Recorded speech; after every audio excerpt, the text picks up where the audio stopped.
world has changed. I feel it in the water. I feel it in the earth. I smell it in the air. Much that once was is lost, for none now live who remember it. It began with the forging of the great rings.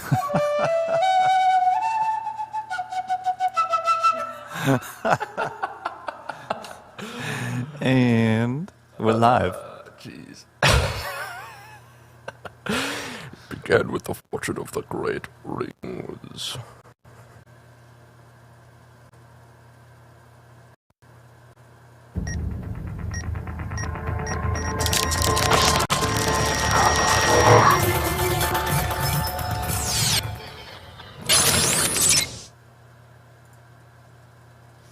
What's up? What's going on? Good morning. Yeah. We made it. Yes, we did. We're actually doing this crazy thing. Yeah. Man. Yeah, I think, we can just stop and take a minute and appreciate that we made it here.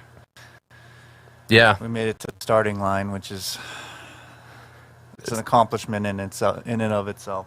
There is certainly something to be said for Planning 24 hours of content. for planning a 24-hour live stream. So let's talk about that for a second. Your name is Jared Farrell. Correct. This is a 24-hour live stream for your album release of Kira, your first full-length album. That is also correct. So yes. we are here promoting that with a 24-hour live stream That's right. We're gonna full of crazy nonsense. party well into the next morning and celebrate Kira, which is out on Spotify, Amazon, Apple Music, all over the place. And you can go to jaredfarrellmusic.com, and there's still a bunch of awesome bundles up there. Vinyl, CD, T-shirts, crop tops, posters, stickers, all kinds of cool stuff. Even snapback hats. Whoa. Yeah, Even snapback hats. that's right. Bringing back the 90s.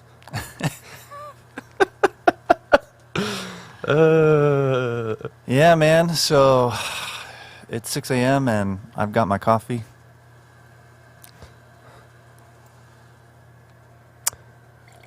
Peanut butter coffee time. It's coffee time. Yeah. So every morning I actually have what I call coffee time. It's I like to drink coffee and read about aliens. That's like the first thing I do every morning. It's my routine for success, Yeah. Like Tony Robbins has his thing, but So whatever. yours is to read about aliens? Yeah. What is with you and Tony Robbins? I thought you were gonna say what's with me and aliens. He could be an alien too. We don't know. Yeah, I mean, what? He's pretty happy. He must be from a different planet to be that. And that's how we get sued. They called me an alien. Oh, man. Yeah, dude. So I'm sipping on some cat fight here. Sipping on some catfight coffee. Hey, I think we have a thing for that. We do. A ka-chow. Boom. Shout out to AC Slade. I'm even rocking a Catfight Coffee shirt. But well, hold on. Let's do that again. yeah, Yeah. representing Catfight. So AC, he's played guitar for the Murder Dolls and Joan Jett. He's playing for the Misfits now, but he had a coffee company, Dead Sled Coffee, and he approached me to do some designs. That's the Grim Reaper shirt that you're seeing him wearing right there. I did that design, it's cool. Corey Taylor actually wore that shirt. But they parted ways, AC parted ways with Dead Sled and started another company based out of New York, Catfight Coffee. I'm drinking the Iron Claw right now, and it's very strong and delicious. So you guys should go check that out. Not sponsored. This might as well, yeah. This hour sponsored by Catfight Coffee. So yeah, man, Kira, it's out, and I guess I could talk about that a little bit. Before moving to Virginia Beach, I actually started the idea of Kira. And Kira is the name of my acoustic guitar. It's right there, that one. That's weird on camera. I got to be like, wait, it's Over that way. Yeah, to my other left. That's right. Stage left, or is that stage right? Dude, it's too early. Let me finish this coffee and I'll let you know. So I had the idea of doing an entirely acoustic album using only Kira. And I started recording that, and that got boring real quick because I love music production. So I started on a whole nother batch of songs. And they were in like in a completely different genre than what it is now. I remember before I left LA, I sent it to Davey Suicide, who we're actually going to have an interview with later on in the stream. But I sent it to him, and he's like, I don't know, I'm not like really feeling the direction, you know what I mean? Which is, and he's a good like bellwether or whatever for it, because I send him stuff all the time for the last couple albums, and he'll come back with really solid feedback, you know. And it's like, okay, I was like, all right, I gotta like rethink this, you know.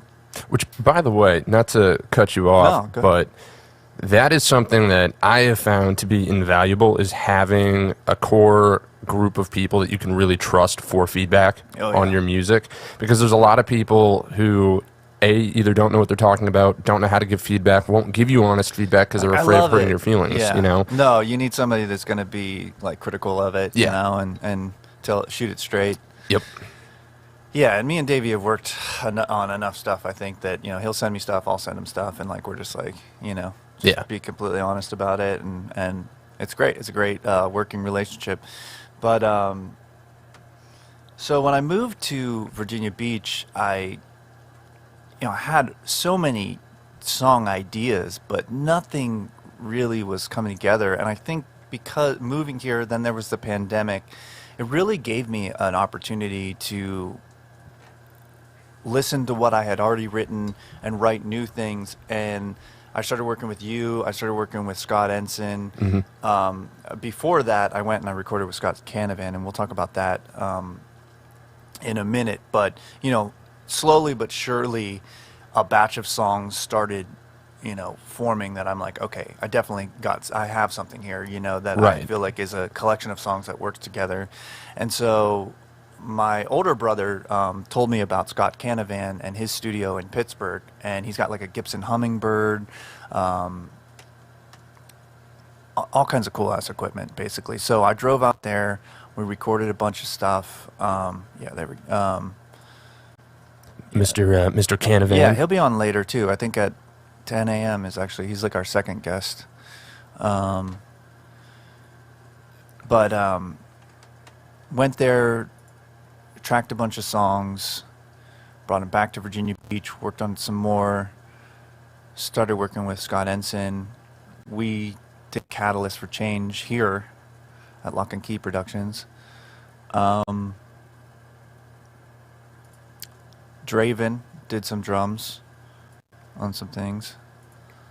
I think like about 4 or 5 songs, I think. That is a crazy looking dude right there. Yeah. So that's he'll be on later as well. He is. So we've actually this year we formed an LLC, The Danger Within, and we've done like 40 lyric videos for Magic Ninja Entertainment, which is Twisted, the band. They're like the Juggalo sort of. They're mainly known as Juggalo, but I really feel like in the last year or two they've really broken out of that, and they're kind of on like active rock radio and stuff, and they're doing really well. Yeah. And that's cool because we've done a lot of music production for them too. They just released, I want to say Unlikely Prescription is out, which is their new album, but I'm not 100% sure. Either way, if it's not out, it will be out soon. Big shout out to Twisted. Yeah, to Twisted and to Draven. Let's see, Christy K, got her on The Darkness. Yeah. She will also be on. So there's a common theme we got going on here, is that, you know, if you worked on the record, you're coming on the live stream. Yeah, you're coming on the show, whether you want to or not. Dude, no, it really is crazy, the level of work that you have gotten done just in this year alone. I mean, I got a notification, and you sent it to me. I got a notification, and then on Facebook, really just the other day, like a week ago, that we've only been friends for a year. Yeah, it's been a year, which a little over a year. Yeah, like a year and like a week. Yeah, and it's just mind blowing because this guy walked into my open mic one night. And, I mean, Jared was a whole other level. So what's going on? Jared, he showed up looking all Hollywood. It's intimidating at first when you first get to experience Jared Farrell in person. But he's got a whole new level of polish and professionalism that I think he brought to Virginia Beach that at least I hadn't seen until I met him. And so, over the course of time, we got to know each other a little bit. He kept showing up to open mic, and then we started working on, I guess all kinds of stuff. Yeah, all kinds of stuff. But the first big project was Catalyst. Yeah. We're supposed to talk about that later. But right. You're getting ahead of yourself. Right. It's the cold brew, though. I understand. I do the same thing. You want to know something funny about that open mic, though? That first open mic, I was nervous. Really? Well, I was in the first open mic in a completely new town. I had no idea what to think. And it was in the middle of a pandemic where you're like, should I even be here, Yeah. Oh, that's a good point. Yeah. Yeah, it was. It was like right in the middle of everything. I was surprised that there was still. Well, I don't think we could even call it an open mic at that point. No, we couldn't. We had to be slick. Basically, Paul was just performing and having some people perform with him. All night. Yeah. No, it was basically.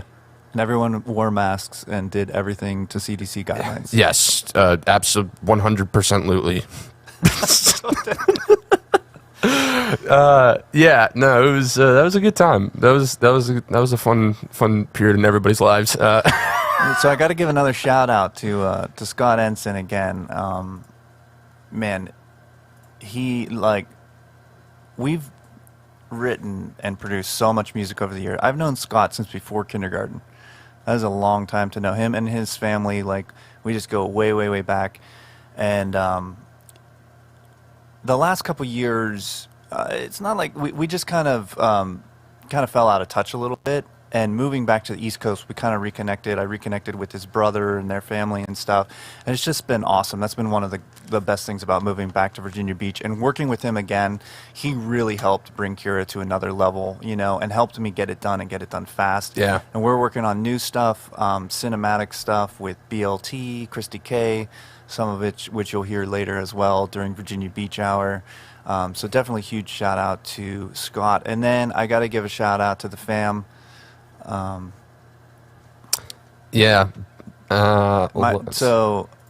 brothers, two brothers, my sister, my mom. My dad passed away a long time ago, but they've always been super supportive of my music. My younger brother right there, I love that picture. That is great. You guys all look like family. My younger brother with the glasses, he actually helped with the lyrics of Make Them Pay, which is a story Really? I'll get into later. Yeah, sometimes we'll do writing exercises because he's a phenomenal writer, doing short stories and stuff like that. Yeah. He's got a twisted brain just like mine, so it's great. And sometimes we'll do writing exercises, and you never know what's going to come out of it. And Make Them Pay was actually one of those, and I got a great song out of it. So shout out to the fam. Well, and speaking of writing exercises, that's another thing that's going to be upcoming later is a little writing seminar. Well, maybe that's what we should maybe do next is go over what all we got going on here. So yeah, let's talk about the schedule. So we got 24 hours jam-packed of us drinking coffee. I'm just kidding. That's just shout out to Catfight for the next. Yeah, nice. Kaboom. We have a couple performances, right? I got my little cheat sheets here. Mm-hmm. I'll be doing some music. We have interviews with all kinds of people. All kinds of fun people. Yep. Yeah. Even some people that weren't on the record, like T.A. Gatling. I thought you were going to say even some people that aren't fun. Yeah, even really boring. Yeah, we got some really boring interviews coming up later. Stick around. Stick around if you want to take a nap. Put you right to sleep. We have the art contest, which we had some submissions for. It was really cool. Yeah, that is, and we're going to announce the winners at 5:30 p.m., I think. Yeah, and that is really cool. Just shout out to the people that did submit their art. I mean, it's really good stuff. Oh, yeah. You know, like I was legitimately blown away by the level of effort the people that submitted put into this. Super you know, cool. Yeah. And I think that highlights, you know, just the impact that you and your music is starting to have. Again, you've only been here for a year. And like I mentioned earlier, you know, what you've gotten done this year has been absolutely insane. You know, with The Danger Within, 40 lyric videos, doing all kinds of music production, putting together a 24-hour live stream. I mean, dude, you've done music and songs with so many people in the area now. You've done your own music and songs. I mean, you get stuff done. As a producer, you get shit done so unbelievably quickly. It blows my mind. I mean, you're easily one of, if not the most ambitious person and hardest working person that I know. Oh, thank you, man. You know, your work ethic and your productivity is absolutely out of this world. So Well, it's I appreciate you know. that, man. But I mean, I feel the same for you about you, and honestly, like all the musicians in this household and the Virginia Beach scene, it's just so packed full of talent. And you know, I'm grateful to be here. It's an inspiring place to be, and you know, we're just getting started. So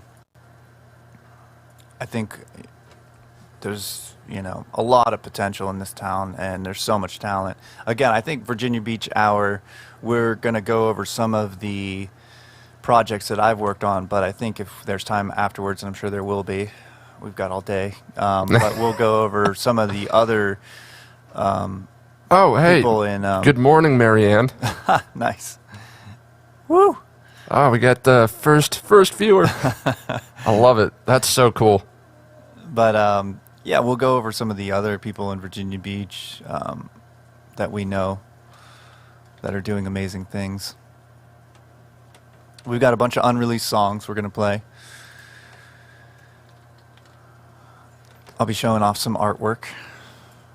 Yeah, which, by the way, I mean, not only are you a phenomenal musician, producer, and as the credits at the end of this will show, everything else. Stick around for that. It's funny. You won't understand until 24 hours from now if you're still here. But yeah, but you're also just a next level graphic artist and graphic designer and fashion designer. Yeah, you know, so at a very young age, and maybe because I'm a Gemini, I really told myself I just want to do two things, music and art.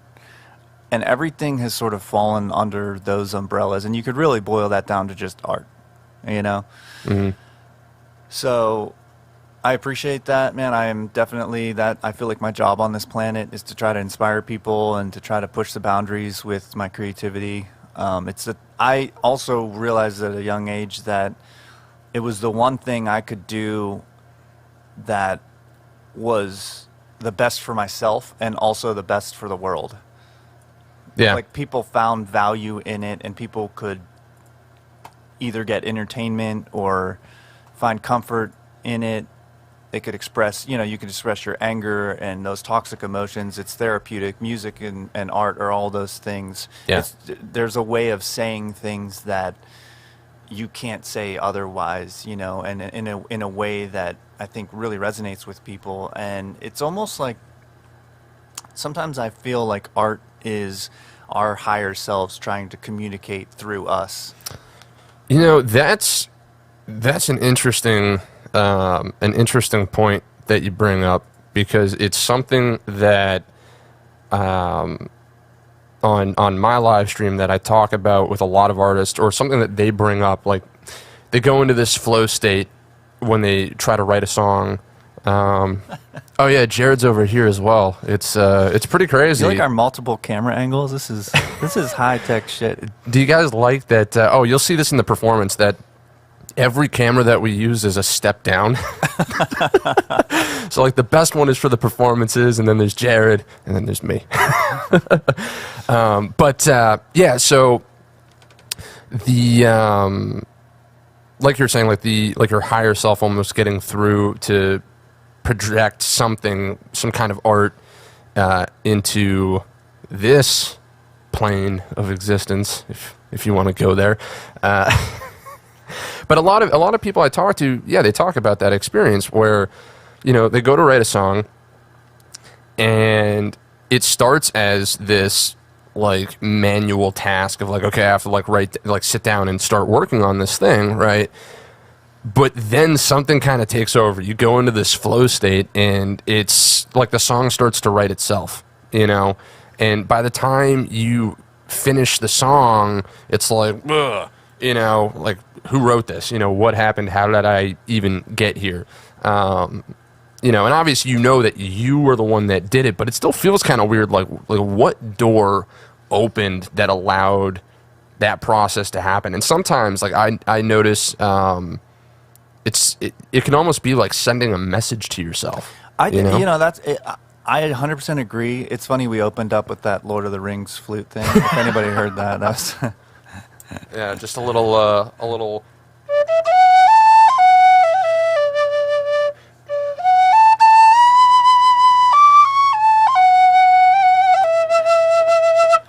I smell it in the air.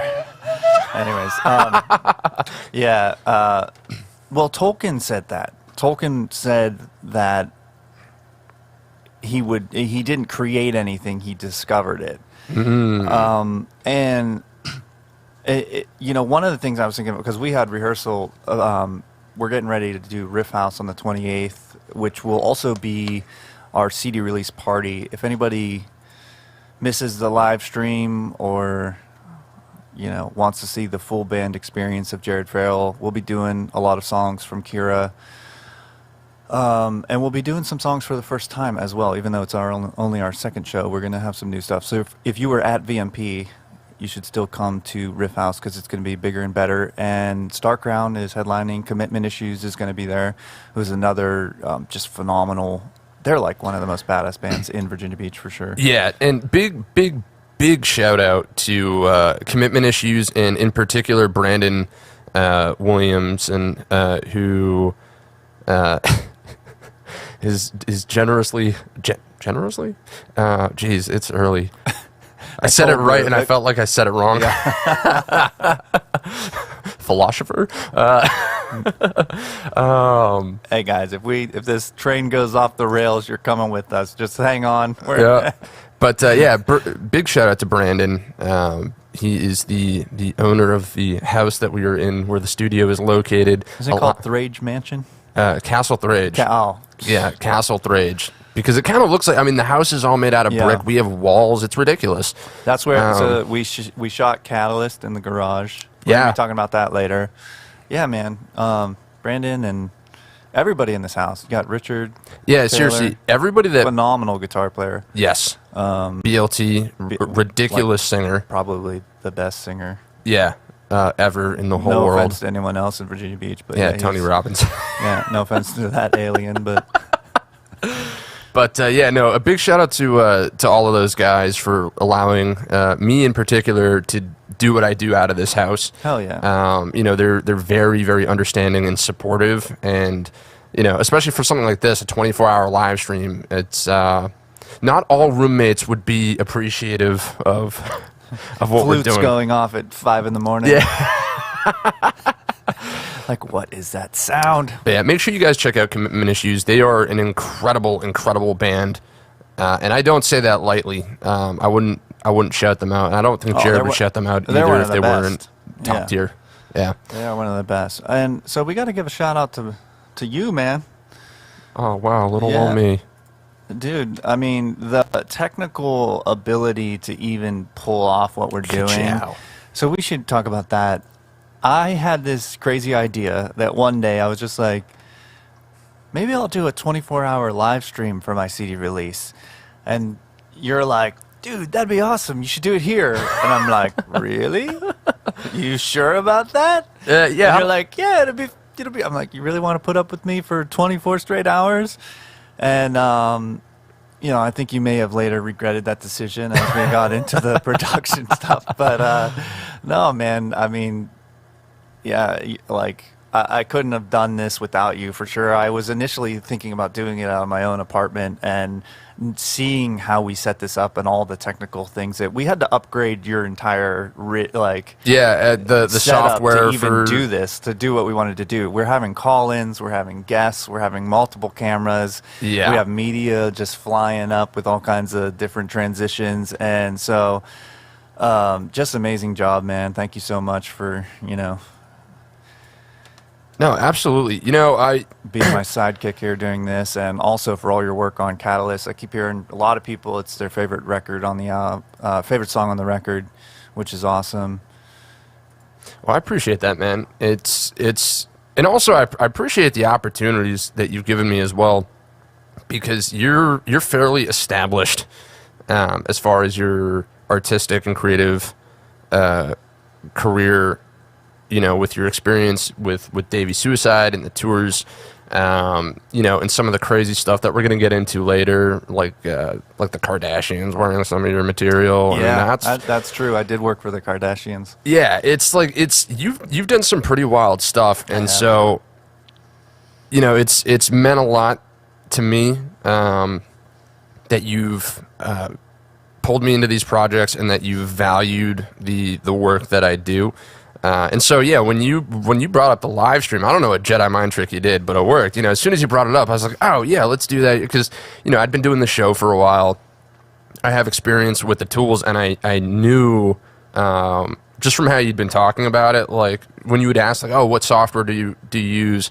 As soon as you asked me that, I was just like, oh, shit, there's going to be a whole bunch of stuff he's going to have to learn for this. And I had no doubt that you'd be able to do it and pull it off. But I also knew that in the time frame that you wanted to get this done, it would be way easier to just let me take care of the tech side here so that you could build out the content side, because that, frankly, that was the heavy lifting in all of this. I mean, I'm still blown away because, I mean, one, you've got a full-time job doing graphic design, yep. Right? You also, again, you've got the company, The Danger Within, where you've done a remarkable amount of work in 365 days, right? You've done multiple records and EPs with different artists in Virginia Beach in the same time period. I mean, dude, I don't know how you get this stuff done, and then you put this together, which is mind-blowing. And if for the folks that, you know, plan on sticking around and checking out the stream periodically, you know, we've got a ton of content coming up. We've got unreleased music that is, you know, debuting here, never before seen music that Jared has created. There's going to be new lyric videos, music videos. There's all kinds of content, and putting it all together and organizing it has just been a monumental task. And that goes to you. So, and, you know, anything I can do, you know, anything I can do to help you out, dude, and be a part of what you're doing, I'm always in for. Well, dude, I appreciate you, man. Thank you. And so that's funny you bring up the organization, because the initial thing after we were like, okay, let's do this, right? And we've talked about this before. Me and you have the same thing in our brain, where we're both nuts. Things just in my mind, everything seems too easy. Right. Like, I'm like, oh yeah, I'm just gonna do a 24-hour live stream. And my brain doesn't really think further than just like, yeah, that's, you know, how hard could it be? And then once I'm in the middle of it, I'm already committed. I'm already too far into it. I have no choice but to double down and make it happen. And I think you are the same way. And I think we, you know, our ambition is similar in that way, where it's like, okay, yeah, I'm just going to do this. And then you find yourself in the midst of it. And the planning of this live stream really started out one night where I opened up my notes on my phone and I started just typing stuff out. Like, Like 6 a a.m. madman. coffee time, 7 a.m. early bird performance. Yeah. And I just started typing out, and that initial thing didn't change very much because as we got into it, we really didn't have time to think too hard about why it was organized that way, which was, I started to think to myself, man, I really hope things in the real world are planned out better than this, or just some asshole on his notes writes down a list of shit that everybody follows, Yeah. And everybody's like, well, that's the plan, let's stick to it, but Well, from what little I know about traditional news media, they have boardrooms full of people that come up with this stuff, to keep it rolling. Now, granted, what they're doing, obviously, they have a whole other level of production. They also have hundreds, if not thousands, of employees working on this stuff day and night to make it happen.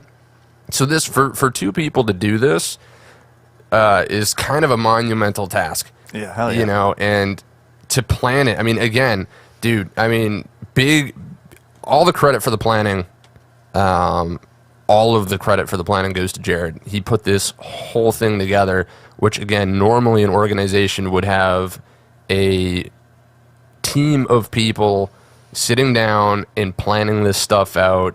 Well, you would hope. Yeah, you would hope. But yeah, it's not easy for one person to put something like this together, especially with the level of let me put it this way, a lot of care was taken to get the best production value possible with the tools that we have available, with the space that we have available, and that is working within your limitations to give people the best experience is not an easy thing. So, huge props for putting this together. Plus, we didn't have a ton of time to lay this thing out, when it really comes down to it. Not a ton, but we got it done. Look at the little Jared Farrell 24-hour live stream. Dude, that pops I up still every love time. that. Yeah. You know what I really love, Come on, though? guys. This is big production. Oh, you're gonna do the Yeah, let's do the countdown. I'm gonna right. play this because Hopefully we don't get sued by Fox, but it's fine. so this was cool because Oh, this was your idea. yeah, so There's a couple of your ideas that are in here. So we'd be over here and Paul would just be like, it'd be cool. And I'd just go home and I'd be like, all right, we're doing it. yeah, well, so what was wild about this was, we were doing one of our weekly production meetings. Oh, by the way, so we met every Tuesday for 2 months Yeah, planning this thing out. yeah, It yeah. was a lot of work. It was. No, it was definitely a task. But one of our meetings, we were sitting down, and it just popped into my head. How are we going to transition from some of the material we're going to play for you guys later? That's pre-recorded stuff, music videos and unreleased material and whatnot. How are we going to transition back into the stream? And I was thinking of how the show 24, when they would come back from a commercial break, they would always open and close with that bumper, and so I thought it would be funny. It's oh, dude, what if we did that, because we've got the live countdown timer and the show is supposedly quote unquote shot in real time. And then a day later, this dude somehow manages to pull off this.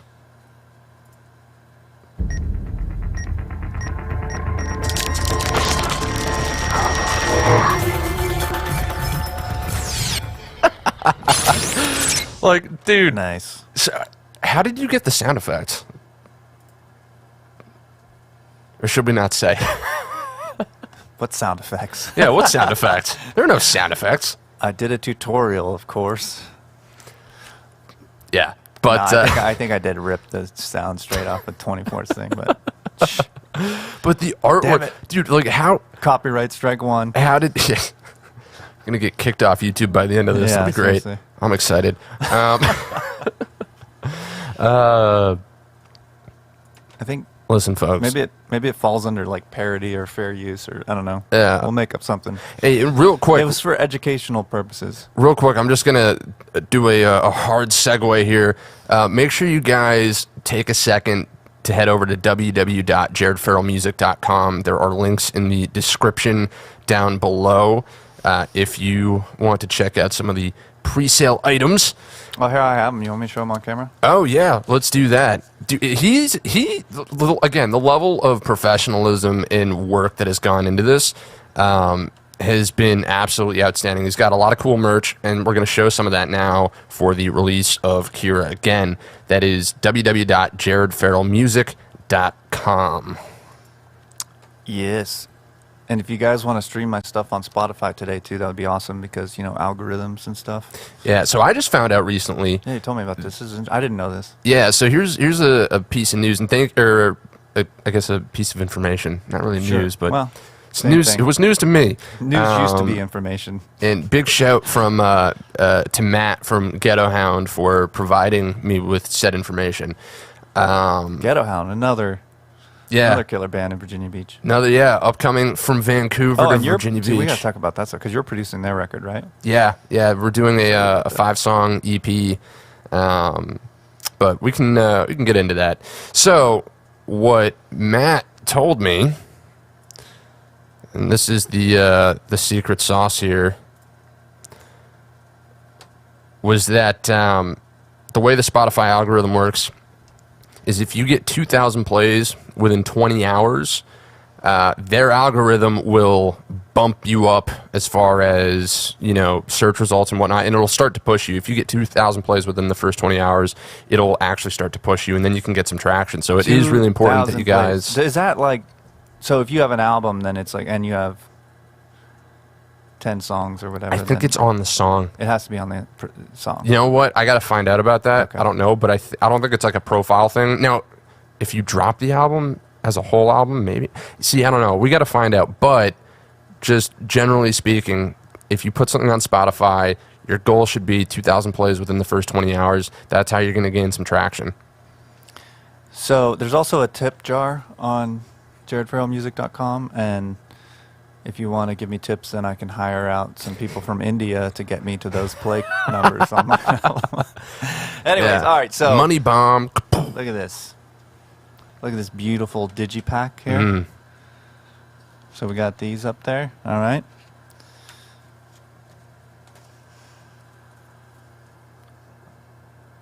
Got a little shirt action going on. Little crop tops there. Where's the other shirt? It's somewhere. There's actually a full-size one of those, but all right. This I am really excited about. The lyric book. I mean, this. When have you seen a lyric book this size? Yeah, dude. So it's massive, and it's like a fully designed, almost like magazine. I mean, this is like a cool coffee table type situation. I spilled coffee on it. Either beer or one of the two. But it was beer. Who cares? But no, this thing is killer. The lyric book. So we have those up there, and then these posters. Oh, we got to talk about this artwork. Yeah, we have got to talk about that artwork because that is amazing. So just absolutely mind blowing quality. Okay, so give me 1 second. Yeah, so there we go. This might be the one thing that I've seen of Jared's where he didn't do the artwork on this. He had somebody do this. I follow this account on Instagram, and she's an analog collage artist from the UK, and it's Sacred Cuts Collage, and she's amazing, and she does a lot of kind of conspiratorial looking, very like occult symbolism, it's like, it's all, I should have some of her stuff here, but I don't. Anyways, but if you go to Sacred Cuts Collage on Instagram, her stuff is amazing. She's doing some really interesting stuff recently. She's kind of been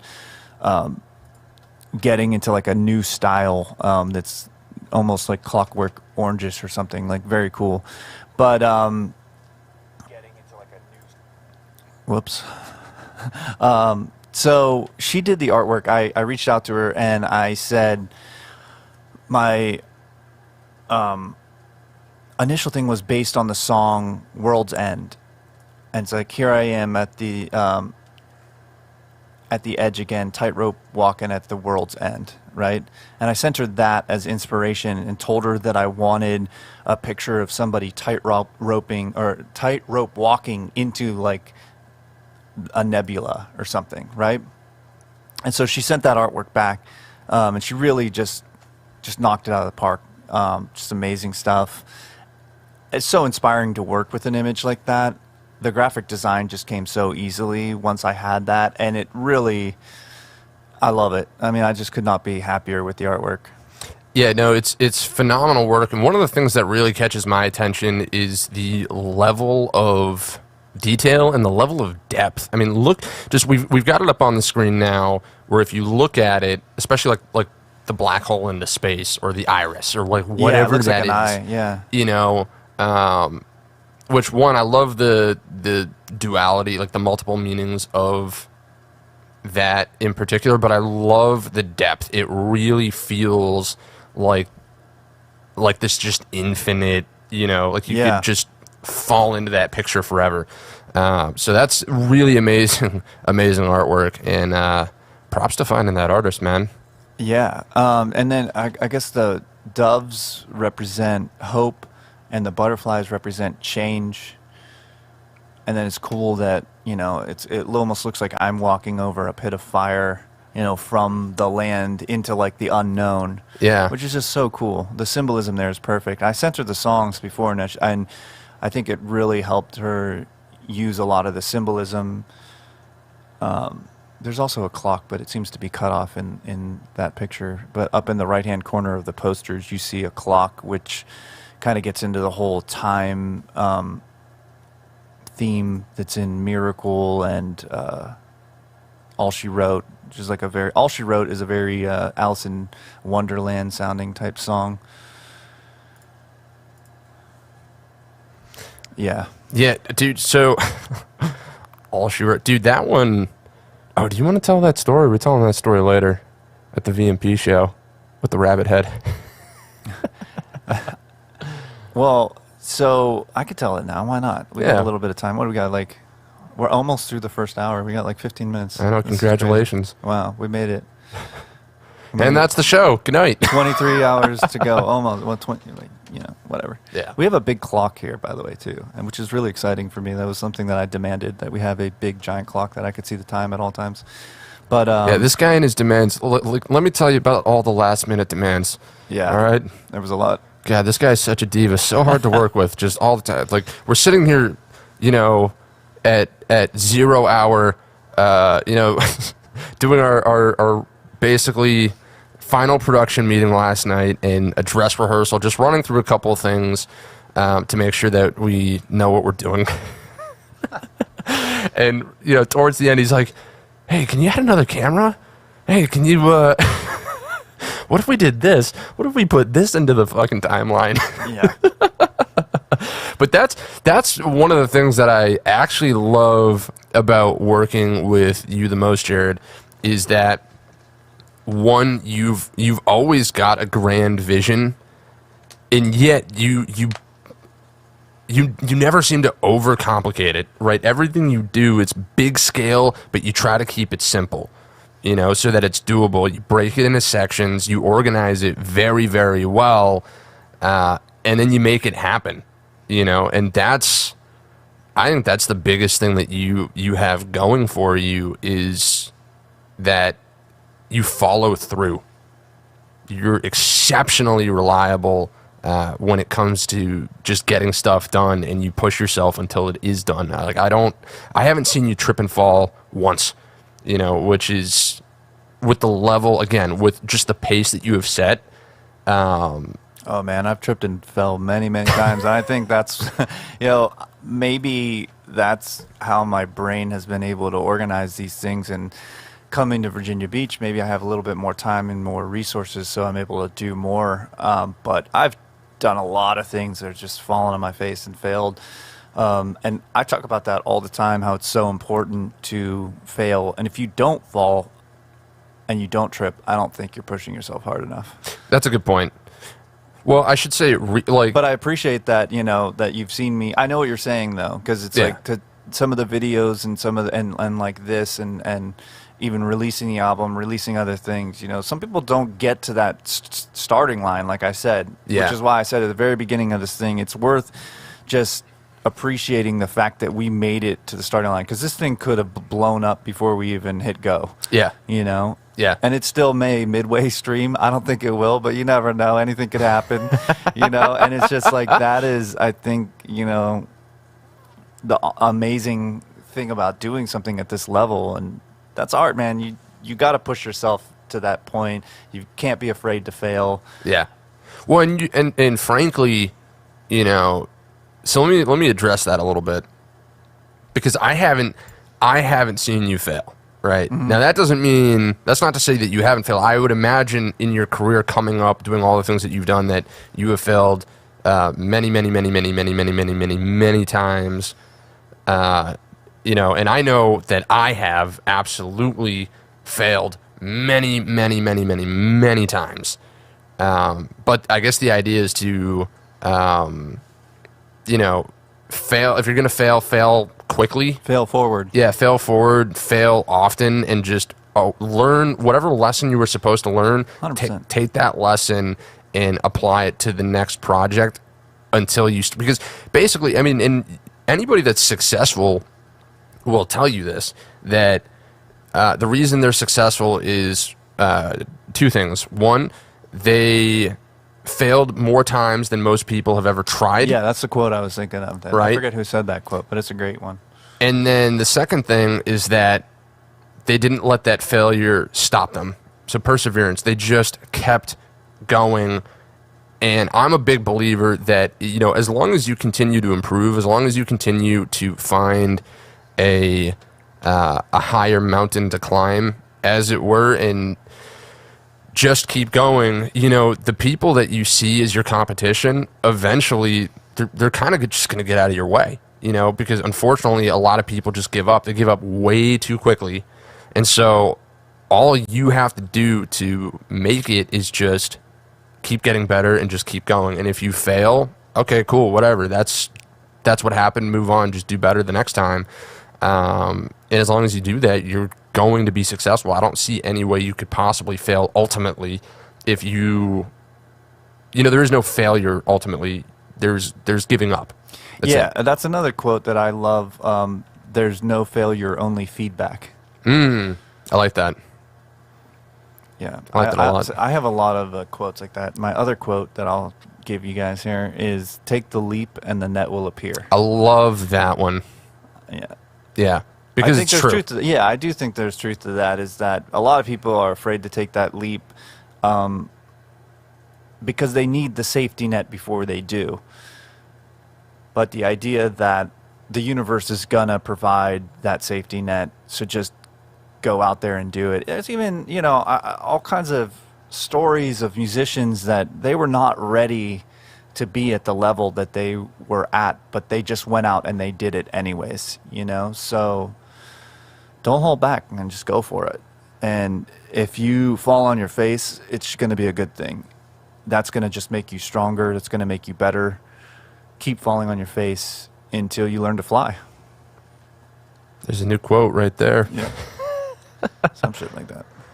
No, I like that philosophy a lot. And, you know, when it comes to leap and the net will appear, I have experienced that so many times this year. It is uncanny. I mean, just unbelievable. The amount of times I thought, wow, something like this is going to just fall apart, you know. But just having faith that, you know what, I just got to keep pushing. I just got to stay focused. Don't worry about next week. Just worry about tomorrow. Do what you have to do today to get yourself to tomorrow, and the universe is going to take care of the rest, as long as you just stay focused and keep doing what you're supposed to be doing. But the only time that you truly fail is when you give up. That's when it happens. So, yeah, I'm a big believer in leap and the net will appear. And, I mean, dude, a lot of that's how, like, we kind of got this stuff done. You know, it's just like, you came up with this wacky, crazy idea of, let's do a 24-hour live stream. It'll be great. You know, and then as we started getting into it, that's when it was like, oh, no, this is like a ton of work. And then even just the other day when we sat down to do like a little bit of a dry run, and we were going through coffee hour, you know, we went through it in like 5 minutes, and that was like a wake-up call to both of us of like... An hour is a very long time. And Yeah. again, in my mind, it's like, oh yeah, we'll just do coffee time for an hour. I mean, here we are doing it. I know. You know, almost, coffee time is almost over. But, yeah, man, you just like, I know, we were sitting there, we're like, okay, I had a sort of rough blueprint of what we'd be going through, and we were through it in not even 15 minutes. It was probably like 10 minutes. Dude, I don't even And think... I think it was like 7. Yeah, and it really hit us like, wow, 24 hours, that is a long time to stream. And Yeah. most people who do 24 hours are doing video games. You know, people are watching video games. So, yeah, this is kind of new. This is new territory for both of us. And, you know, I think it'll get more interesting as we go on and we both start to unravel a little bit. It should be very, very fun to see, you know. Yeah. Very entertaining for everyone out there. That's going to be a real fun moment, you know, when we're 12 hours deep and just mentally exhausted and have to keep going. That's going to be fun because that's when the barriers are going to come down. I'm excited You know? for, first of all, 1 in the morning. I know I'm getting a little ahead of myself, but 1 in the morning we have Alien Hour. Ooh, And yeah. I'm very excited about that. And then after Alien Hour, we have the Wow, It's Late Hour at 2 a.m. Then we have the Dear God Help Us Hour at 3 a.m. Then we have the Why Are We Still Streaming Hour at 4 a.m. Oh, jeez. Yeah. And then we have the Holy Shit, We Almost Made It Hour Yep. at 5 a.m. Yeah. I think those are going to be interesting. Oh, those are definitely going to be interesting. There's It's just going to be us like rambling on about, just general nonsense. yeah. You know, actually, That's where we're going to need you guys out there. Anybody tuning in, we're going to need you staying up with us. Oh yeah, no, it's gonna get Keeping fun. us It's gonna awake. get weird. And by the way, if you guys, real quick, if you guys want to participate in the conversation, we have a couple of options. You can comment in the chat, and we can do a little bit of a back and forth. So if there's any questions that you have for Jared about the record, about the music industry, about songwriting, production, like anything you guys really want to talk about, there's going to be opportunities throughout this thing to ask questions and get them answered. There's also going to be opportunities to call into the show where, you know, we can chit chat about some different things as well. So we're going to throw that up onto the screen right now.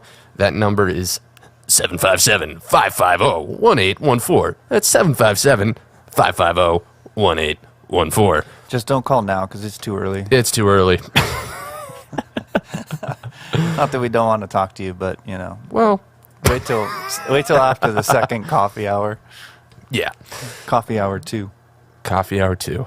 I think that's officially termed more coffee, please, at 7:15. Yeah, well, and so actually, let's talk a little bit about that because I know we started talking about the schedule. So in about 7 minutes here, we're gonna have our first live performance of the day. Somehow, Jared is going to be teleported into a. About 5 feet behind us. Wow, you're giving away all the secrets. I was going to say into a professional recording studio. About 5 feet behind us. And that's where you guys are going to get to see the really nice camera. Yeah. So production value only goes up from here, folks. It's going to be wonderful. But, yeah. So in about 7 minutes here, we're going to get to that, which I'm looking forward to seeing how that goes. Yeah. With there's Kira right there. Oh, I keep forgetting which side she's on. Right there. Yeah, so that guitar, man, I've broke it in half. It's been all over the country. went with me to New York City. It was that's actually the second guitar I've ever owned. Really? Yeah. What happened to the first one? You break that in like 4? No, see the first one I had actually it was kind of like a loaned guitar, and then the guy needed it back, but he was John Liana is actually my mom's boyfriend at the time, and he got me a guitar that I was using and I learned on, and he was like, wow, you really took to this. Right. Like, you're natural, you're practicing. I was really excited about it. And like I was already like writing, like as soon as I got a guitar, I was like trying to write songs, you know. I was terrible at it, but that was like the first thing I wanted to do. And then when he needed it back because it actually wasn't his, he was loaned it from somebody that wasn't using it, but they needed it back. Then he brought me to buy my first, so I guess technically that's my first guitar. Right. But it wasn't, you know, that's I had really another cool. one for a while. Yeah. And then if you guys, some of you may have seen me play this song So Far, some of you may not, but it's a song where I do like a rhythmic sort of like a rhythm while I'm playing, and I slap the top of the guitar to do the snare sound, and I beat the hell out of it. You know, you've seen me play it. Yeah. I mean, multiple sometimes times. I mean, it's like a Taylor that I'm just like hitting as hard as I can. Yeah. And I cracked it in half. So there's cracks all along the top, but Saunders Music, shout out to them, although they're in Youngstown, Ohio. They glued it back together. And then, again, the guitar came with me to New York City when I lived there for 5 years. Went to Los Angeles with me, went on tour when we were with Davey, Suicide. And now it's here in Virginia Beach, and I feel like, you know, it is symbolic in a way, that guitar, of, you know, the fact that, I mean, I feel like it represents me so much in a sense of like being broken in half and glued back together and still like, you know, still fighting the good fight. So I thought it appropriate to name the album after Kira. Yeah. No, that's just a cool thing to do. You know, like you have so many stories and so many ways of tying those stories and your life experiences into your work and into your art. And I think that's one of the things that makes what you do so appealing, and one of the reasons why people are interested in what you do in the first place. You know, because it's all really well thought out. It's thought provoking, you know, and it's meaningful. Like your music reaches people. And I know we're gonna dive into Catalyst later on, but I will say this, you know, that's a heavy one. Yeah, as soon as I heard that song, I had to get my hands on it. I was like, I have to work on this because it really meant a lot to me. And there's a number of your songs that, you know, I've got your CD in my car and I listen to it all the time because it's really, really good, which is why you should go to jaredfarrellmusic.com and get yourself a copy, you know, order one of those packages for his album. But quick plug. Nice. But yeah, so, you know, your music it's meaningful. It's been meaningful to me, which is another reason why I'm super excited to be able to work with you on projects like this. You know, and I've spoken to a lot of people in the area that have also told me that, you know, that just they've come up to me and talked to me about how your music has reached them as well. So you really do have something, and I think it has to do, again, with just your general mindset, your work ethic, and the way that you tie all of these things together. And so, like the story of Kira, which is another thing we're going to get into a little bit later, you know, it's just cool how you put all this stuff together. Again, I don't know how you do it, man. It's really impressive. Thank you, man. I think it's time for a performance. I do believe it is that time. So, folks, get ready for the first live performance of the day. It's going to be really, really cool. I'm pretty excited to show you guys the high quality camera. Yes. Dude, it's so funny. It's like, just when we were testing out this camera, the black and white camera. It's not actually like, you know, a black and white camera, but it's a webcam that I've had for a while that's kind of garbage. And so we were like, how can we make this look half decent? We're like, put it in black and white, you know? So, we are about to get going here. And real quick, I'm going to throw up the picture of Jared's album. Again, you can go to www.jaredfarrellmusic.com where you can pick up the pre-sales. There's some really, really cool packages that he's got up there. He's got a ton of merchandise, t-shirts, all kinds of really great stuff. So head on over. You can find the link in the description down below. Head on over, check that stuff out if you want to support Jared and what he's doing. And frankly, you know, with Jared, it's not even so much about support. It's just good music. You know, it's entertaining. You're going to enjoy what you're listening to and what you're getting. And, you know, it really is, I mean, it's just value. That's all it is. At the end of the day, it adds value. At least, to the people that I speak to that have heard the record, you know, it adds value to their life. It's worth it, you know. So go ahead and check that out. And without further ado, ladies and gentlemen, Jared Farrell.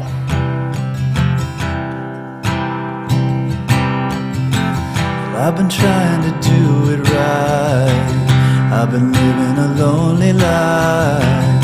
I've been sleeping here instead. I've been sleeping in my bed. Sleeping in my bed.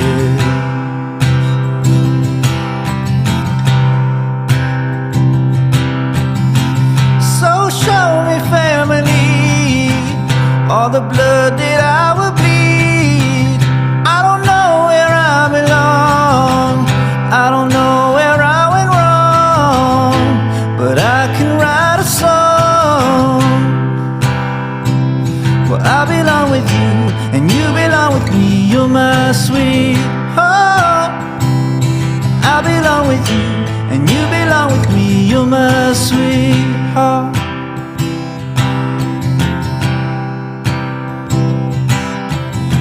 Well, I don't think you're right for him.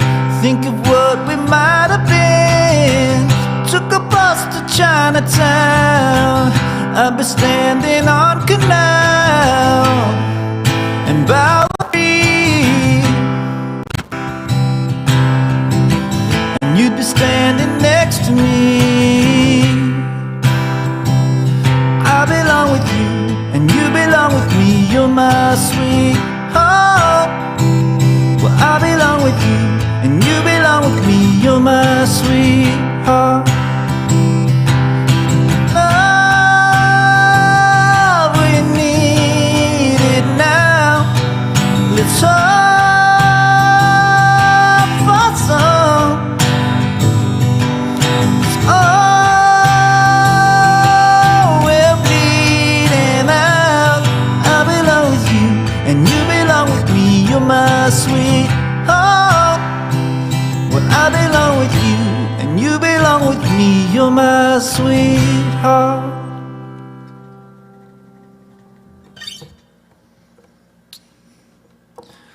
Lumineers.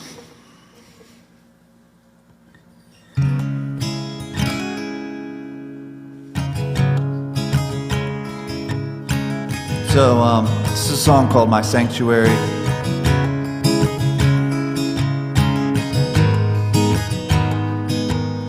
I said it, forget it, that's not what I meant. I'm so tired and restless, my head is a mess, and my work is so stressful. My boss is a jerk and I can't find a purpose. I'm working and working and working just to get by. My family and friends are all wondering whether I'll get it together. I'm afraid and I'm feathered for jumping in head over heels, and the feeling is real and it's harder to deal with this wheeling and dealing I call my life. Way up in the sky like a bird, like a plane, like a melody trying to swing in my brain, singing listen up, I wanna come and take you away to somewhere far from these distractions, where our hearts, they don't disagree. A place we carefully think about our reactions. All alone place of make-believe, in my sanctuary.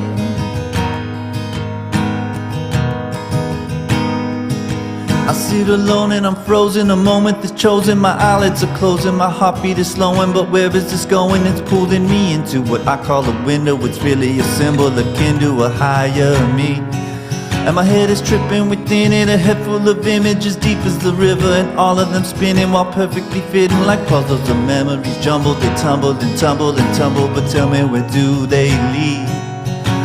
Way up in the sky, like a bird, like a plane, like a melody trying to swing in my brain, singing, listen up, I wanna come and take you away to somewhere far from these distractions, where our hearts, they don't disagree,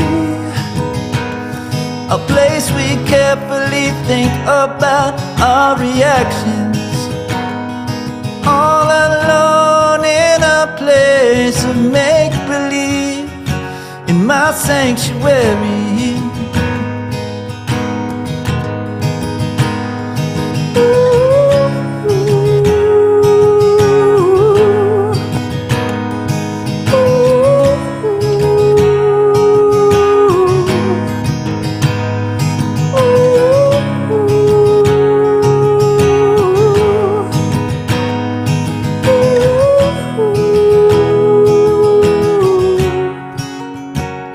Somewhere far from these distractions, where our hearts, they don't disagree,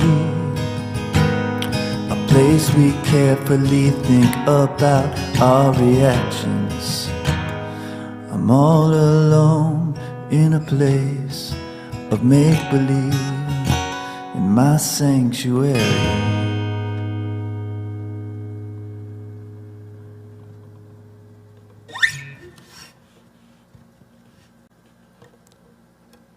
All right. Let's see. Let's do a song off Kira. The song's called It Ain't Easy. Memories like a carousel, throw 'em all in the wishing well. Told me you would never kiss and tell, it's just the way it happened. Now every time I wake, it's like a hurricane inside, the choice is made.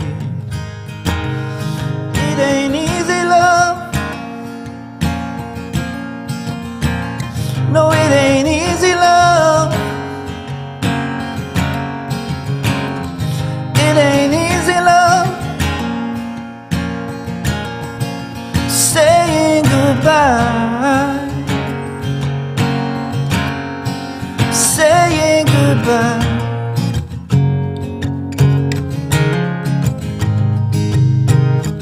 Looking back on the summertime, you and me in the open skies, Harlem Jazz, we were drinking wine.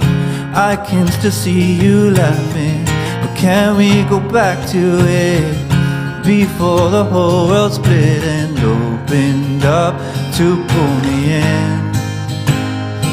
It ain't easy, love. No, it ain't easy, love. It ain't easy, love. Saying goodbye.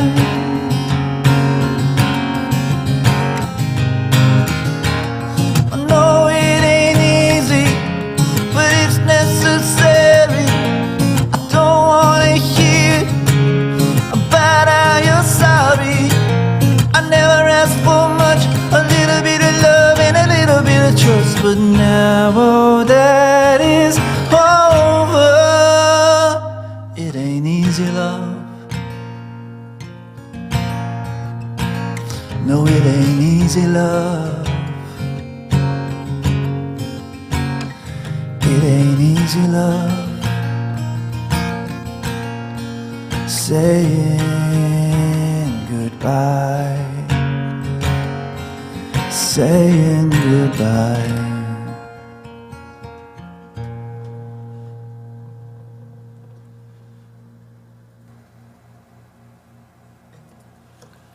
Ooh, Jared Farrell. And that was the early bird performance with a little taste of what's to come. So stick around because we've got some really, really cool stuff coming up.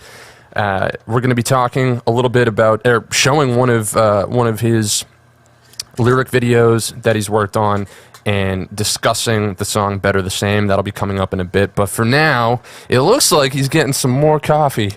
Yeah. Jeez, you just don't stop at the coffee, man. You know, one of these days. Yeah. Oh, what? So now you're just going to pull out water? Really? You know, on the schedule it says more coffee, please. I got some more coffee. Nice. Well done. This is a whole lot of coffee, so if I just start like shaking and freaking out and looking paranoid, that's why. Well, you know what's funny about that? When I saw that in the fridge, I thought it was moonshine at first because it didn't have the cream in it. Yeah, it was just like this dark black liquid. And quick story, what kind of animal do you think I am? The last place that I was living, one of my roommates, Richie's from Tennessee, and we went to Tennessee, you know, for a little trip at one point, and his cousin gave us some moonshine. It was like this like blueberry, like something moonshine, and it actually kind of tasted like Sour Patch Kids, and it was amazing though. It was really good. Sounds horrible. No, dude, no, it was great. You know. You don't know. It was awesome. It was fantastic. Right. Jared. But it looked like that, so I was like, man, did he bring moonshine for this? It tasted like blueberry rubbing alcohol. It was amazing. You know what? Just because you don't have good taste doesn't mean you have to yuck my yum. I know. I drink IPAs, so. Ugh. I know, everybody. Dude, this guy is just... You know what? I take back all the nice things I said about you earlier. That's all right. Fucking IPAs. Who does that? Who does that to themselves? Ugh. Yeah, I don't know. Coffee, IPA. Those are my chosen poisons. Well, you got that part right. Yeah. IPAs are poison. So now what are we doing? We're drinking coffee. We're hanging out. How you guys doing out there? You know what? You guys just waking up? Real quick. Hopefully you're drinking some coffee out there. I do want to give... IPA or moonshine. Yeah, well, or... Oh, bro, coffee moonshine. I wonder if that could be a thing. Is that good? I have no idea. I don't even know if it's real. Coffee and Bailey's is good. I know that. Yeah, well, Irish coffee. Irish yeah. coffee, yeah. Ooh, see, that's what we should have done. Hello. He's trying to... The puppet show's later, too, man. Oh, that's right. Yeah, we've got a very special guest who's going to be coming on the show, so stay tuned for that crazy nonsense. Super nice guy. Yeah. Oh, he's great. He's the best. He's got a real good attitude. He does. You know. But real quick, I do want to give a shout out to all the people that are tuning in. There are a handful of people, which I'm having a hard time believing that there's actually a couple of people that have been with us since 6 a.m. So you guys are the real MVPs. You guys are Shout out to troopers. you. Wow, that perspective is crazy. Look at that. My hand looks huge.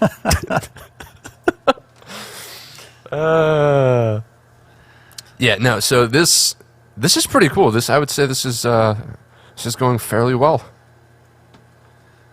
Yeah. You know, because we had a conversation yesterday. I was like, all right, so what if this is just a massive train wreck?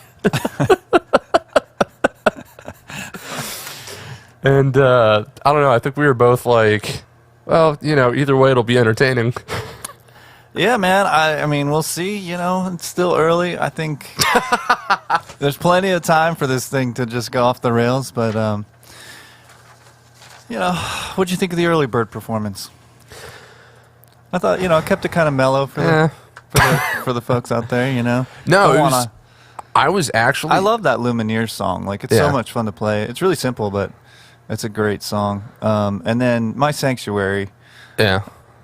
There's I like that song as well. You know, I wrote that song just about finding that, like, finding sanctuary within music. And I really feel like music is I don't know about you, but it's definitely my happy place. All the pain just kind of disappears. All the stress of the world goes away. Yeah. And you just find, and if you listen to the lyrics of that song, the first part is about just being all caught up in the stress of life, your job and everything.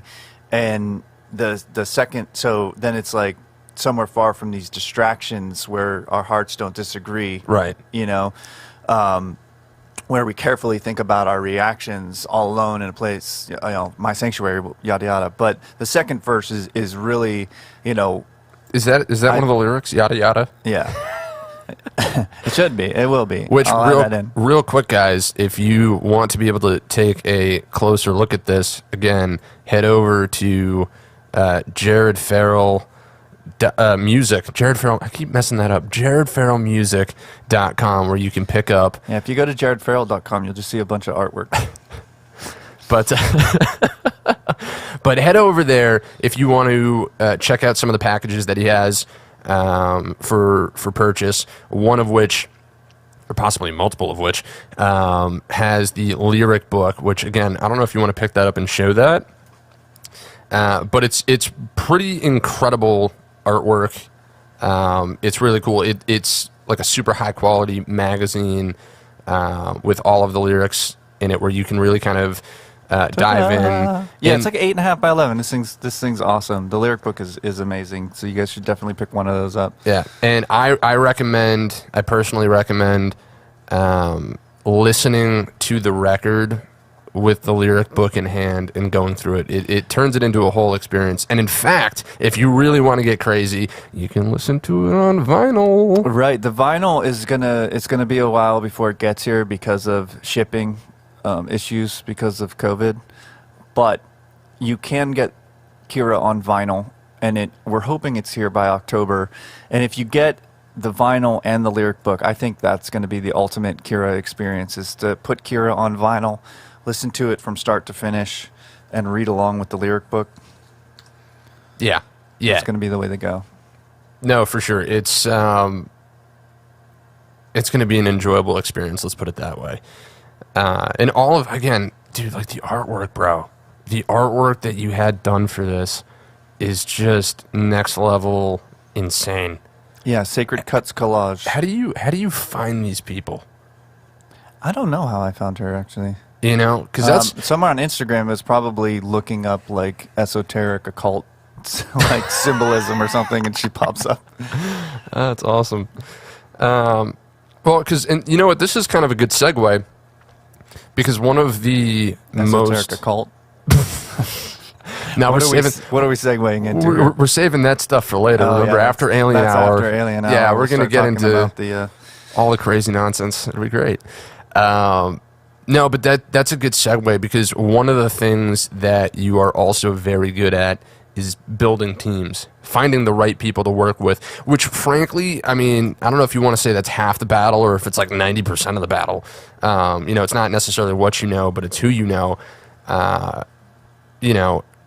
It's also what they know. So it's who you know and what they know as well, right? Because if you don't have a good team in place, if you don't have the right people, you can't get this type of stuff done. At least, up to a certain quality bar, or to what your expectations are. And so one of the things that I've noticed about you is you've got a very good judge of character, talent, skill, ability, reliability, all of the things that are necessary components into making these crazy big ideas actually come to fruition. And it seems like throughout your career, you've just picked up some incredible talent along the way. I mean, again, he's just talking about himself right now. No. He's like, you seem to really work with smart, talented, amazing producers. So again, I'm just gonna throw these up on the screen. Yeah, Scott Canavan. So he's great. He's going to be on Tenet later on. We're going to do an interview with him. He's based out of Pittsburgh. I believe he started out in like the punk rock scene. But yeah, he's amazing. Scott Ensign.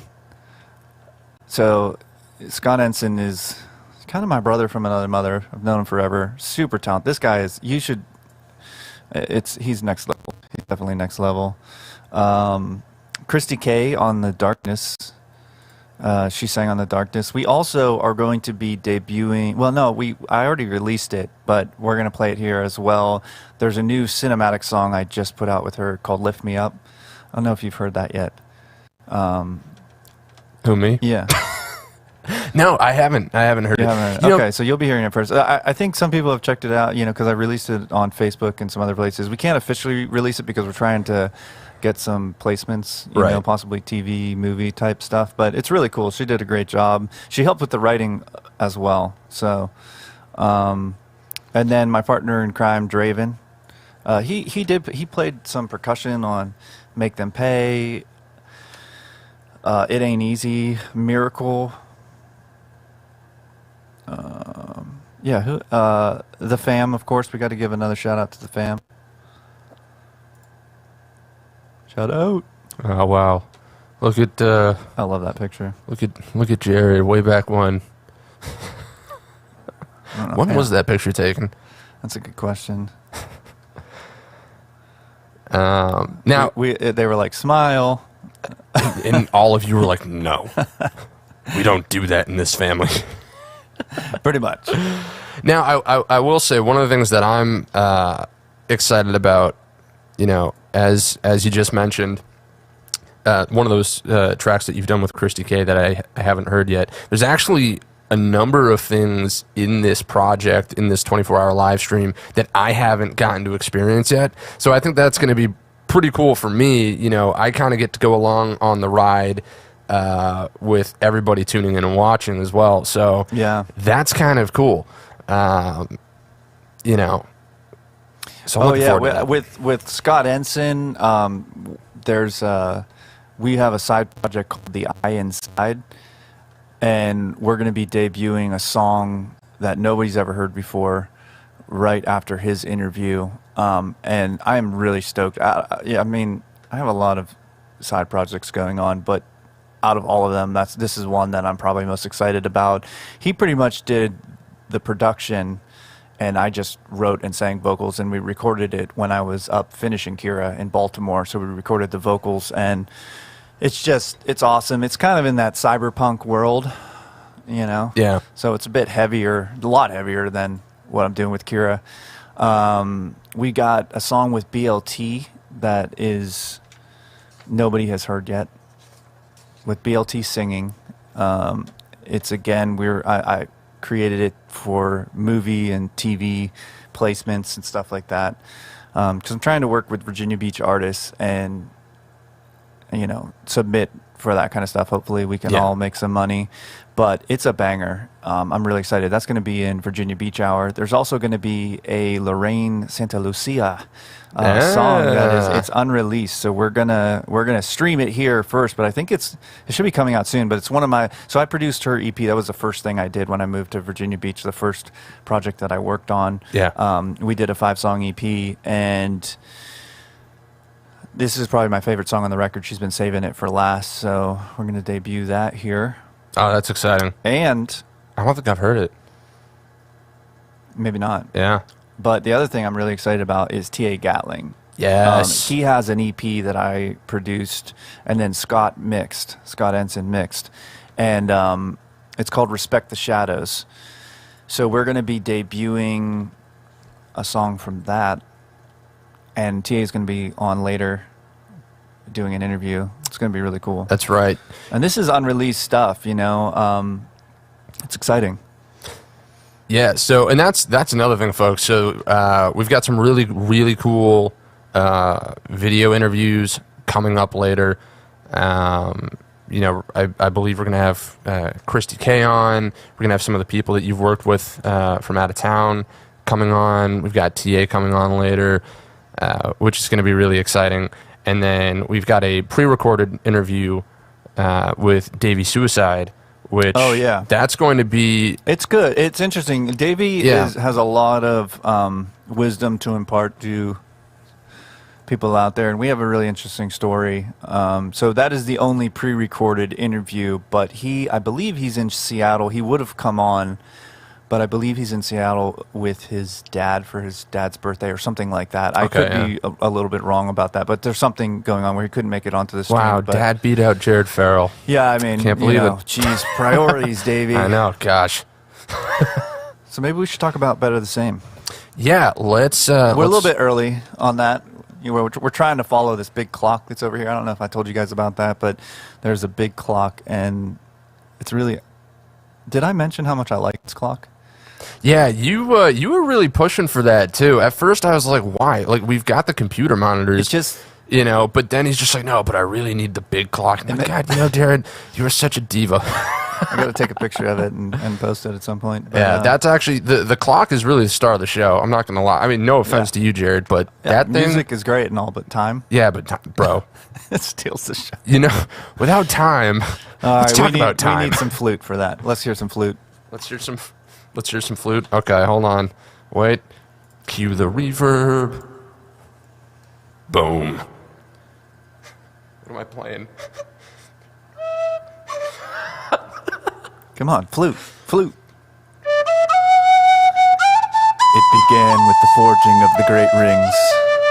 Oh, we're doing that again? Oh, well, okay, hold on. I don't know. What else am I going to do? All right, fair enough. Here we go. Hold on. Okay, all right. Here it is. This is impromptu flute. Everybody's like, dude, what the fuck? Get it together. Like, This is what this is all about. who hired this flute player? Bro, right? We got to fire that guy. How many flutes do you have, by the way, over there? I've got like 10. Quite a few. Yeah, you know what? And I'm going to give a shout out real quick. To your flutes? Did you name them all like I named Kira? No. Let's name them. Let's not. Can we name one after Bartholomew? Yes. That we can do. No, big shout out to Eric the flute maker. He's based out of Florida. This dude, he also has an awesome charity where he has various flute packages that you can buy, and all the money goes to helping women in South American countries that have been like cast out of their villages and whatnot for various reasons.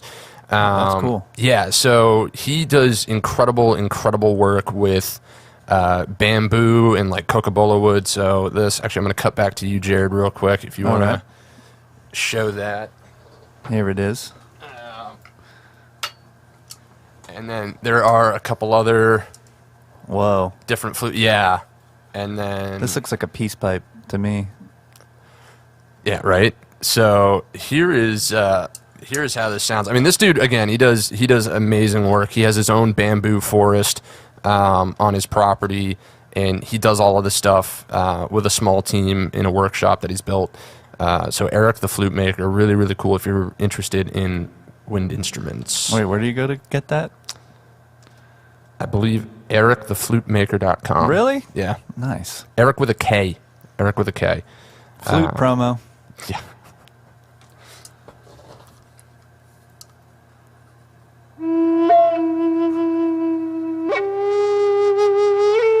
Oh, man. I'm having ayahuasca flashbacks here.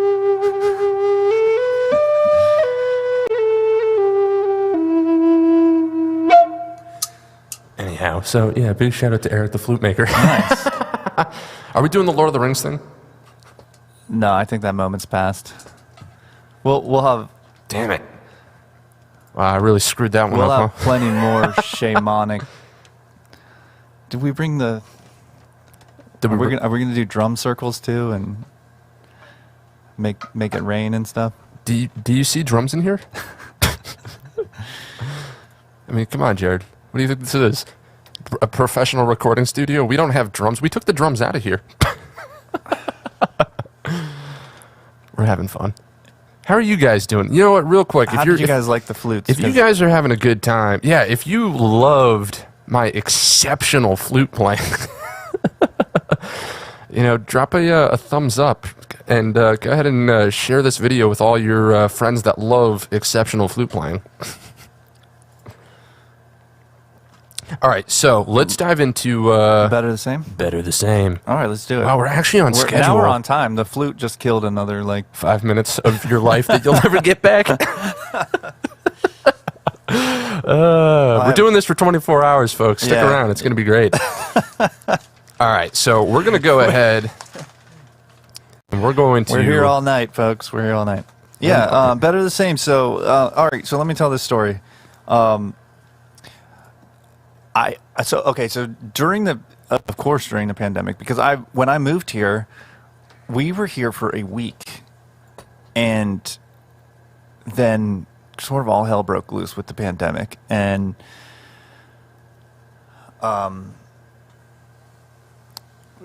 my job sent me back to work from home, and I've been working there ever since, and as far as I know, I'll be working there indefinitely, which is great. But I think we all kind of experienced this just madness of the world just changing around us. And not only had the world changed in a lot of places where we were familiar, but I had moved to this completely new place that was different. Everything was shut down, right? But I decided to go to the beach by myself. I think it was right around the time too, where they were saying that you could exercise on the beach, but you couldn't sit on the beach and play guitar. But I didn't follow that rule. Right. So I went out there. There was nobody. I mean, it was a ghost town, it's very bizarre having been out to the beach now. And it's because around the same time of year, imagine going to Virginia Beach right now and seeing no one there. It's not going to happen, but that's what happened. So I was literally out there with my guitar by myself, and I started playing, and I came up with the lyric, it's a new world, it's a new day, and it started, and the idea started forming in my head of, everything has changed, and then it kind of turned into a love story, but it's okay because we're here doing what we want, and some things are better the same, you know? So, I guess let's just play the lyric video. We'll talk about it after that. Yeah, let's play it. And, all right, here we go. So this is the lyric video for Better the Same. And then, I'll talk about it after the lyric video. We'll dive back in.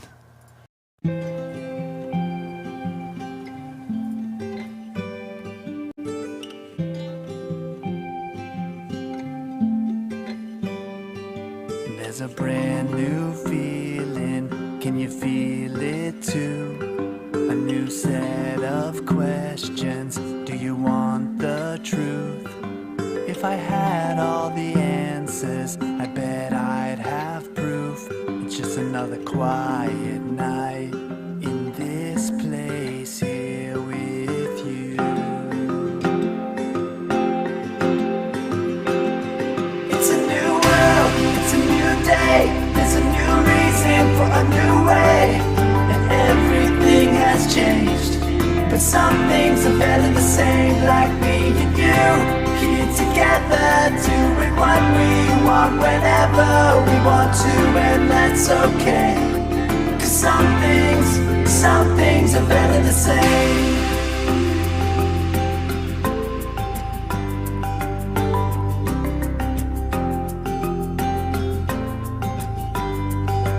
There's this new apartment in a brand new town, and once times were simpler than they are right now.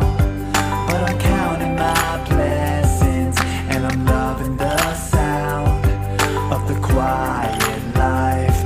Just breathe in and breathe out. It's a new world, it's a new day.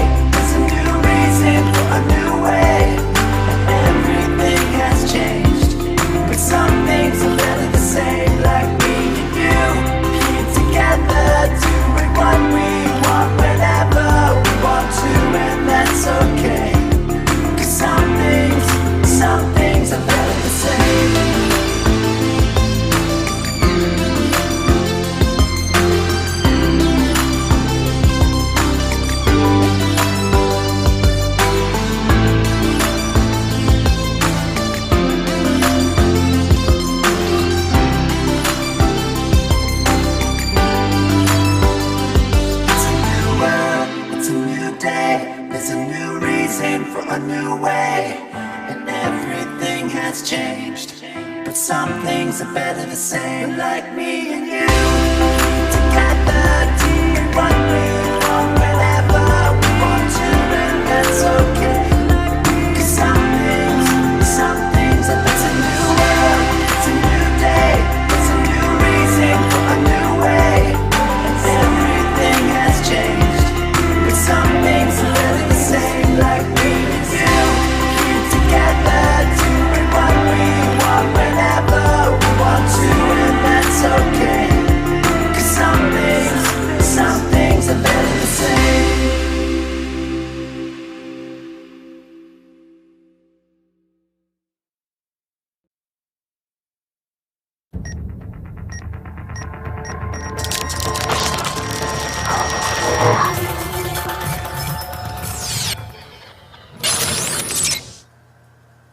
Oh, and we're back. Yeah, better the same.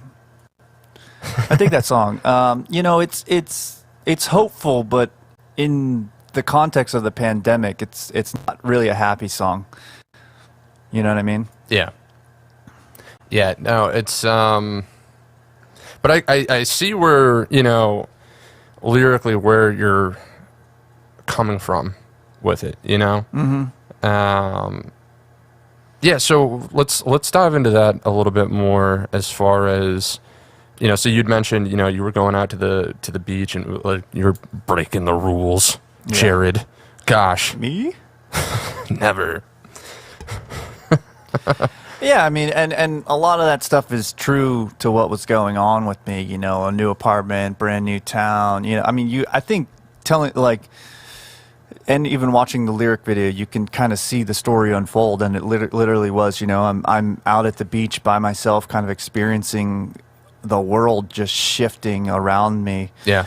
And the idea that, you know, in a way, love kind of transcends all that stuff. I know that sounds a little bit cheesy, but that's what it is. A little bit. Yeah. That's what it is, you know. So yeah, man. There's a lot of there's also some, I don't know if I will get into it, but sometimes I sneak some subliminal messages into my songs, but I think we'll save that type stuff for after Alien Hour. Alien Hour is going to be so much fun. But I'll say that there is symbolism with the word a new day and a new, you know, a new day, a new dawn, the rising sun. If people know, they know. So there's some interesting secret messages in that song. I'll just put it there. So when you were, I'm trying to think of the lyric here. You know, it'd be really helpful if I had a lyric book. Do you know where I can get one of those? Do you know where somebody could get a lyric book of your lyrics if they wanted one? Sorry, that is my phone making that noise. Right? Yeah, well, luckily, see, I have that muted so they can't hear all the crackly nonsense going on. Oh, okay. I thought you guys could hear that. Yeah. Thank you, Paul. See, he's on it. Right, I do try. He's the right dude for the job. Thank you, dude. I really appreciate it. Yeah, so there's a brand new feeling. Can you feel it too? A new set of questions. Do you want the truth? That's it. Yeah, dude. That's an interesting line. Mm-hmm. You know, there's a brand new feeling. So because it seems like I don't know. It seems like a happy song on its face. That's what I'm saying. It's hopeful, but when you really dive into it, it's not very happy. Yeah, no, it's really not. No, I have a lot of songs like that too. I mean, some people, it's interesting, but again, I do think it's hopeful. Well, and now he has the lyric book. Yes, now I have the lyric book. You have the power. JaredFarrellMusic.com. We are here celebrating Kira. That's right. And stream that thing on Spotify, please. Yes. Get that algorithm working to my advantage. Again, if he gets 2,000 plays within 20 hours, the algorithm will bump him up. We go to the moon. AMC GameStop. Yeah, so going through this, right? Let's do it. There's a brand new feeling. Can you feel it too? A new set of questions. Almost Do you fell want the over in my truth? chair.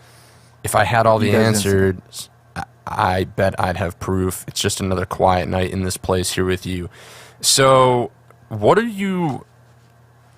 Like, because it almost sounds like you're talking about, like, it almost feels like it's a date in a way, but it's not, right? So it's like you're talking to somebody, right? Well, that's a very interesting songwriting tip for you guys. But if you listen to any pop music, they say the word "you" within like the first 2 lines of something. So that goes into. We'll probably talk about that in the songwriting workshop later on at 9 p.m. But if you listen to a Maroon 5 song, he's going to say the word "you" within the first 2 lines or something, and he's going to directly feel like you're talking to the listener. And so that's something that I've learned is you want the listener to feel like they're in the world that you're describing, know? Do you guys feel like you're in the world that we're describing? Call in, leave a comment, let us know. But so there's a brand new feeling. Can you feel it too? A new set of questions. Do you want the truth? If I had all the answers, I bet I'd have proof. It's just another quiet night, with you. And I think, that's kind of saying like, I don't have all the answers, and all this stuff is happening. And, everybody was searching for the truth. And we've talked about this a lot, like even during the pandemic and the political things that are going on and all this stuff. If you're on your phone, you're like, holy shit, the world is ending. But if you go outside, if you're at the beach by yourself, you're just like, everything's this is fine. amazing. Like life is still going on, and it's just another quiet night here with you. Yeah. Well, and it's kind of funny because, when I have listened to this song, for whatever reason, it always struck me as a song about a relationship.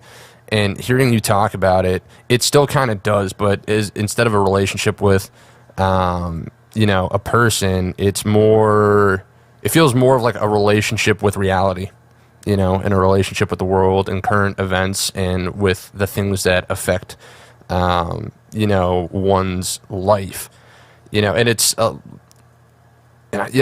always really like your lyrics because you put a lot of time and effort into crafting them. So it's a new world, it's a new day, there's a new reason for a new way. Again, in a lot of ways, it feels like that could be applied to, some kind of like relationship type of thing, but it also applies very well to in a happy poppy but sad kind of a way when you realize it's about like, oh, our world literally changed overnight like that. Yeah, and that's I'll probably say this quote 100 times during this live stream, but when I write songs, and I talk about it with the interview with Davey as well, is you draw from personal experience. So I'm drawing from my personal relationship, my exact experience, but I try to craft it in a way that other people, like you said, you could read into it that, oops, I just hit the camera, that you could read into, hey, we're live.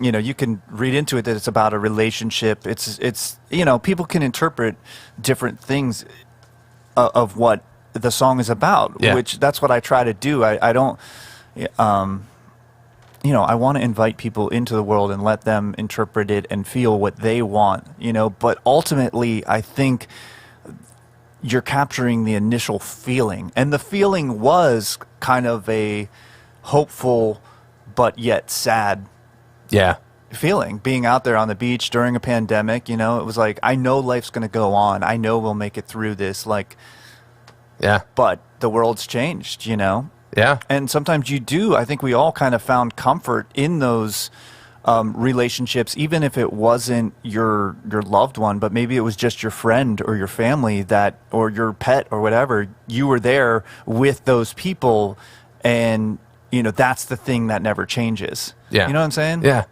Yeah, I think there's some powerful stuff in there. And I think one of the things about songwriting, we were talking earlier about you feel like it's your higher self sort of coming through and trying to say something. There's a lot of that on this record. I think every song that made it onto there, I had a feeling of being in that flow state and capturing something, and you just know when you have the feeling. Yeah. Like Miracle is another one. I know I'm jumping to the end of the record here, but Miracle is a song that I wrote when I was in LA, but it was about the political strife and everything that was going on in the country, and the idea of just being grateful to be alive and being like, it's a miracle that anything exists aside from nothing. I don't know if you ever thought about that, but like, why does anything? That's getting really deep and philosophical, right? Like if we were on mushrooms or something. But like, seriously, like, why does anything exist at all as opposed, to nothing? And the fact that we live in a world where you can just go and get running water from the sink, you got refrigeration. I mean, we've got technology to do all these things and release records, and the fact that you can wake up and do music and art, or I can wake up and do music and art, is just such an amazing thing, and it's a miracle. Yeah. And that, I remember we were talking just the other day, and we were during rehearsing for Riff House, August 28th. Boom. That's right. How about that plug? Woo! That's another thing I'm going to plug a bunch. So that if you guys spicy. Want to see the full band experience, Paul on drums, and we have our boy Jordan Cady on bass, come to Riff House. Star Crown, it's going to be their debut, and they're another great band. And Commitment Issues, who are just fantastic, they're going to be there as well. So anyways,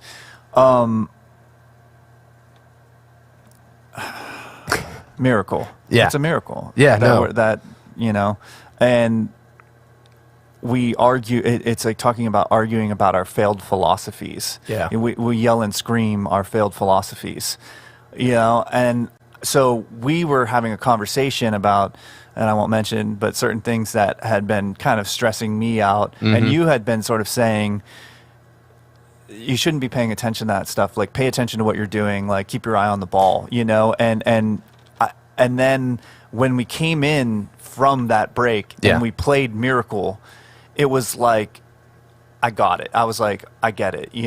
That song almost brought me back to where it's like, yeah, I need to be centered in gratitude right now. I need to be centered in the moment and centered in gratitude. So, yeah, that's really cool.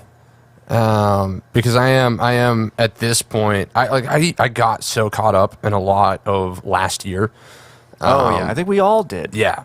For the last couple years, it's been hard not to get dragged into some of the muck and mire. No, exactly. It really is. But what I've learned from my experience is, if you just focus on the here and the now and what you can see with your own two eyes and what you can hear with your own ears, and look out your window, this is how I put it, right?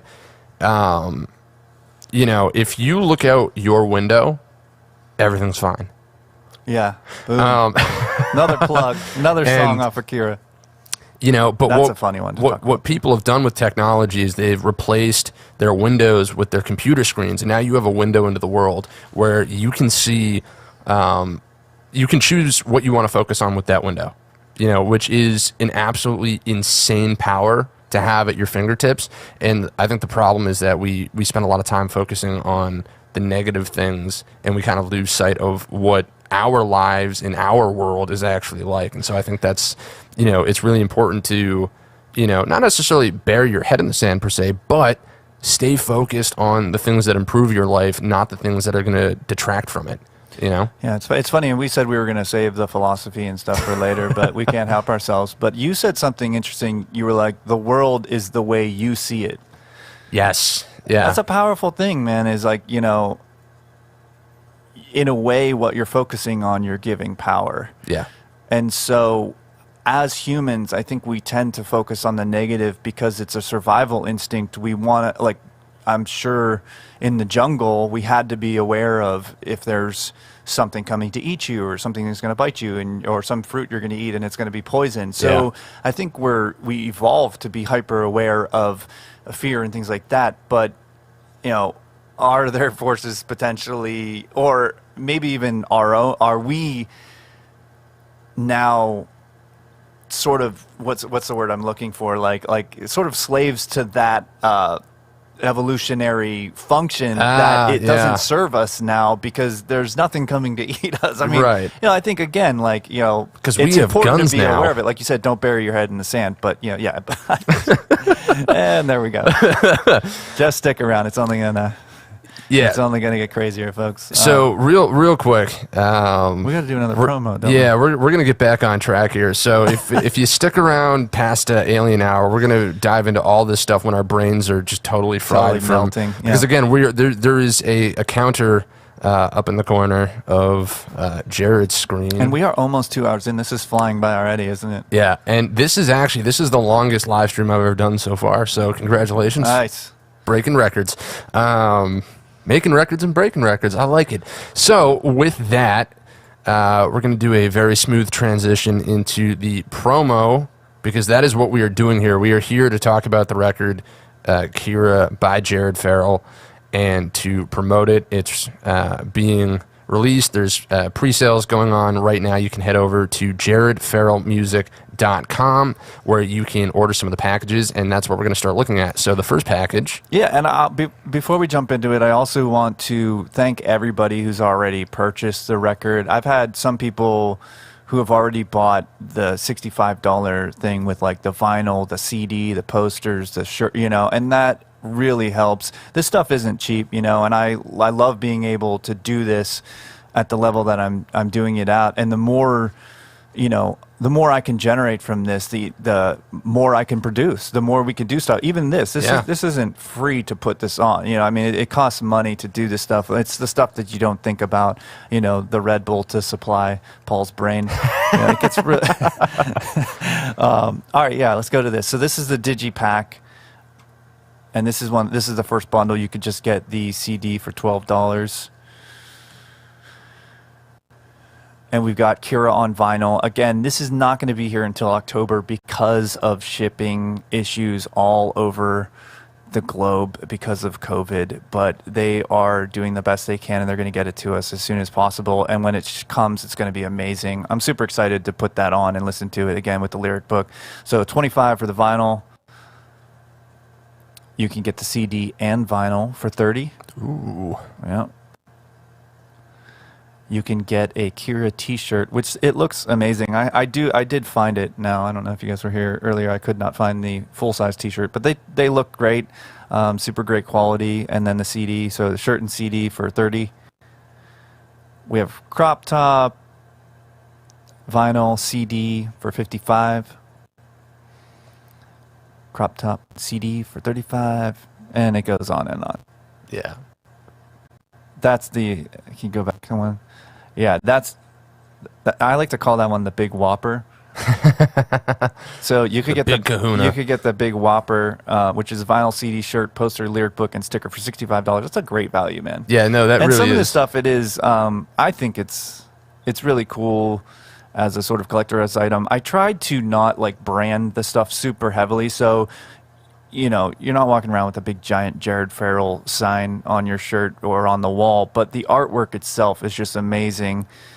I mean, I have the poster already framed. I mean, I'm a little biased about it, but I still think but I think it would look awesome anywhere, especially any room that you're going to be creative in. I think putting that poster up would be a really inspiring thing. We also have those holographic stickers, which is really cool. I'll throw those in. Yeah, those are super cool. Yeah. And again, you guys can get this stuff over at www.jaredfarrellmusic.com. Now you're getting it. Yeah, look at me go, huh? Right, the next one I call the Whopper with cheese because it's a little bit more... No, a Royale with cheese. Okay, fine. This is the Royale with cheese, which is the crop top. It's the same thing as the last one, but crop tops are a little bit more expensive, but they are super cool. And you can get one and wear it to Riff House on the 28th. That's right, Riff House the 28th. What time? I don't know. We got to ask Brandon that. I don't know what time we're playing. Do That's you? great. It's probably going to be like, 8 or 9 or something. 8 or 9, somewhere in there. That place stays late. Yeah. So there was only one of these, and it is the original lyrics for Make Them Pay. So those are the original handwritten lyrics, and there is only one of these. And that are actually the only lyrics that I hand wrote, which is really dumb, because as I was talking to Davey, he's like, oh yeah, I save all my handwritten lyrics and like put my like drinks on them and make them all gnarly, you know. Right, It's like, right. so he has them and he wears them in and then he sells them, and I'm like, God, you're smart. So I only have one of those that if somebody is interested in the original lyrics, you can get it for $125. That's awesome. Somebody needs to snatch that up quick. These are the posters. They're so sick. Like I said, I framed this already, and like I can't wait to hang it on my wall. But only $10 you could buy a poster. The artwork, Sacred Cuts Collage, again, I'll plug her a bunch. She just did an amazing job. I told her what I was going for with the. I based it off the song "World's End." And it's like, here I am at the edge again, tightrope walking at the world's end. And I sent her those lyrics and I sent her the song, and this is what she sent back. And there was like a few tweaks here and there. I guess the doves represent hope and the butterflies represent change. And, you know, tightrope walking over the fire pit into the nebula eye. Just really cool symbolism. The artwork is just really something else. Yeah, no, it is. And, and there's the big clock. Yes, there you can actually see it, you know, and that's from You got a real the, thing for clocks, man. Well, that is from the All She Wrote song, which I can't wait to tell that story, because that is a very interesting one.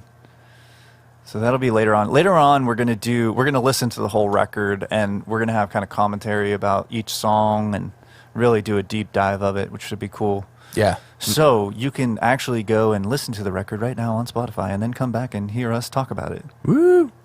Really. There we go. Signed and personalized. Yes. And I will even write "You Rock." There we go. The holographic stickers. Those look cool. Boom. Yeah. No, the stickers are awesome. So again, folks, if you are interested in good music and just phenomenal music, phenomenal artwork, and you want to support a Virginia Beach artist. There you go. Yeah. Keep it local, y'all. That's right. You can do that over at www.jaredfarrellmusic.com. All of this is up on his page there right now. So feel free to head on over there if you are interested.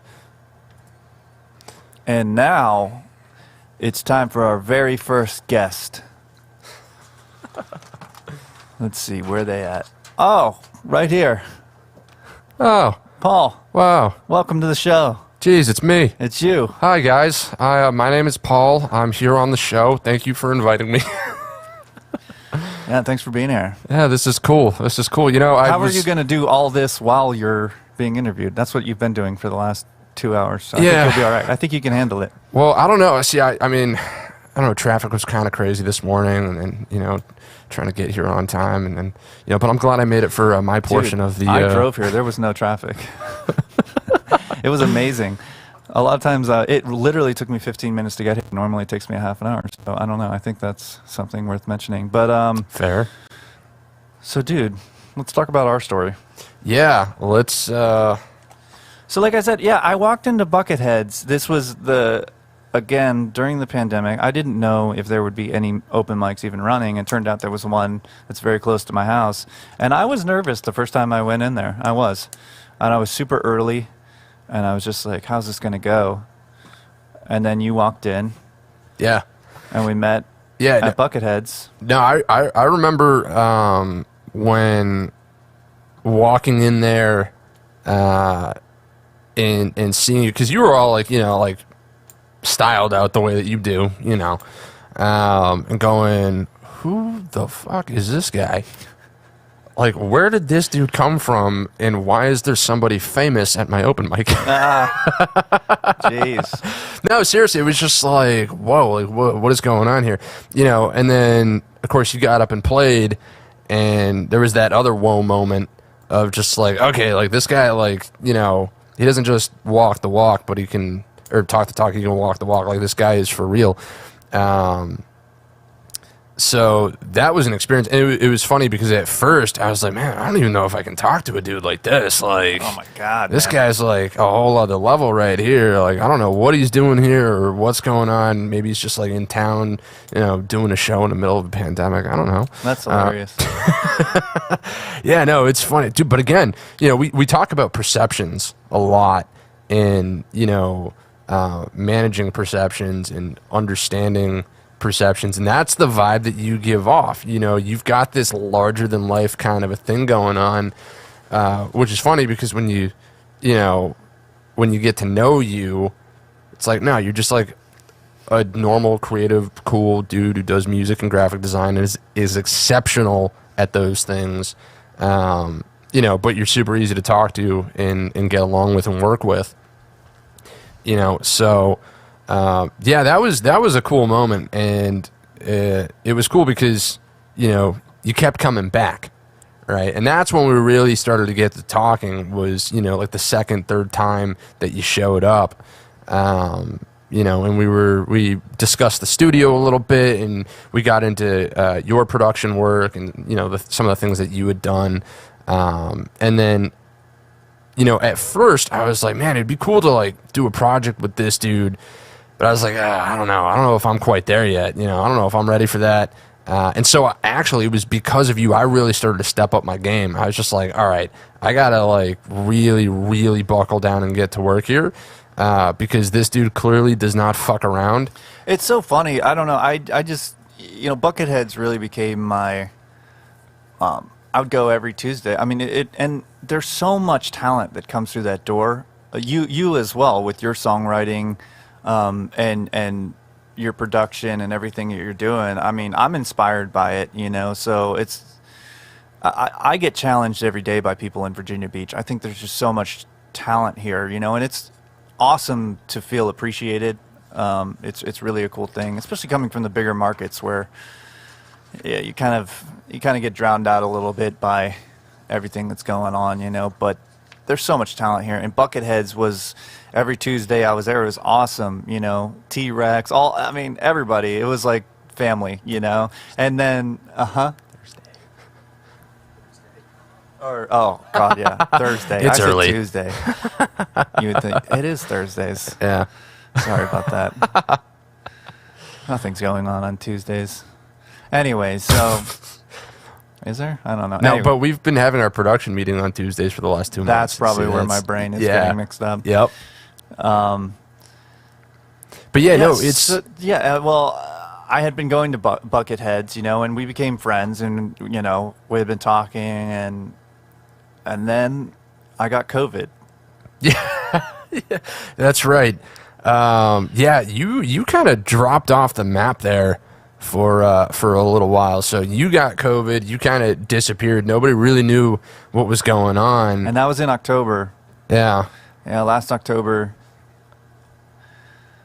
Yeah, And that sucked, for sure. Oh, it wasn't the best time of your life? Not really. I mean, I didn't get it super bad or anything, but it still wasn't fun. And then you lose your sense of taste and smell, and that gets scary, man. Especially all the stories you hear, and you're like, I don't know how this is gonna go. But Well, I you think also had like a crazy fever going on, right? Like you were like hallucinating. Well, yeah. Well, so yeah, it's true, and we're gonna get into that with All She Wrote, because so Catalyst was written immediately after, and we're gonna get into the story of Catalyst for Change if you guys don't know where this is headed, but and then I also wrote All She Wrote after that, and yeah, my brain was a little bit tripped out after having COVID. It was very weird. So I had an intense fever, and I would fall asleep for like 5 minutes and wake up just drenched in sweat. It was really weird. Yeah. Which is bizarre. I had never really experienced that. And then you have the loss of taste and smell, which was really weird. Right. But I think I bounced back relatively quick, except the fatigue afterwards sucked. It took a long time to get back. But oops. whether we go into there's a full story with COVID that I still haven't told the full story, and I don't know if I will. Yeah. But there was a pretty heavy story. Yeah, it is a very heavy story, and so there was basically, I'll just say, a very intense personal tragedy on top of COVID. Yeah. And that really is what inspired me to write Catalyst for Change.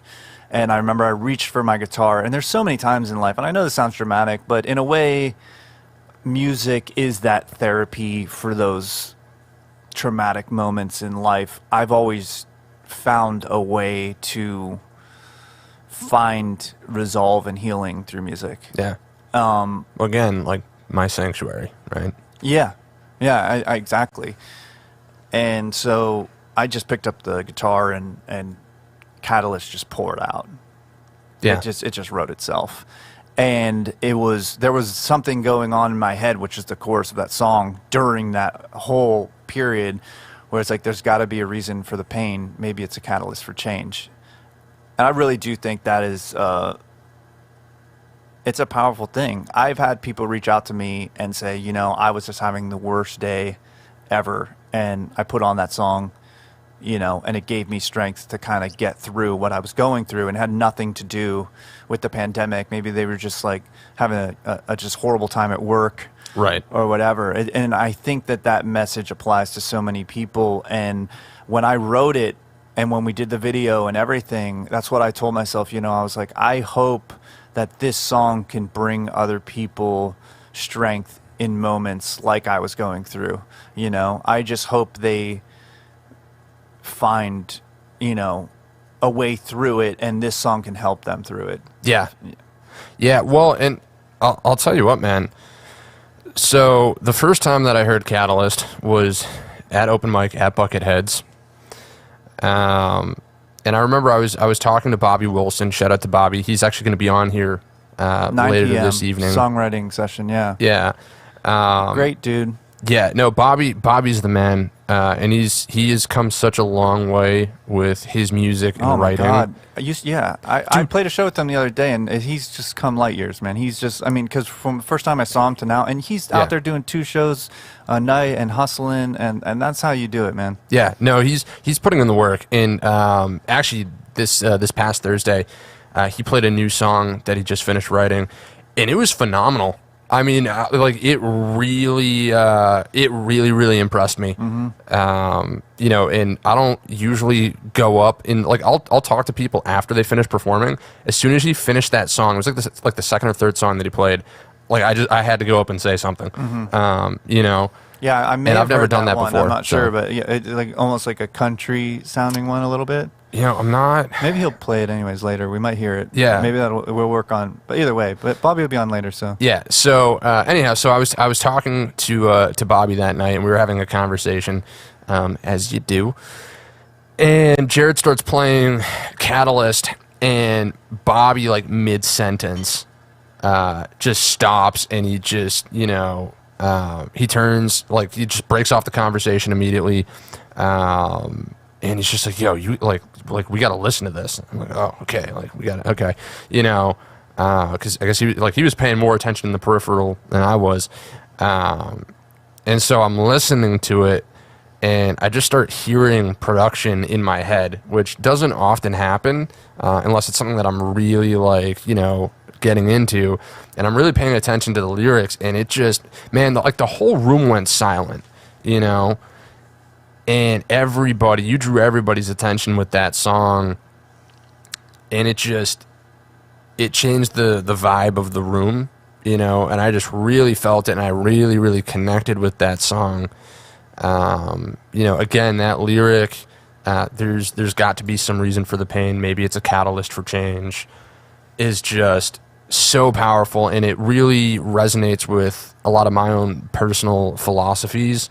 And there's another lyric in there about, you know, like all of the chaos and violence, maybe it's a reflection, like maybe what I'm seeing is a reflection of me. Yeah.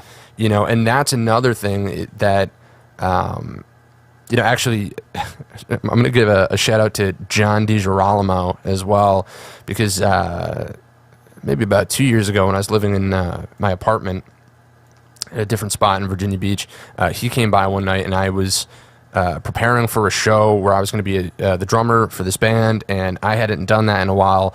So I've got 2 acoustic kits. I took them out of their cases, and there was just pieces of drums and equipment that I was inspecting all over the living room floor, and it was just a mess, a crazy mess of instruments and all of this stuff. And as soon as he walks through the door, he just goes, "Whoa, is this what it's like to be inside your mind?"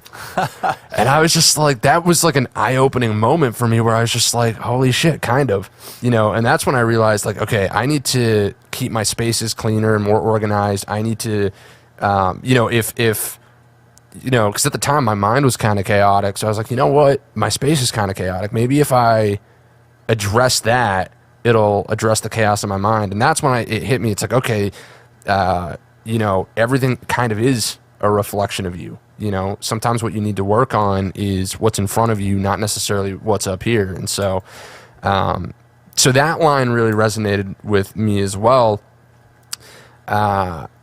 So yeah, at that point, that's when I knew. I was like, man, I got to get my hands on this song. And so I came up to you afterwards, and yeah, I remember that. You were like, yeah, I heard the whole thing produced in my head, and I was like, yeah, you want to take a stab at producing it? Like, let's do it. Yeah, yeah, and you know, then we set it up, and you know, he came to the studio. And we just got straight to work, you know, and that was a really cool experience. Did I have pre-production for that? Yes. I did have a little bit. Yeah, you had a little bit. You had some drum track ideas and some Which bass we totally ideas. Changed. Yeah, we built a lot. We read it, yeah. Because it went in a totally new direction, man. We, like, really dove into the production of that song. You worked super hard on it. I mean, there was, like, I would do a session, and then I would go home and I would sleep. And I would wake up at like 7 a.m.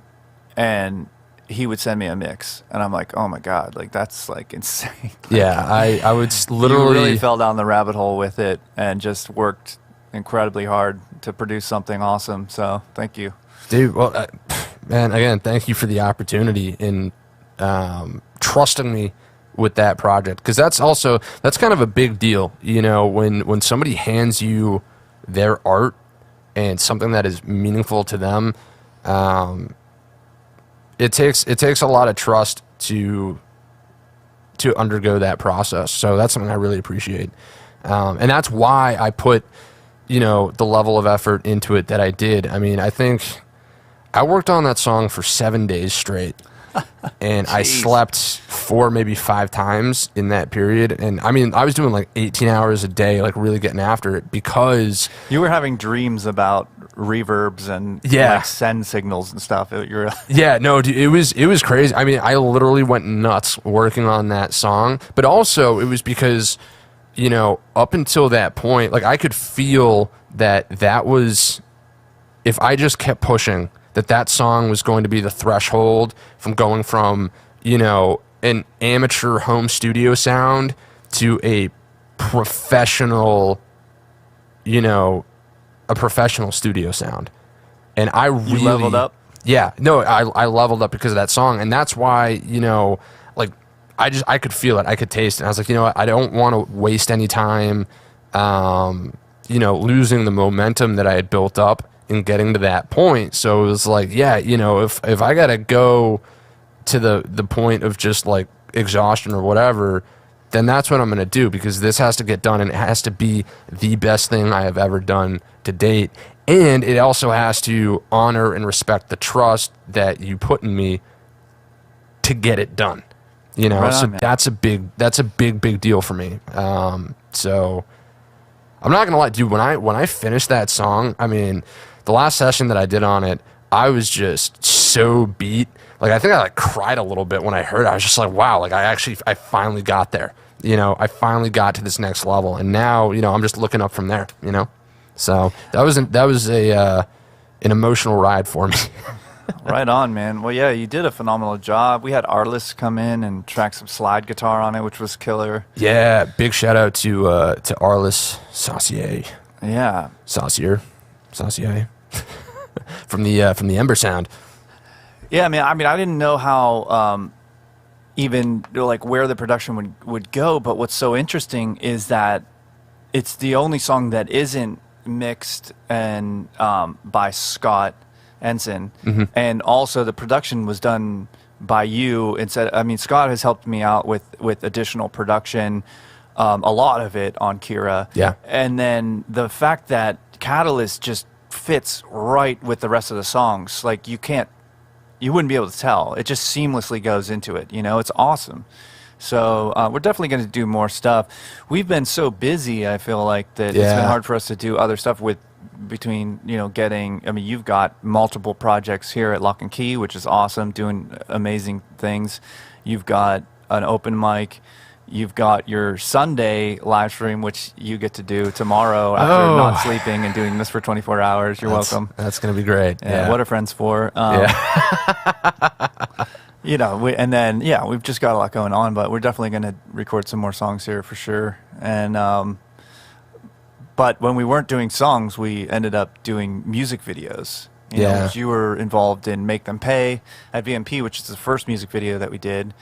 And then the second one that we did was Catalyst. Should we throw up some behind the scenes pictures now and talk about them? Yeah, let's, actually, real quick. So I do want to really give a shout out to Arliss and talk a little bit about this because, we brought him in Catalyst, and we're going to play Catalyst in a minute here. There is towards the end, there's a musical break with a slide guitar, and the melodic line is, it's relatively simple, right? It's not, Yngwie Malmsteen, right? But because it's simple, and this is the thing about simple, is that it's deceptively difficult to really nail because it requires a lot of really strong emotional content to make it work. And so Arliss is a phenomenal guitar player, and I can't overstate that. He's an incredible guitar player with what he does. So we brought him in to do the slide guitar, and I think I made him play that part like 30 times. And every single time he nailed it, right? He played it great, but every time, because again, I had such a connection to the song, and I knew like exactly what I wanted out of it emotionally. I made him play it so many times until it felt perfect. Every time he played it, it sounded perfect, but it didn't quite feel perfect yet. And so he put in a lot of work, and I can be very, very demanding in the studio. And he was just a trooper through it. Like, he wanted to get it right just as much as I did. And so I can't, Arliss, if you're hearing this at some point, dude, I can't thank you enough for the time and the effort and the respect that you showed to the song. So I really, really appreciate and value that. So thank you. Hell yeah. And shout out to the Ember Sound too. Yes. Yeah. Big shout out to the Ember Sound. All those guys are super cool, man. They are. Yeah. That's another great. Aaron Jesus Russell. Yeah. Jesus. So Jesus and Arliss were in Make Them Pay, and we'll play that later. That's later on in the stream. We'll get to that. But that was an awesome experience at VMP, shooting the music video with our buddy Bill, who also did Catalyst for Change. You want to do some behind the scenes photos? Yeah, let's throw up one of these photos. So I guess so here's the thing is that, oh man, we got a lot to talk about with this though. Yeah, dude. So just, I guess, leave that up and we'll talk about it, because first of all, in my mind was building this video, and I had talked to you about it, right? And you knew that there was like something very specific in my mind. Like, yes. The whole video was built in my mind before it happened. Yeah. And one of the things, I wanted a very dilapidated, grungy area to shoot in, and I needed one location because I knew I had to get it all done in one location. And this is the first video that I haven't had any real supporting cast, except we did add Marlena at the last minute. I don't even know if that was really planned. That was like a last minute thing to have like a ghost like symbolism in the thing. But as I'm talking to you, I had been scouting insane asylums. I had been scouting abandoned houses and abandoned buildings. Like abandoned schools and We're stuff everywhere, like that. yeah, trying to find a place. And a lot of the places we found, it was like, it doesn't have electricity, it's not going to work. And I kept talking to you about it. And then one day I was over here, and I'm describing to you, like, I don't know where we're going to do this in this location. We need, this. And all of a sudden your face just lit up. You're like, follow me. Yeah. And we went out to your garage, which was just full of stuff. Yeah. And we're like, it's perfect. Yeah.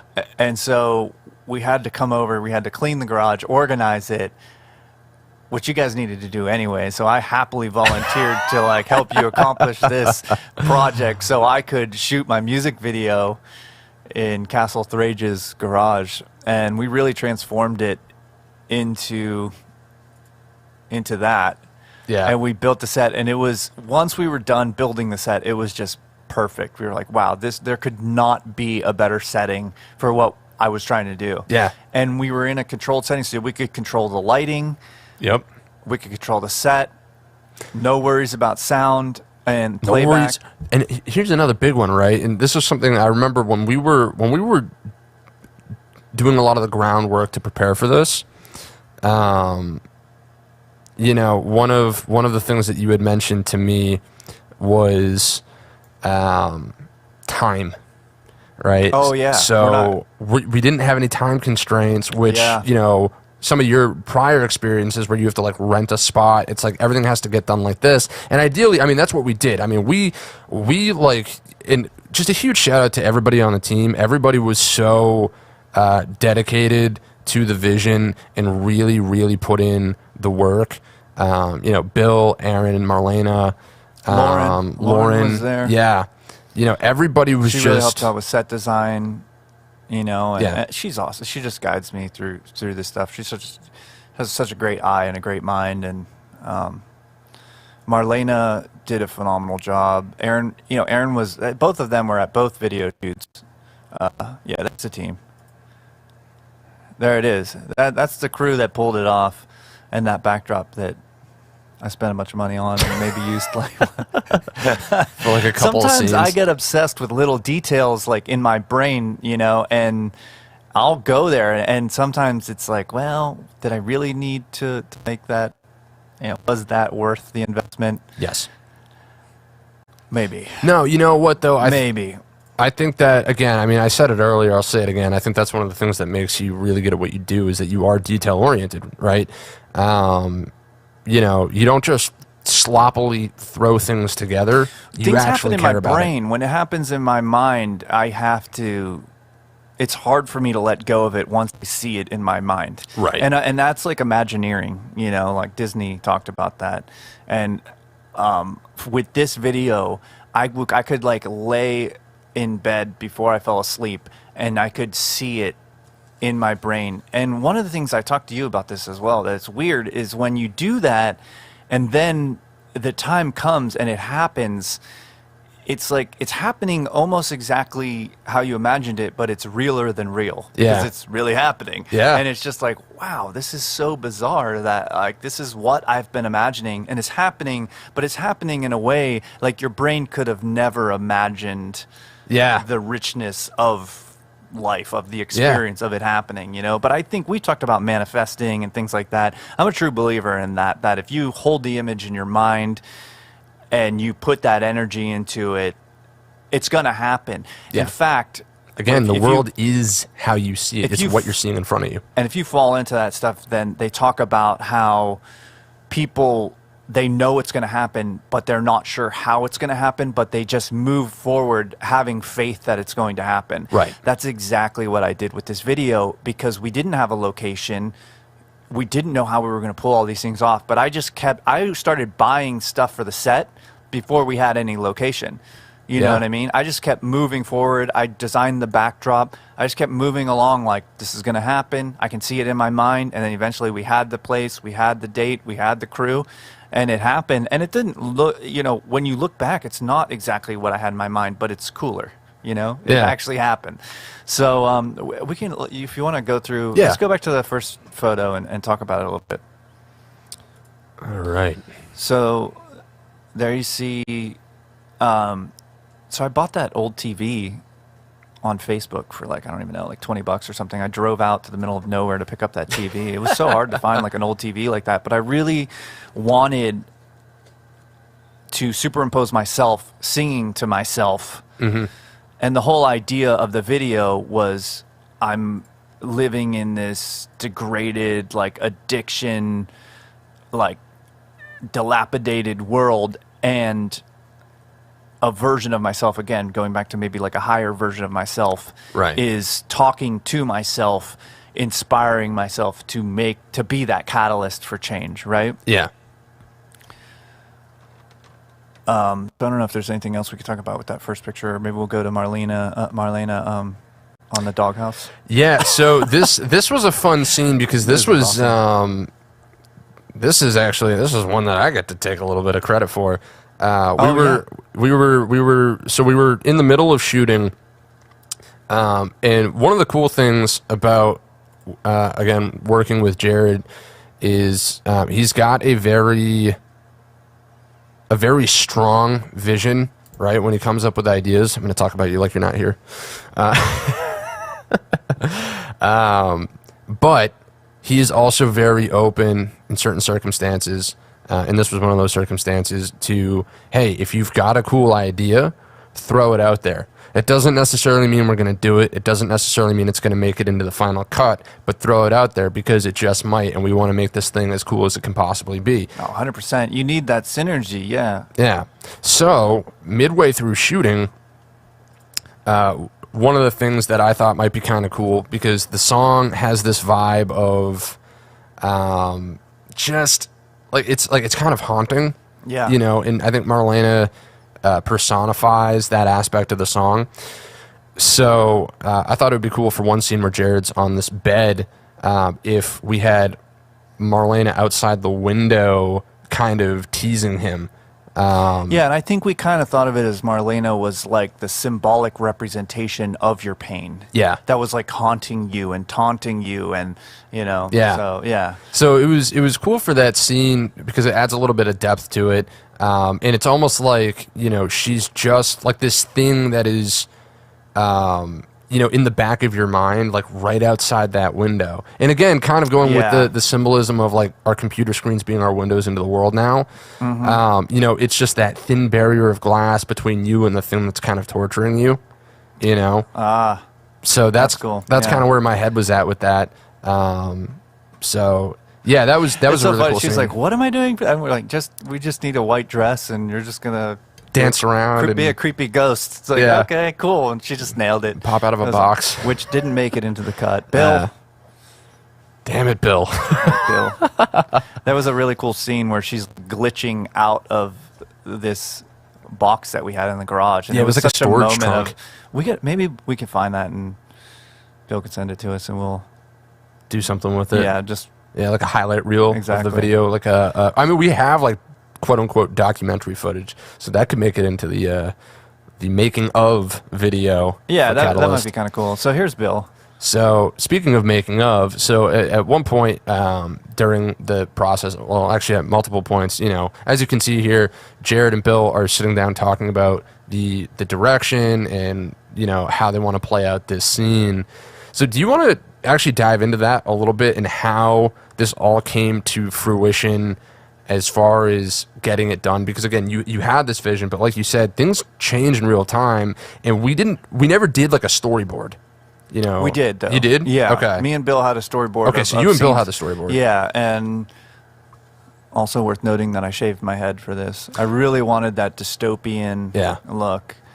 So that was interesting. Listen, folks, this guy is dedicated to his craft. I mean, when he told me he was going to shave his head, I was like, really? Then I did it, and you were like, that's not short enough. And so I was like, okay. Like, and I went back and like went like full crackhead. Yeah. And then we built a drug den, and yeah. So we had one of the things, again, I try to do in my mind, like, even though there's a story, I try to map it, because I've done enough videos with Davey Suicide and other projects where I have enough experience doing videos that I know that this is going to work.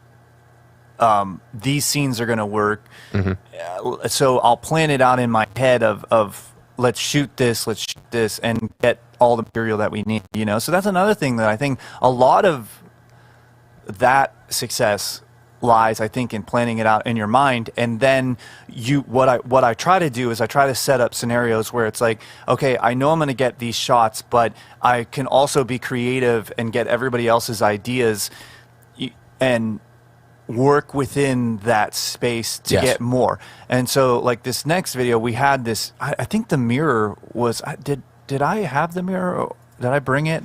I think I brought this mirror, and then you guys had that crate. I brought those lights, and then somebody had, it wasn't my idea, somebody had the idea of breaking the mirror and looking at, and that's just such a cool image. And in the video you see pictures, like video, like shots of me looking in the broken mirror, and I actually broke the mirror on set and actually cut my hand, of course, because I'm very careful when I do things like this. So that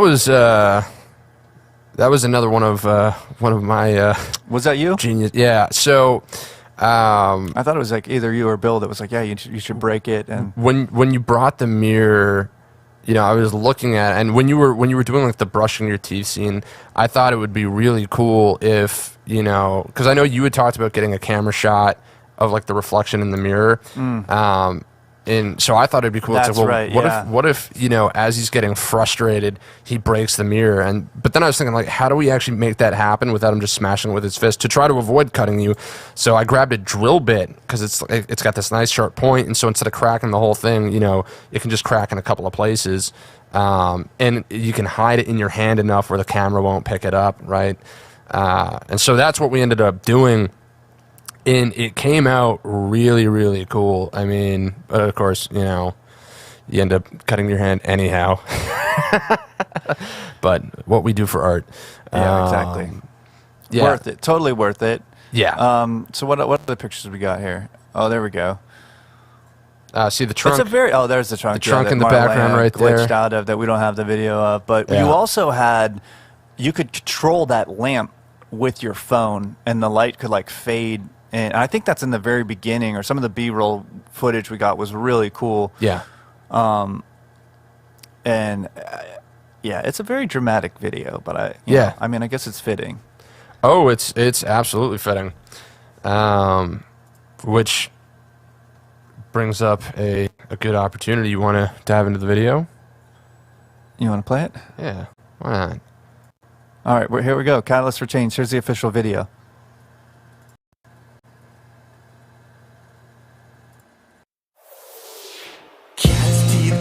Funny feeling in my side, seeing things in all the woodwork as the days fly by, and the dishes need done and the battles need won, and the feelings won't come anymore because I'm numb.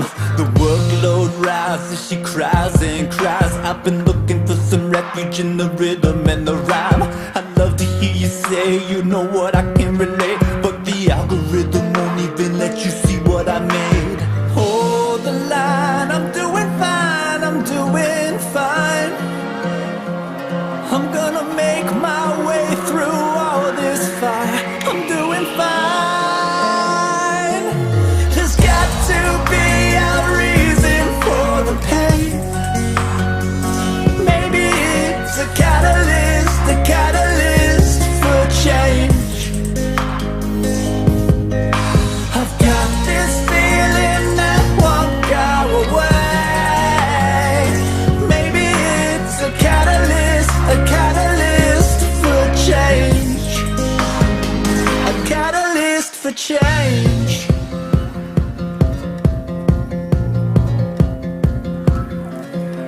The headlines scream, I don't know who to believe. Maybe everything I'm seeing is a reflection of me, but the caffeine buzz tells me I can't get enough of the chaos and violence. I guess it's what I want. Say a prayer for me, I'm a tortured soul. Give me your love and attention, let it fill that hole for a minute or so. Then I'll start to feel alone, and I'll push you all away and start the cycle once more. Hold the line, I'm doing fine, I'm doing fine. I'm gonna make my way through all this fire. I'm doing fine. There's got to be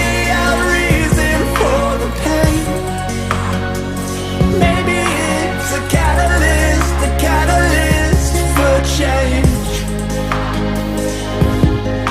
I've got this feeling that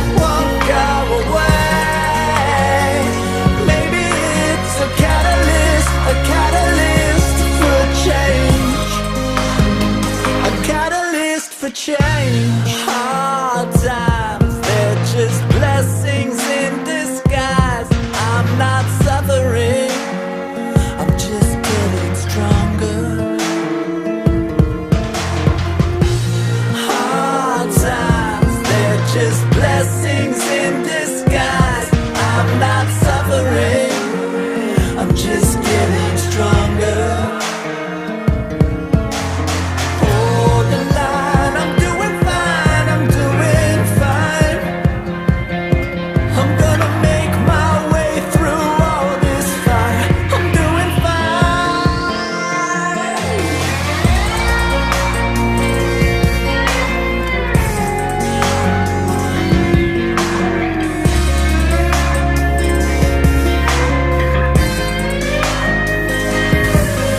There's got to be a reason for the pain.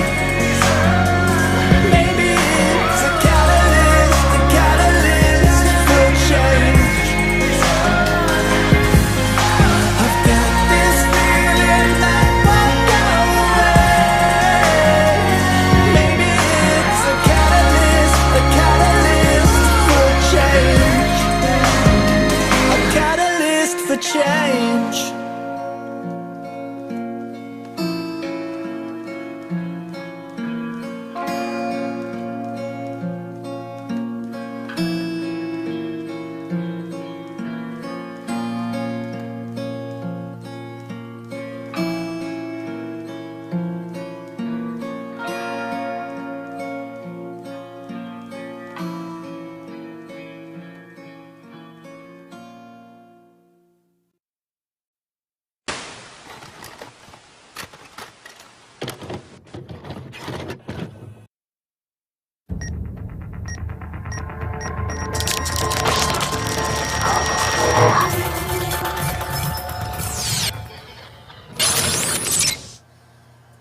Oh, and we're back.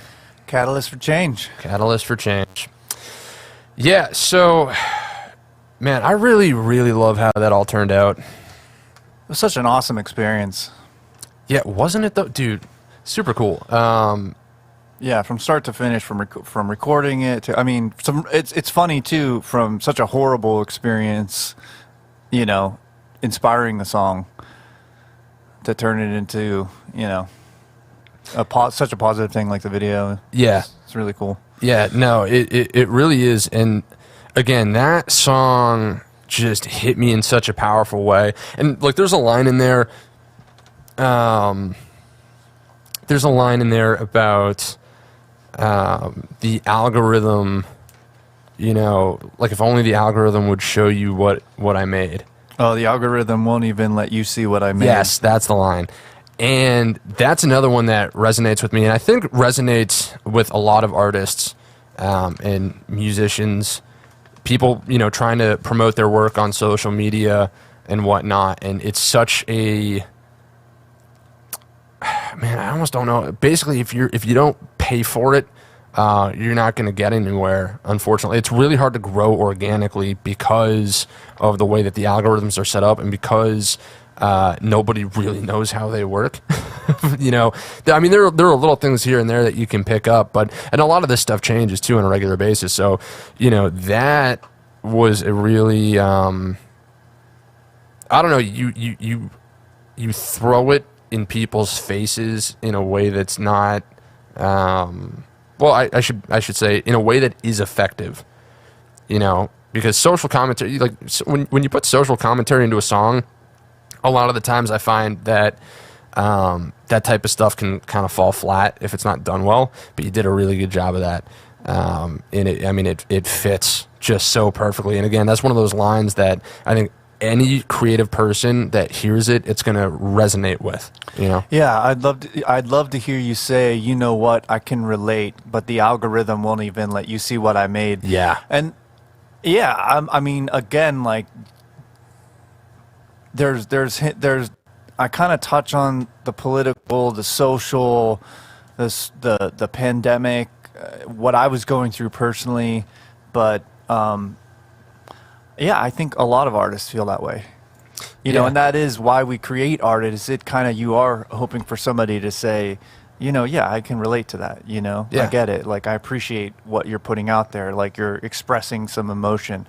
And then to have that, when you feel like it is stifled in a way. It's very frustrating. I know a lot of amazing artists that feel so frustrated by the fact that it's almost become a game of content creation, you know, which is what we're doing here. We've created so much content for this, you know, but some people are so frustrated by that fact. And then you pour your heart and soul into something and then you put it out, and some of the algorithms don't even allow the people following you to see it unless you pay for it. Yeah. It's frustrating. Dude, it really is. It's very annoying and aggravating in a lot of ways. And you know, and another part that's interesting about that line is, you know, a while ago, I guess almost an hour, 2 hours ago now, you know, when we were talking about songwriting and how it's like your higher self in a way coming through you, like you're a conduit for this door to the universe, right? And have you ever thought that when you're watching somebody perform live? There's so many times I've thought that when I'm watching somebody perform on stage, and I'm just like, this seems like a bigger part of this person that's shining through on stage, you know? Yeah. I really do believe that. I think there's something there. No, I think there is too. Maybe it's like the idealized self, or I think a higher self is a way to, like the self-actualized, like, yeah. But what I was getting at with that sorry was for interrupting. No, you're good. There's going to be a lot of that over the next 21 hours, 20 minutes. We're almost there. This is nothing. Yeah. So my point being is that, you know, you create this, you know, heartfelt, soul-driven thing that really does resonate with people. I mean, this song does. Everybody that I know that's heard it, you know, that I've at least talked to about it, it resonates with. And so that line, I think, highlights a lot of that, the frustration that you create something that really can resonate with people. And frankly, as far as the algorithm is concerned, really can drive engagement. And yet you are at the mercy of a couple lines of computer code.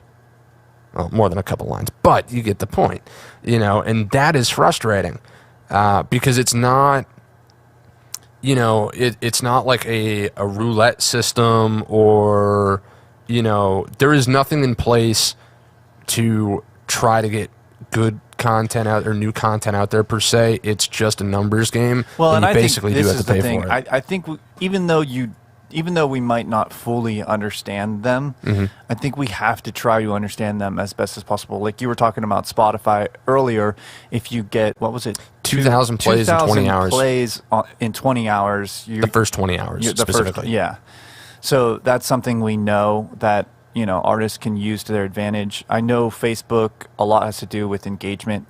I support Lock and Key. I support what you're doing. You're bringing... Which, by the way, thank you. You're bringing... So Lock and Key, man, we have to really appreciate it, like what you're doing. There's some other, BTG Collective is another one that just reached out to me. I've been doing some shows with them.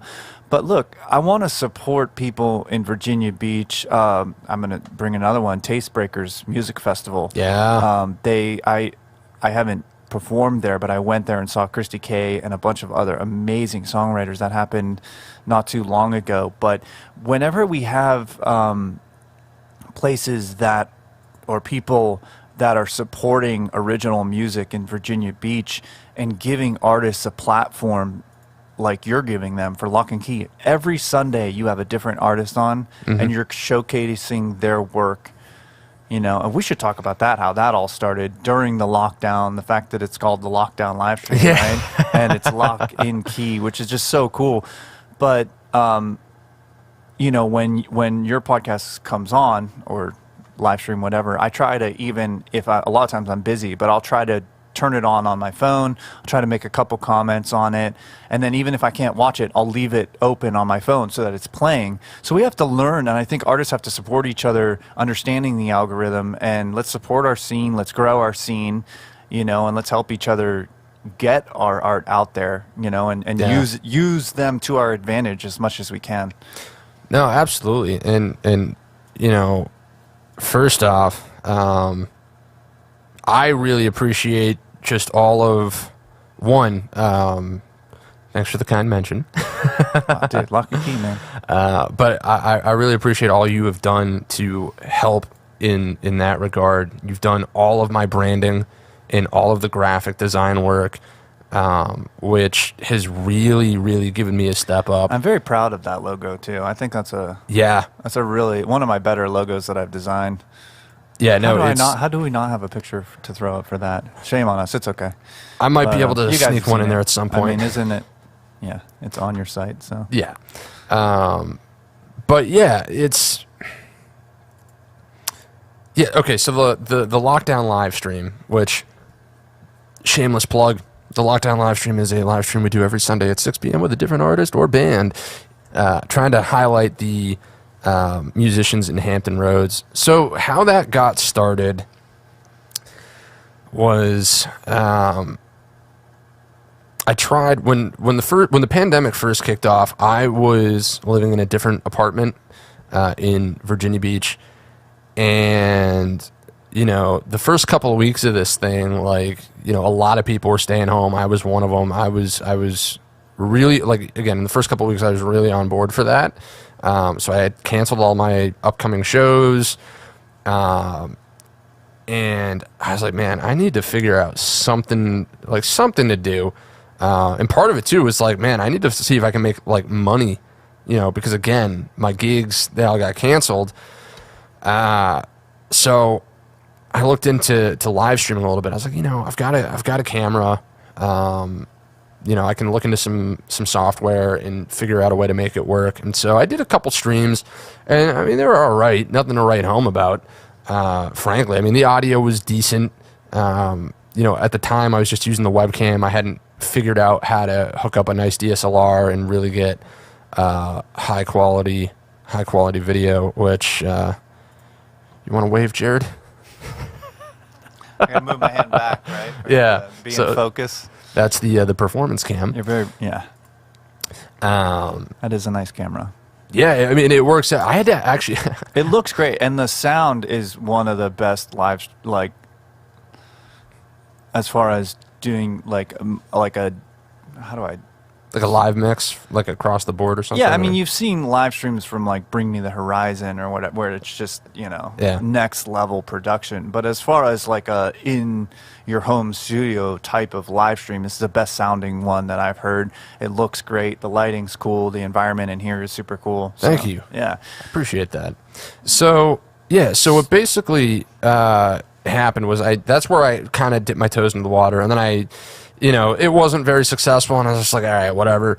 I lost interest in it for a while, and then when I ended up, about midway through the pandemic, moving to Castle Thrage, I noticed there were a couple Facebook groups that were really blowing up with live streams, and a lot of artists in Virginia Beach that were really getting after it, but they were using their phones, and I was like, man, the audio sucks, the video sucks, there's no way this is going to be that successful, because ultimately what people want is quality entertainment, and that requires good video and good sound. So I figured, I've got a nice camera, I've got the sound, all I need to do is figure out how to connect those two and get some lights and learn some lighting. So for about a week, I just was watching nonstop YouTube tutorials on cinematography, on lighting, on live streaming, on how to get this stuff all hooked up, and through a lot of trial and error, I got it going, and I figured, okay, this could be a cool platform to have for people, as well. Actually, it wasn't even intended to be a talk show at first. That's what it morphed into at first. The first couple of episodes, if you go back with Dream Dweller and Ben Mosher, shout out to those guys. It was just straight music, and then it morphed into this talk show because people started saying, like, it'd be interesting if you asked them about the writing and asked them questions. Yeah, and I know my first live stream with you was one of the first ones where we really kind of dove into that. Yeah. And I think, and then I remember you hitting me up about the border and the logo and everything. You're like, look, I have this idea. We kind of got the graphic design, and I was just amazed at how fast you kind of made it come together and started launching them on Sundays. And then what I think has been your key to success, which a lot of artists including myself, struggle with is the consistency. Mm-hmm. Every Sunday, even if you do a 24-hour live stream the day before, you do not miss, and it launches at the same time. Yeah. Right, 6 p.m. 6 p.m. every Sunday on There's the a dot. different. And how far booked are you? About 3 months at any given time.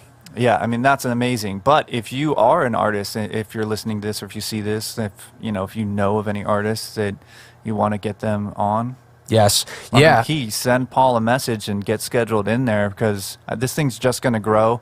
I think eventually, we've talked, I think people will, when they'll go on tour and when they come through Virginia Beach, I think they'll jump on Lock and Key the same way they would do interviews on radio in the past. That's because people now, they go on Joe Rogan instead of going on radio. And me and Joe, we go way back. We're basically the same. I mean, he has a podcast, I have a podcast. He's got a couple more listeners. Just a few, handful. Yeah, but Yeah.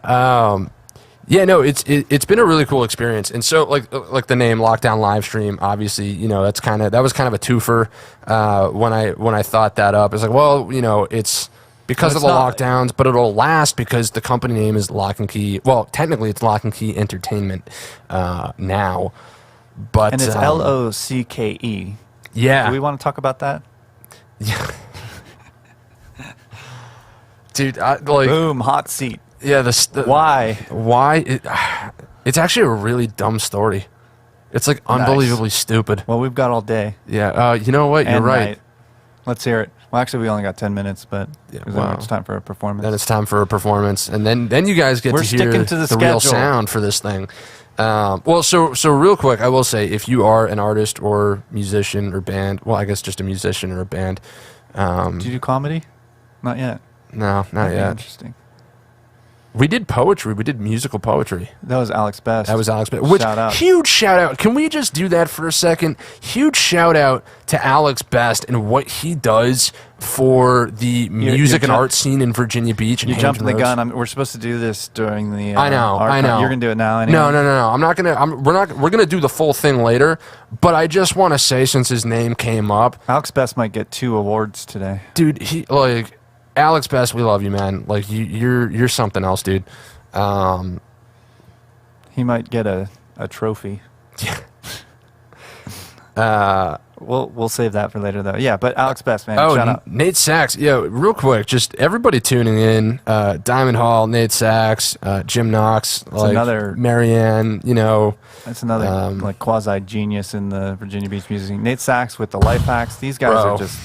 Yeah, Nate Sachs is something else. If you haven't seen that guy play, and same with Diamond Hall, you need to check these people out. You can they have websites, they have social media. We've got a thriving music scene here. Yeah, I heard that before I moved to Virginia Beach, and coming from LA, I was like, really? And even moving here, I was like, where is it? But then I got to know everybody. I started meeting people. I remember seeing Nate Sachs with Christy K for the first time. I'm like, wow, This is some real deal talent. He's like Ed Sheeran level with the loop pedal. He actually convinced me to go and buy a Voice Live 3, and I'm not doing the looping, but just the compression and the effects in that thing, and the fact that you can do harmonies. Well, I mean, it's a killer pedal. So I invested in one.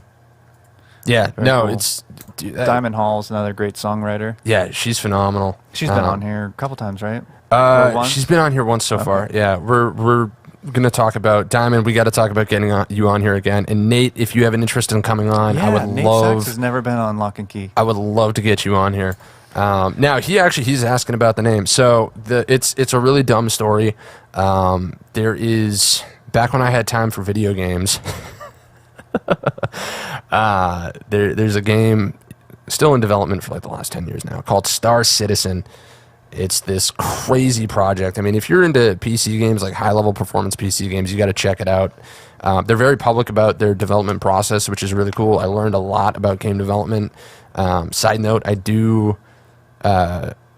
some composing, like orchestral composing for some indie video game projects. So that's a big interest of mine, is video game development. And so getting to kind of have a window into that world was pretty cool. Anyhow, So the name in that game, you can form like a corporation, basically. And for whatever reason, I came up with the name Lock and Key Professional Solutions.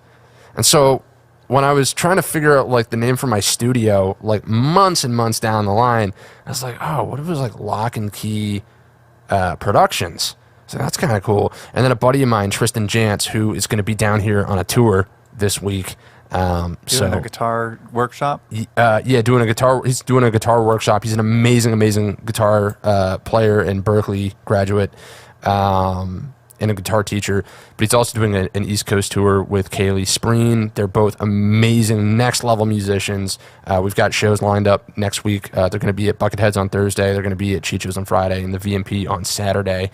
So I'm just going to shout that out real quick. He had the idea. He was like, what if you made it lock in key, like a musical key?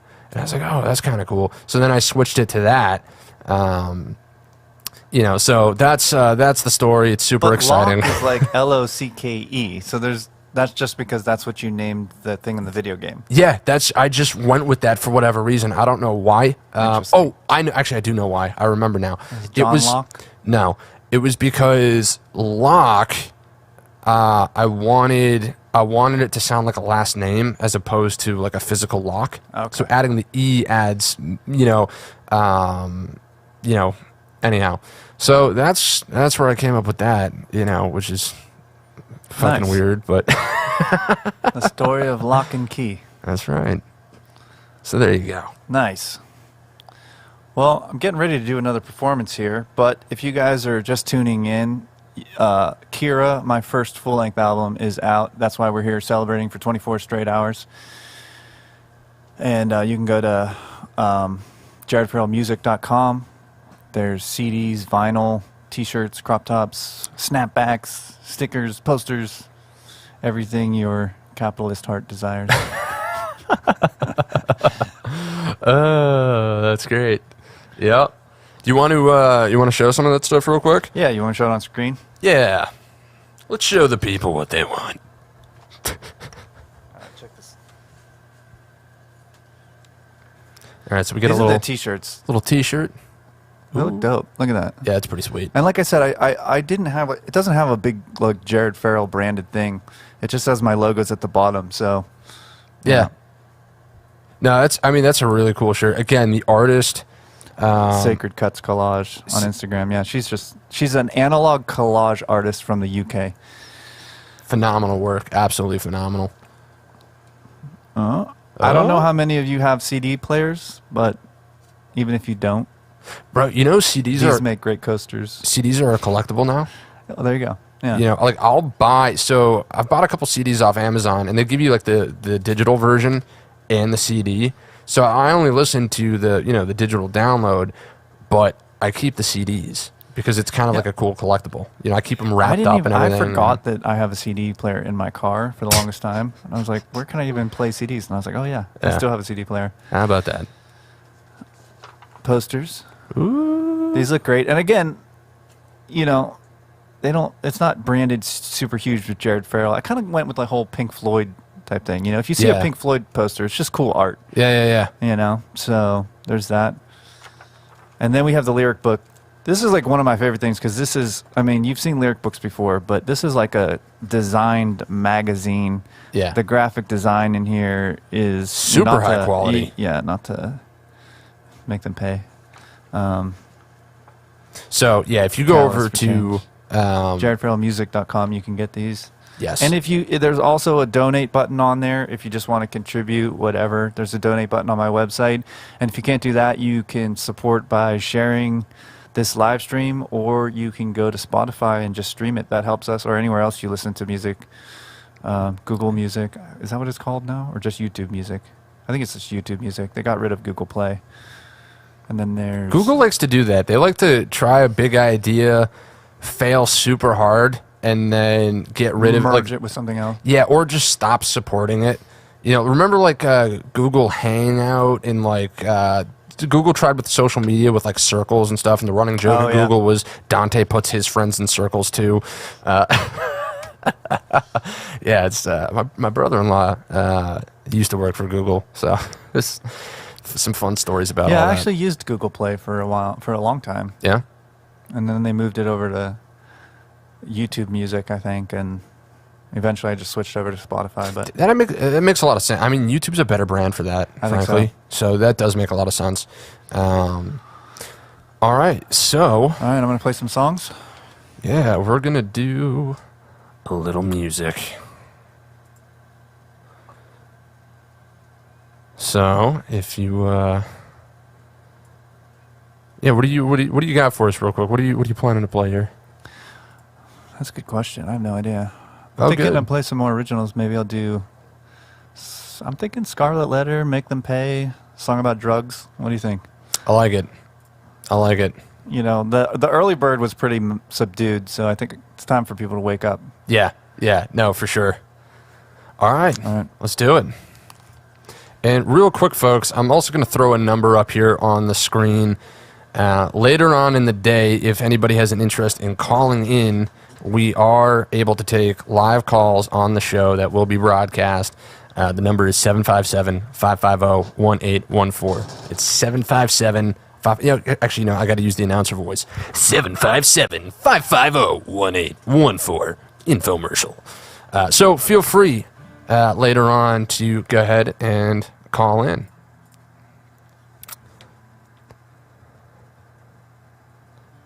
And in just a moment here, we're going to have a live performance with Mr. Jared Farrell. But again, if you guys want to check out the album for yourselves and get some sweet merch, go ahead and head on over to jaredfarrellmusic.com where you can pick that up.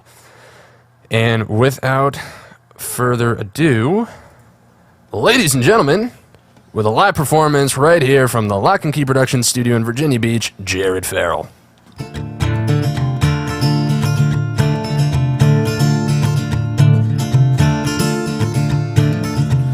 Oh, good Lord, are you listening? Please pierce through their blackened hearts. They are fools, they are thieves, they are killers, they are snakes in the dark. Oh, good Lord, can you hear me? I sit alone in this prison cell. All my life for a crime that we both know is a lie they tell. For what they've done, oh heaven make them pay. For what they've done, oh heaven make them pay. Oh good Lord, are you listening? I'm begging you, help me, please. When the morning light comes from the gallows, I'll be hung as they scream. For what they've done, oh heaven make them pay. For what they've done, oh heaven make them pay.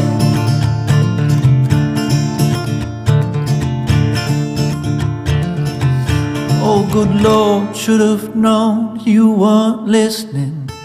Just me here talking to myself.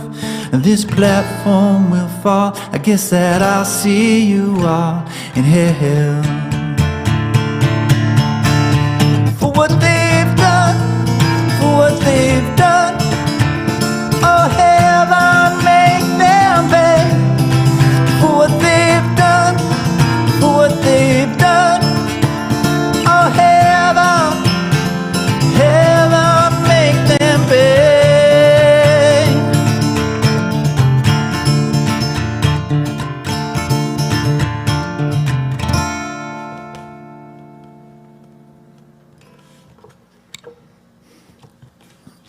All right. This is a song called Scarlet Letter off my first EP, Lights of Babylon. Little dystopian love story.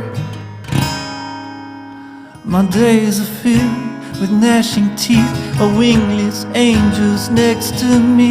Her wrists are stained a deep and ruby red. We toss and turn to get some sleep. We're always woken by her dreams. She's come to love these empty promises. I lift her up above it. Oh, you're my forever. You're my forever. You're my forever, at least for tonight. You're my forever, my scarlet letter. You're my forever, at least for tonight.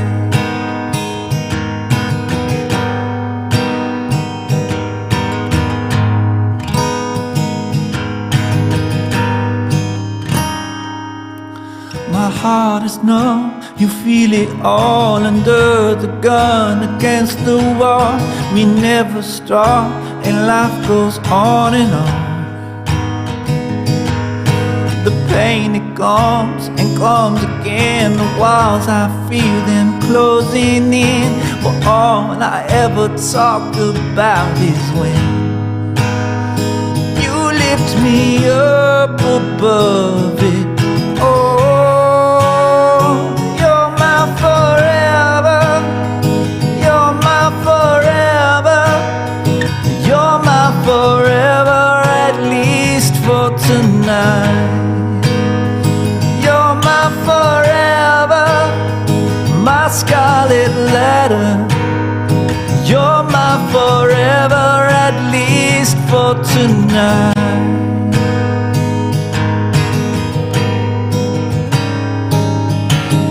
We couldn't heed the warnings, and we couldn't read the signs. Under a sun in morning,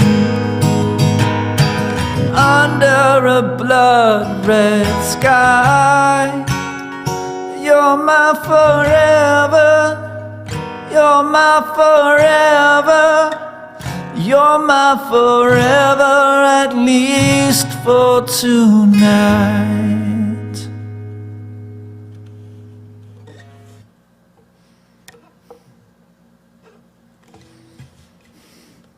And this is a song about drugs.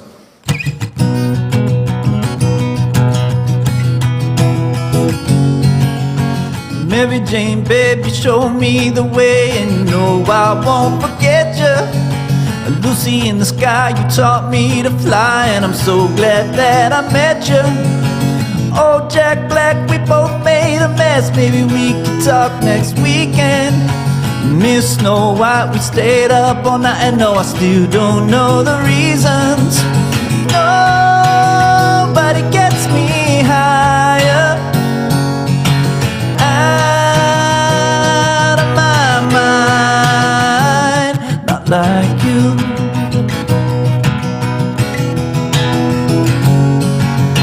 Show my ex Stacy, she felt amazing underneath the covers. But when she played me, my heroin saved me, and I thought that I loved her, till love came through me, turned my whole room into a melting sea of colors. And now it's just me and my caffeine, taking one day then another. Nobody gets me higher out of my mind, not like you. No, no, no, I don't need drugs, I just need your love, and I need it right now, baby. But what I want most is to do both, so come on over, girl, let's get crazy.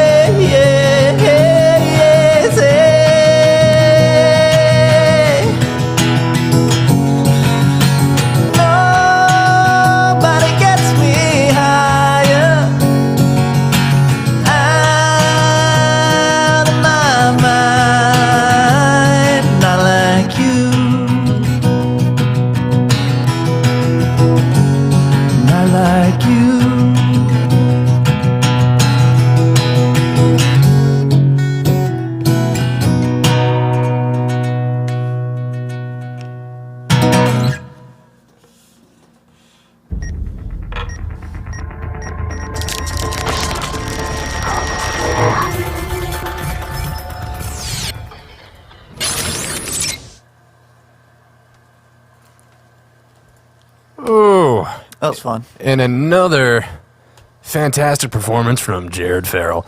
And real quick, I just want to say good morning to Good morning. anybody who is just waking up and tuning in. I see Bobby Wilson just joined the chat. Which, Bobby, we gave you a shout out earlier, but we're gonna give you another one right now. Huge shout out to Bobby Wilson again.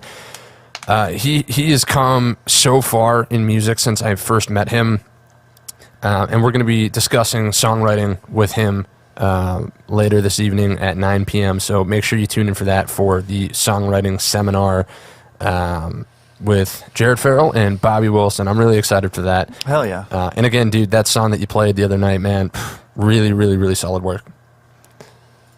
All right. Yeah, hell yeah. That's what I was saying, yeah. The first time I met Bobby, like, from then until now, and, you know, he's really putting in the work, and you can tell with the songwriting, it's awesome, man. Keep pushing. Keep going. Absolutely. All right, so now we got a little story time. You want to tell them about your guitar? Yeah, so Kira is the name of my guitar, and the initial idea for the album was that I was going to do an entire acoustic album, and even the drums I wanted to do playing percussion on Kira. So there would be no other instruments. Even the bass lines, I would just use an octave pedal and play on Kira. That was the initial idea. And I started in and I wrote a batch of songs like that. And look, I love music production. I'm a producer. When you've produced, you know, industrial metal, it's hard to not want to use those toys. I love plugins. I love synthesizers. I love all the, you know, the digital toys that we have. So it got really boring real quick. I couldn't discipline myself enough to do that. Right. And, you know, I went down a whole different rabbit hole of songwriting, sent it to Davey Suicide, and he was like, you know, I'm not really feeling that direction. Right. And then moving to Virginia Beach, I started to finally have enough time, I think, and enough mental focus to put a group of songs together that really felt right, that I was really saying what I wanted to say, and it just made sense to keep it under the name Kira. I wanted to do an album dedicated in a way to the guitar, to my guitar, because it's my very first guitar, so it's very symbolic. There's a lot of... I'm not a very sentimental person, but I'm pretty sentimental with that guitar. Like, there's no money in the world that I would trade that guitar for. Right. And I broke it in half when I first, like, playing... I play this percussive song so far, and this was way back before I'd ever moved to New York City or Los Angeles. I broke the guitar in half, glued it back together. It came with me to New York City. Played all over the Lower East Side, Lower West Side, traveled all over, played Margaritaville and Key West. Eventually I moved to Los Angeles, traveled cross country there. Yeah, I could talk. That's the coffee kicking in now, guys. There it is. And, you know, went on tour with Davey Suicide. The thing's just seen war. It's been to war and back, you know, and I felt, in a way, it's symbolic of how I feel about myself, you know, being broken in half, travel all over the world, you know, but it's still here, rocking and rolling. So that's, you know, that's why I named the album Kira. All right, so... And, by the way, I should mention it's named after the Dark Crystal, the Gelfling and the Dark Crystal, which is kind of funny. Yes, I'm a nerd. No, really?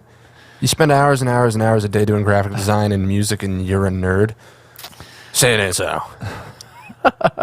So Dark Crystal, that's a great movie. Have you seen the one? You probably haven't, no. But if anybody out there has seen the new show, The Dark Crystal, on Netflix, it's pretty... It took me a while to get into it because I love the movie, The Dark Crystal, the movie, with David Bowie. Wait, no, that's The Labyrinth. But Jim Henson... Dark Crystal with the Skeksis, and anyways. I'm not gonna lie, you lost me, bro. That's fine. People out there have seen it. But if you haven't seen the show on Netflix, man, it gets dark really fast. I'm gonna have to check this out. If it wasn't puppets, if it was like actual humans, if you replaced those characters with humans, it would be an insanely dark show. because these Skeksis drain the essence of these innocent pod creatures and gelflings and stuff. It's really dark. All right, so let me ask you a little bit about Kira. So first, just for my own curiosity, do you have a song named Kira? Like, do you have a song about that guitar, or a song titled Kira? No, That was a short answer, folks. I like it. I don't. I mean, Have you thought about that? Well, I think I have a lot of songs about music. You know, Yeah. like My Sanctuary, etc. Some things, but not specifically the guitar. Interesting. Because it has such a strong story behind it, right? It, you mentioned going on tour with it and breaking it in half, and how it relates to how, you've been all over the world doing this stuff, all over the country, broken in half, and how it's, just your career. I mean, one of the Which stories. is true. I mean, I've been actually had broken bones on tour. Wow. Which is, we can get into the tour stories later. But I can tell them now. No, I broke my ankle on tour. I also broke my wrist on tour. Jeez. Well, and you were But so you get scars, man, when you do this. I think most people know. Like, I mean, if you live on the edge, you're gonna, Yeah, you're gonna gotta Yeah, I crack know. a few eggs to make an omelet. Exactly. There you go. The omelets.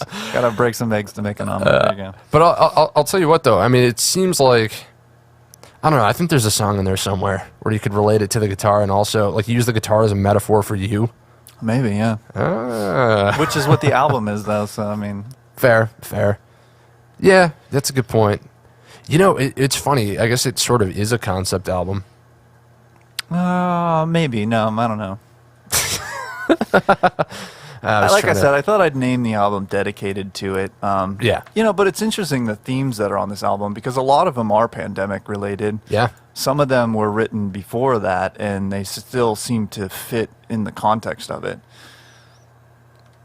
So, yeah. Which, real quick, We're going to do another promo? yeah, just first of all, I have to say, everybody that is tuning in right now, I mean, the numbers are just going up on this thing. It's really cool. Hell So, yeah. Thank you guys for tuning in. yeah, seriously, thank you all. We're doing the 24-hour Jared Farrell live stream to promote his new record, Kira, which is going to be available Now. right now. It's available. Yes. So if you head over to his website, www.jaredfarrellmusic.com, you can pick up some various packages. And so we're going to just take a second to show you those. Yeah, So, and sorry for blasting you guys with promos and stuff, but look, this is what you got to do. It is expensive to do this stuff, I'm Yeah. sure most musicians out there listening, they know. You guys if you guys have done records or EPs or videos or anything, you know it gets expensive. So I appreciate all the support that I've gotten so far. And really, anybody who's tuning in, sharing, if you've bought the packages or the CD or anything, like, thank you guys so much. I mean, you guys are what it keeps me going, and it allows me to do more. And, that's huge. Thank you. all right. So real quick, we've got a couple packages, which, again, are available at jaredfarrellmusic.com. There's also anybody who buys directly from my website, the packages, you guys get unreleased songs that I will send soon. So there is an incentive to buy the physicals. I was doing that with the pre-orders, but I'm going to consider anything purchased today as a pre-order. So you'll not only get the package, but you'll also get some unreleased material. So So there are a few packages here. I've flashed a couple up on the screen, but we can go back here. So obviously the first one is the CD, just the standalone CD, and then there is the vinyl, Yes, the which vinyl. that's exciting. it is exciting. So the vinyl, we're thinking October is when it's going to get here, but you can pre-order now. Again, the incentive, you get some unreleased tracks that'll be sent to you. They'll be digital, but I think the vinyl, I'm really excited about that. I've always wanted to listen to my music on vinyl, and I am looking forward to getting Kira on vinyl and sitting down with the lyric book. I think that's the way to go. That's going to be the ultimate Kira listening experience. I do feel you've heard the album, so I think you would agree that it is an album that you can sit down and listen to from start to finish, and it brings you on a journey. I think it leads you off with Miracle. You know, when I listen to it all the way through, I still enjoy it. You know, even being as close to it as I am, I almost get a little bit emotional every time I hear the song Miracle, and it leaves off, you know, on that journey that it takes you on. So anyways, like, I really think, you know, if you guys are interested, the vinyl with the lyric book is the way to go. Yeah, so this is interesting. I have the original handwritten lyrics for Make Them Pay. There was only one copy of these, and it's actually the only lyrics that I wrote on paper for the entire album. The rest of it is just in my notes and digital. Yeah. So I was luckily I was smart enough to make one set of physical lyrics, and these are the original lyrics for Make Them Pay. So that's kind of a cool collector's item.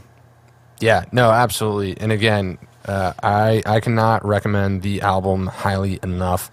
I've got an early copy of the CD in my car, and I mean, it sounds phenomenal, dude. And you know, so in full disclosure, I only worked on one track on this record. Everything else was done by Jared and Scott Ensign. Yeah, Scott Ensign. And some of it was recorded with Scott Canavan in Pittsburgh, which was really cool. He'll be on soon here. He's going to be our first guest on at 10 a.m. And he has some killer equipment. We actually recorded on Make Them Pay. There's an actual Gibson Hummingbird was the acoustic guitar that he has, which is incredible. If you look at the prices of those, they're just insane. I think we have a photo of that too for later on. I think, well, yeah. That's the video. And then he had a 12-string Gretsch that we recorded a bunch of stuff on, a Tele, and he just has some awesome gear. Yeah, he's got a cool studio, like a really, really solid studio. He's a good dude. So he's a friend of my brother's, and my brother told me about his studio. I've known him for way back since I was in Ohio. And anyway, so I drove out there, and we recorded about half this record. We recorded there, and then Scott Ensign mixed it. So anyways, but yeah, you did incredible work on Catalyst. Thanks, man. We talked about that earlier. You guys might have missed it, but we'll probably circle back to that. Hey, real quick, shout out to Billy Keith tuning in. Billy Keith. Yeah, we've got... me and Billy have been working on some music as well as like a little side project. That's the thing. I don't know if we've talked about a few names, but we actually have that video in here. Yeah. Yes, we do. But we'll see. We're saving that. Yeah. But shout out to Billy Keith. Thanks for tuning in, man. Yeah, and again, everybody that is tuned in thus far, that is tuning in now, that is stuck around. There's been actually a couple people that seem to have been here since 6 a.m. With us. You guys are hardcore. Yo, you guys are troopers. Like, seriously. I mean, I almost feel like if anybody can prove they stayed up the whole 24 hours with us, they need to get like a free copy of something. Yeah, you get something. We're not sure what. Some kind of award. Yeah, we'll figure it out. But show up to Bucketheads on a Thursday if you want to come collect. Oh! Riff House on the 28th, right? Yes. Yeah, no, seriously. All right. God, we are shameless. That's okay. We're allowed to be shameless, right? It's like, I mean, this whole CD thing, release, we can just be blatantly did you name dropping and did you see plugging Did you see the credit reel that you made for the end? That's at the very end. If you guys are here at 6 a.m. tomorrow, yeah, you get to see a real treat. I built a credit roll for the end of this thing. And it is ridiculously hilarious. Let's just say there's a lot of me. Yes. I mean, this whole thing is a shameless plug. It's 24 hours of here's my record. I know. Yeah. But hey, you know what? There's more about me and more about me. And yeah. I'm amazing I know all these people buy my record. But listen, dude, I mean, but again, we talked about the algorithm and what you have to do to try to get anywhere with art, man, you know? Yeah, you know, that was like the whole thing is I wanted to do something. I'll be completely honest with you guys listening. This is what I want, okay? Oh, don't be honest with them. I know some of you guys are going to check in. You guys are going to, you're like, okay, you know, they're ranting about this, about that, whatever. Then you're going to jump off. You're going to go do your thing, you know, you make some food, whatever. It's Saturday, right, I think. Maybe the weather's a little bit nice, you know, or it's scorchingly hot. I don't know. You know, you go about your day, you'll have a wonderful Saturday, and then at some point, you know, maybe later tonight, you know, maybe you go out drinking, I don't know, but at some point, you're going to check back in and you're going to be like, holy shit, they're still streaming. And you're going to feel a bit bad for us. And then you're just going to have... Yeah, we're going to be hurting You're soon. going to have a feeling and a thought, and you're going to be like, man, maybe I should just buy a CD. Yeah, a pity purchase. Pity purchase. A pity purchase, yeah. I love the circus aspect of it, though. It's just so ridiculous to do this, you know, that... Yeah. Dude, I still can't believe, I mean, again, so I'm going to touch on this for those that are just tuning in, which, again, good morning. It's nice to see you in the chat. We are fully caffeinated, by the way. Yes. Maybe too caffeinated. We'll find out. We'll know depending on how hard we crash later when we get to about 12 hours in. But you know what was? That's why we have alcohol. Right. Pick us back up. Well, that's why you have alcohol. I don't really drink these days. I don't know. Good for you, man. A lot's changed in the last year. That's because you've been doing A a lot. catalyst You've been for doing a change. lot of exercises, right? Yeah. Very good. Yeah, Yes. Paul does exercises every morning, and that's like your key to success. Yes. See, I talked about this earlier. My morning routine consists of coffee time is what I call it, which was what we did this morning. Except normally I make my coffee and I sit on my couch and I read about aliens. No, it's true. That's my recipe for success. I like that. That sounds so creative. I guess I don't know. I'm just making this. Maybe up on it's the the spot, but- aliens speaking to you, and that's Oh, where all the wow. songs are coming from. I love that. 1 a.m. We're gonna have Alien Hour. We're gonna have my buddy Brian Buckley on. We're gonna talk all about it, and then Yeah. at some point we're gonna open up lines, and you guys can call us and talk about aliens or whatever you want, conspiracy theories or just life, Yeah. whatever. But right now, let's do some exercises. I mean, I think we're a little bit early on it, but Well- we're gonna have Scott Canavan on at 10. So let's get our morning exercises in. What do you say? Yeah. So real quick, I just want to give a shout out to Megan Elaine. She just tuned in as well. Okay. And a big shout out to Megan because she actually helped in some of the preparation, testing out the calls. And some of it was at just like weird hours, but anytime we'd send her a message going like, "Hey, can you call us?" We needed to test this stuff out on some people. So Yeah. So that was really cool. So thank you, Megan. And for later, I'm just gonna throw this up on the screen real quick. We do have a That call-in is the number. call-in number, yes. It is 757-550-1814. 757-550-1814. Announcer voice. That's his best announcer voice. I hope you guys enjoyed that. Yeah, you're welcome. You should follow that up with the flute. But anyways, let's do some exercises. So All look, right. I'm going to tell you guys about this special exercise. And this is I think this is really, truly powerful magic Yes. that you can apply in your life that will completely change your life. Yes. You will be Tony Robbins, rich, Yes. successful. Money will flow from the sky. And I got to give a shout out to Drew, our old stage manager. He's the one who taught me this when I was on tour. Sometimes touring can be grueling, and you find yourself, if you start having negative thought patterns, you find yourself falling down that rabbit hole, and I call it Darth Vadering, when you think negative things and bad stuff starts happening to you. Yeah. So he taught me this. It's the smile up. So we're going to do our morning exercises. So you want to show them how to do this? Yeah, so we've actually got a really interesting graphic here. We're going to walk you through this step by step how to step. do a smile up. And this is probably one of the most powerful exercises you can do. Yes. It's more important than going to the gym. Now, I need you guys to be prepared here. This is a pretty intense graphic. There's a lot to follow here if you're going to do this right. So we're going to start with I know the first this is slide. a lot. This is pretty complicated, but I think our listeners can handle it. I think you guys are going to be able to figure this out. So here we go. Here's the roadmap to the correct smile up. It's very important that you do this correctly, because if you do it wrong, well, you could injure yourself. Yes. So here we go. Okay. Here we are. So, all right. So as you see, you want your face to be in a resting position Yes, to start resting. off with.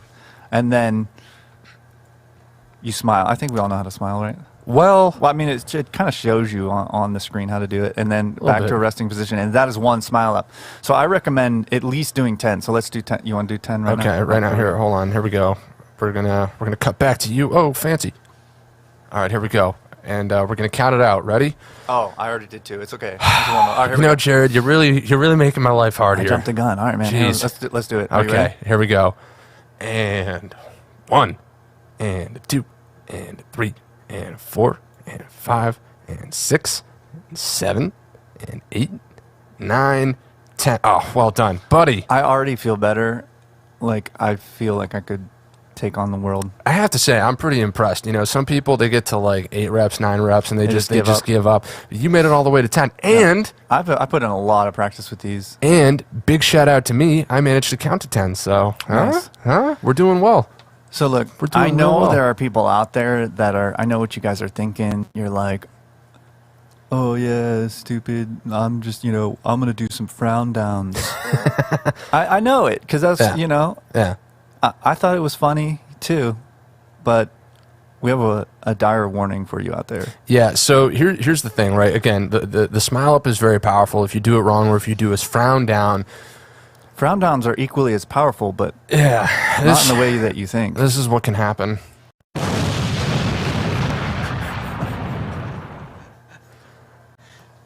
So don't be that guy.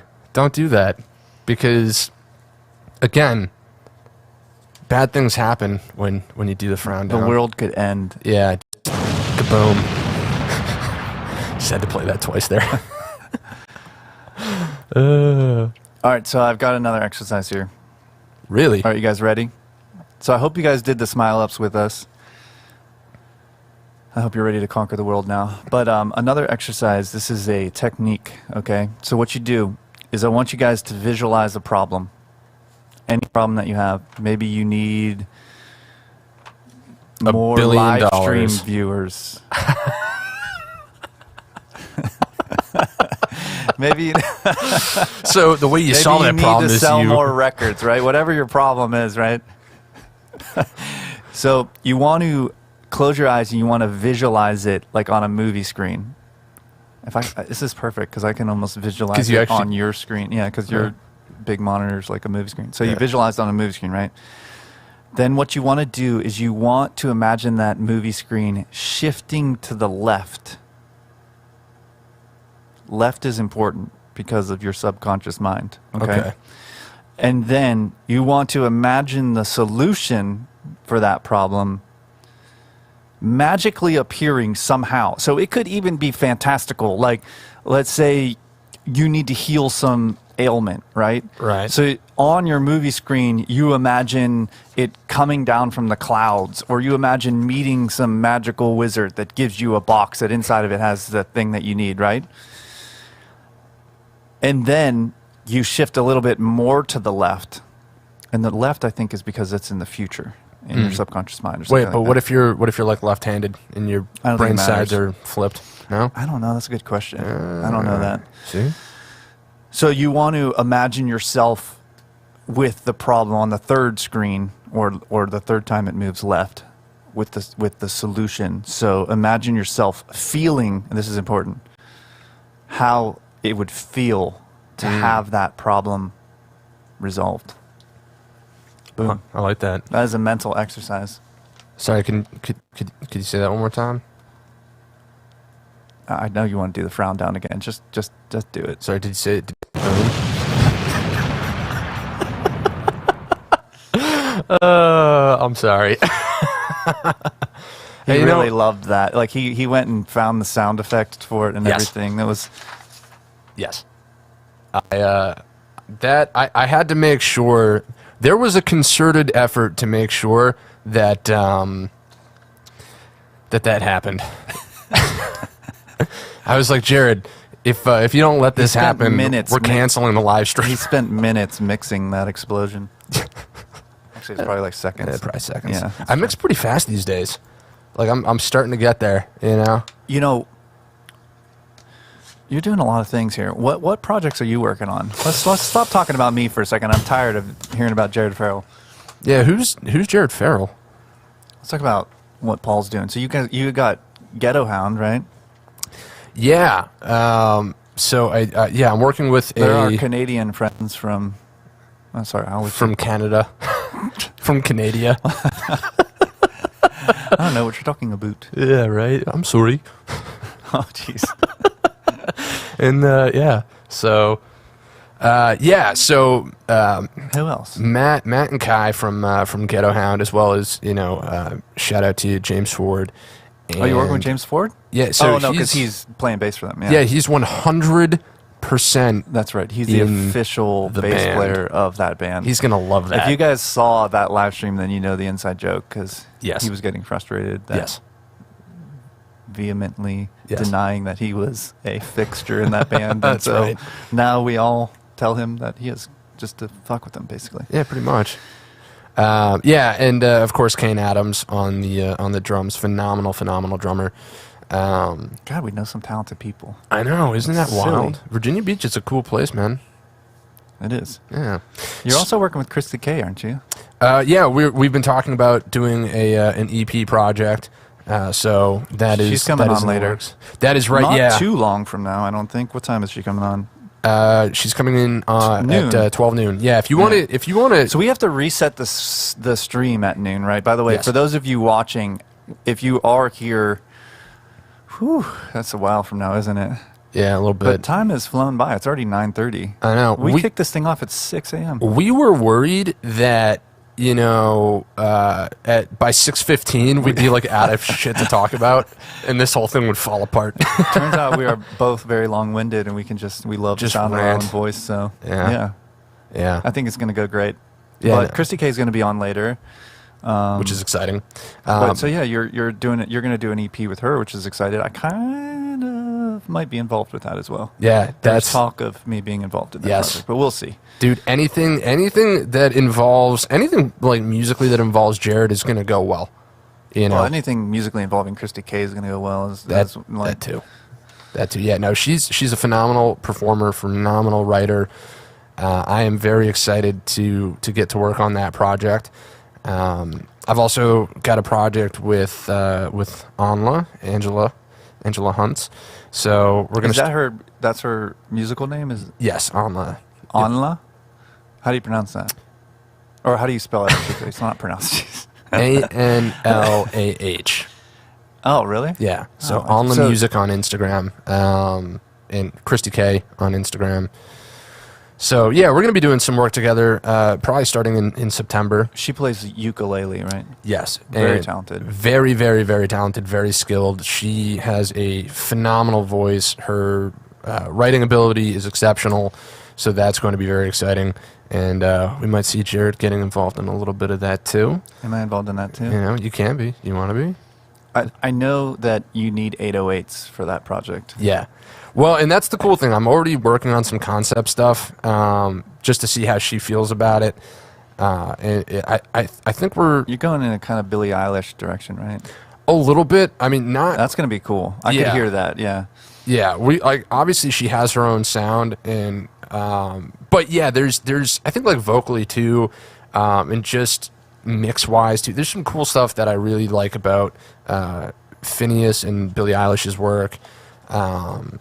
So yeah, that's definitely going to be an influence. Nice, I would say. So there's that. I'm also, this is actually kind of cool, I'm going to be doing an album sometime this year with my sister. No way. Yeah. I didn't even know you had a sister. I have 3. Wow. Yeah, shout out to them. That is cool. Yeah. So my sister, one of my older sisters, Caroline, we're going to be working. She's got a great voice, and she's a great songwriter. And I am really excited to have her down here. She's going to come down here for about a month and get working on that. And of course, this week we've got some. My friend Tristan Jantz and his duo partner Kaylee Spreen are coming to town on an East Coast tour. So we've got some shows lined up. They're going to be at Bucketheads on Thursday as a feature for the open mic. So if you guys want to come check that out, that would be dope. They're awesome. Friday they'll be at Chicho's on Shore Drive. Dude, when do you sleep? What's You that? got more projects going on than I do. That's impressive. I don't know if that's true. Oh, I really don't. I mean, you got a lot of stuff you're doing. that's true. But yeah, I mean, I try to stay My busy. older brother just sent me a picture of Darth Vader doing smile ups. Nice. I wish I could show everybody, but I can't. I don't think, unless I hold up my phone. But it's very funny. It's a picture of Darth Vader smiling. We could try. Also, quick shout out to T.A. Gatling, who just tuned in as well. We're going to be interviewing him later and talking about his upcoming EP release. Respect the Shadows. Yes. And I think we're going to be debuting some stuff here. Yeah. I've never before heard music by T.A. Gatling, which I am super excited about that record. You have heard that. I haven't heard the whole record. You haven't heard it? Yeah. Okay. I've no. You showed me Madam in Red. Okay. Oh, that song's a banger. My Shadows. Survivor, maybe, or no? No, I don't think I've heard that Ooh, one. that one's really good. We're not playing that one today, but we're going to save that one. But ooh, Yeah. it's good. Yeah, it's good there's- stuff. There's and again, this is the one of the things that is cool about doing this 24-hour live stream is there's actually a lot of content that we're going to be playing that I've never gotten to hear before. So it'll be cool, a cool experience for me because I get to kind of go along for the ride. Like I get the best of both worlds. I get to be here and be part of it, but I also get the audience experience of never hearing this stuff. And getting to experience that for the first time. So that's pretty cool. Cool. So I am looking forward to that. Hell yeah. But yeah, man, tons of good projects going on. A lot of talent out here in Virginia Beach and Hampton Roads. You're doing booking as well, aren't you? Yeah, so I'm doing the booking for Chicho's on Shore Drive, and there's a secret project in the works to enhance the booking experience for all parties involved. Let's put it that way. We'll leave it right there. Yeah. And the rest will be hush hush. Yeah, but just you wait. Good things are coming, Virginia Beach. So just bear with me. I have the secret knowledge of that project. Yes, you do. So Yeah, man. Well, here we are. It's my 24-hour live stream, and we're still here ranting away. yeah, somehow making this thing not fall apart. Coffee. Yeah, Catfight Coffee. We gave a shout out earlier. I'm rocking my Catfight Coffee shirt. AC Slade, shout out. Yeah. So and we've got. I'm fully caffeinated. I feel pretty wired. Yeah, you feel pretty good. Yeah. So out in the chat, how you guys feeling? You guys feeling pretty good? What's up? How you doing? How you been? Long time no see. So we've got some interviews coming up as well today. Again, we're gonna have 10 a.m. We have Scott Canavan. yes. So Scott Canavan, I recorded half of Kira in his studio in Pittsburgh, and I have no idea what we're going to talk about. We're going to talk about probably gear, probably his Gibson Hummingbird, because I'm a little bit obsessed with that guitar. And he also has a Gretsch 12-string that was amazing that made it onto the record. A Telly through, I don't know, it was a really cool experience, man. It was, I mean, I'm kind of a gearhead, so I feel like we might end up talking about musical gear a lot with these interviews, especially when Scott Ensign too, because we might nerd out on plugins and stuff. We'll see, but we'll try to keep it interesting for Normal people. Yeah, exactly. Billy Keith says he's making some coffee. It's a Catfight coffee. Yeah, buddy. I don't know. A lot of people might just be hearing about Catfight Coffee, but they're based out in New York. It's good stuff. I was drinking the Iron Claw. It's very strong, and I'm somebody that likes strong coffee, but I wouldn't go too heavy with the Iron Claw. I'd be careful with that. You drank a nitro cold brew, though. I'm surprised you're not on a whole nother level. I'm surprised you don't realize that I am.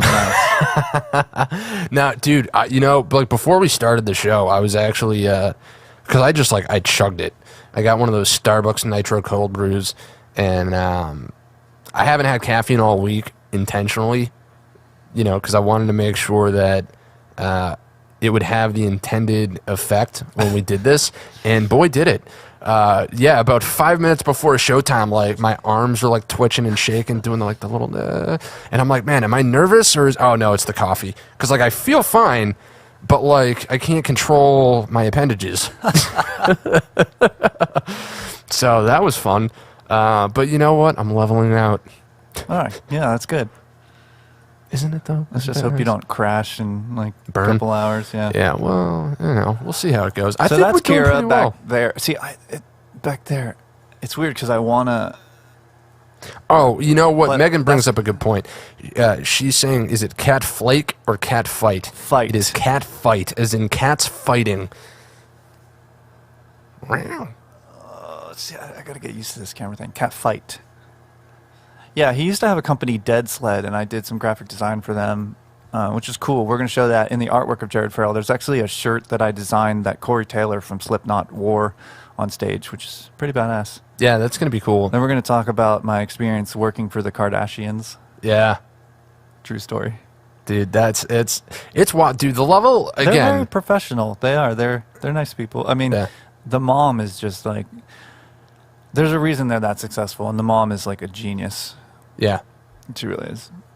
No, that's, I mean, again, for people that don't know Jared's background, he has done a lot in the creative industry when it comes to music, from touring with Davey Suicide, with working with bands on lyric videos and productions like Twisted, with yeah. doing, you know, clothing design for the Kardashians, and some What a pretty weird big brands. spread of stuff too. You know, it's like Yeah. it's from juggalos to industrial metal to pop Yeah. to fashion to. And of course just now he's got his very own album. Yeah.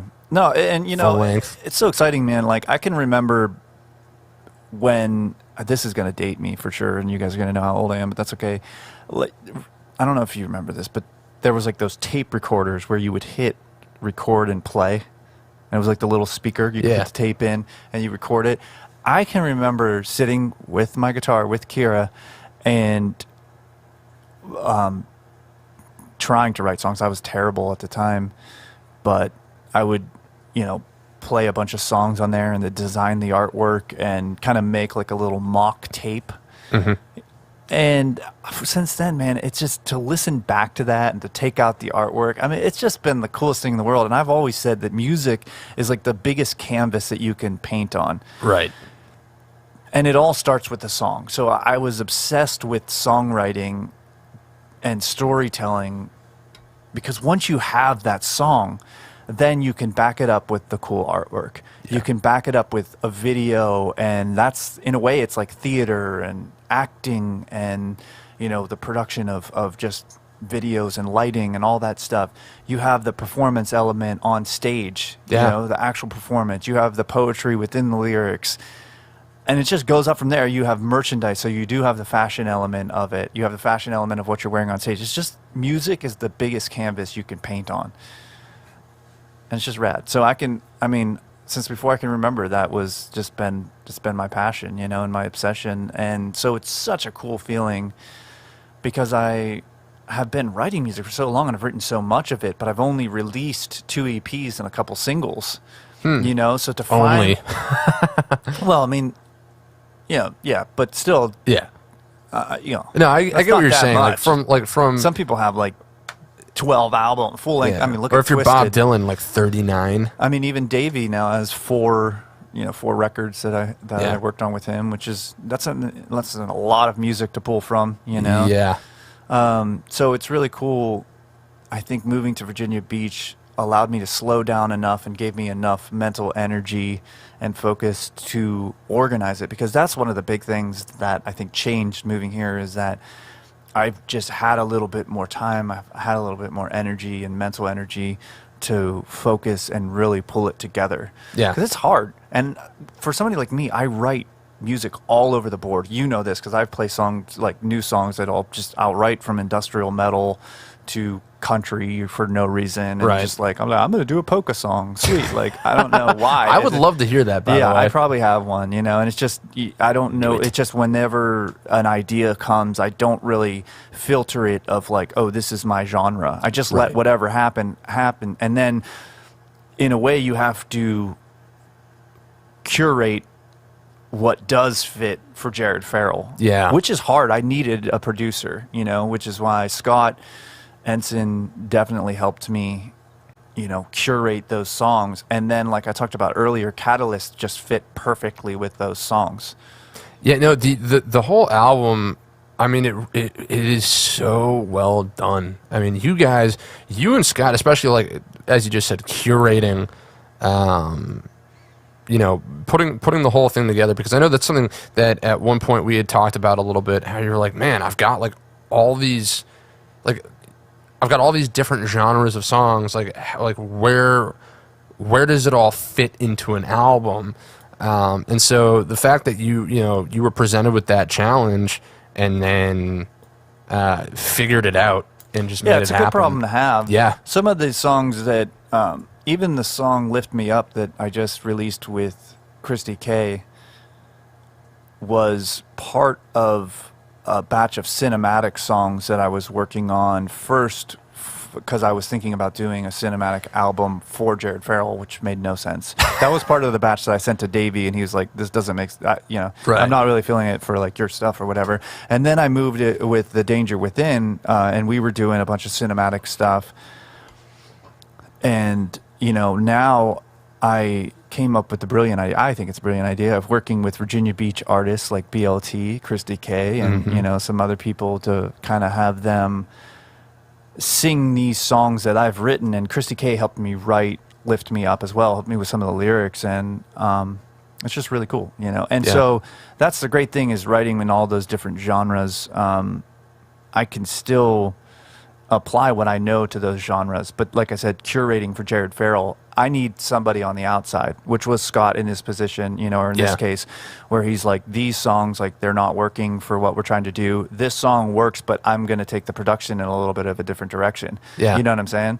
So, yeah. And that's a real skill set. You know, and that's something that I don't know if a lot of people think about, but when you're creating an album, I mean, if you're releasing singles, you can kind of do what you want, but if you're creating an album, there has to be a through line, right? There has to be some kind of story arc to what you're building out, and it has to make sense, or else it doesn't come together. It's just a group of random songs. And so to do that effectively, you know, it's not an easy task.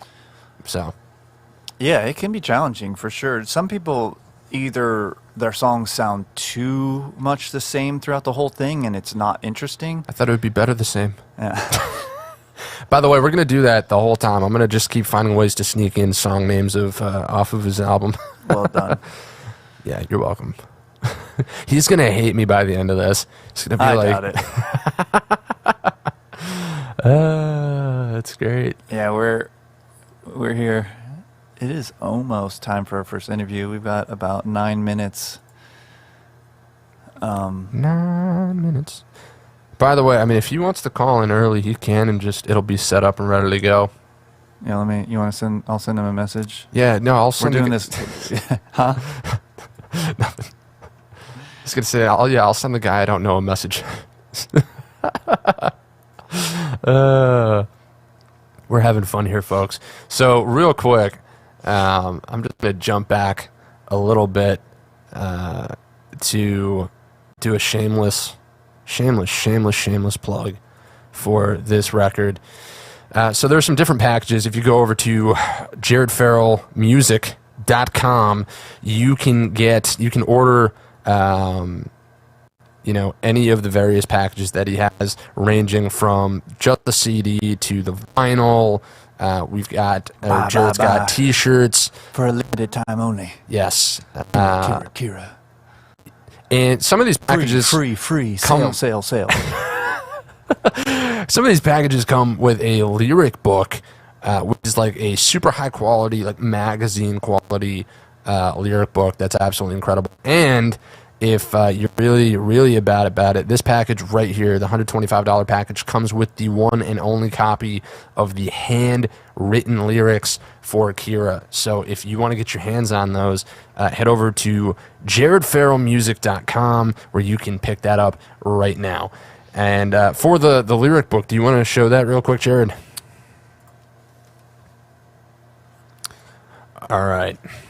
Ta-da. You're getting good at those promos, man. Oh, wow. Thanks, buddy. I mean, how many have you done so far? Like A lot. Too many? yeah. Look at that one. That's probably my favorite one. Everything's fine, but look at that. Yeah. I'm still getting used to like where the camera is because it's. I'm looking up at the screen, and it's weird, but pretty cool. And I'll tell you what, folks. I said, reading along with this while listening to the vinyl. There's the one for All She Wrote. Very Alice in Wonderland-y. Yeah. It's a trippy song. It is very Catalyst. And I actually used this this same grunge as the grunge I used on the backdrop in the video. Really? Yeah. Interesting. That's cool. I just blew it up like 50 times bigger. Yeah. Anyways, you get it. We got Scott Canavan. Yes, we do. Do we want to go ahead and jump over? I guess we might as well. You guys ready for the first interview? All right. Of the live stream. Bring it on, Scott Canavan. Let's do it. Hey, Scott, you're live on the Jared Farrell 24-hour live stream. How you doing, man? I'm doing great. Good morning. Morning. Yeah. Welcome, welcome. You got your Cheers. coffee. Cheers to you, my friend. The record sounds fantastic. Thanks, man. Very excited. Yeah, no. You inspired me to drink some more coffee as well. Just fray out my nerves a little more. Gosh, man, I feel like I'm the only one without coffee. I feel left out. It's a good thing I didn't have a bottle of scotch. Yeah, that's true. Hey, by the way, man, I have to say before you guys jump into this, I love that studio. Just from what I can see on the camera right now, man, it looks great. Thank you, sir. It's my little humble abode tucked down here in the bunker. Wanted to, I had been doing so much writing over the years, and finally, I was working off an old Fostex 24-track giant board, and then I decided to start to patch things in myself and buy a computer and some compressors and do the whole deal. So, thank you. Oh, that's awesome. Yeah, my Jimmy, my older brother, he sent me a picture of your studio, and we met way back when in Youngstown at Plaza Cafe, I think, right? Or maybe it's called something different then. I remember meeting you, and I remember you played, and it was great. I think we played a couple shows together even. And years pass, and I'm living in Virginia, and Jimmy was like, yeah, you should check out his studio. He's really put a lot of money into it, invested in some gear. And he sent me a picture of the studio, and I saw the Gibson Hummingbird and the Gretsch, and I'm like, oh, yeah, we could definitely track some stuff there. So in the middle of a pandemic, I drove out to Pittsburgh, and we tracked Make Them Pay, It Ain't Easy, Miracle, Better the Same, right? I think we did do Better the Same, or maybe Everything's Fine. And Everything's Fine, yeah. Yeah, and those were the five. So that was like the beginning of the record, and then, yeah, it was kind of, the rest is history. Here we are, months and months later, the record's done. But I wanted to kind of, I wanted to ask you about your musical journey. Like, so didn't you get involved in the punk scene at an early age?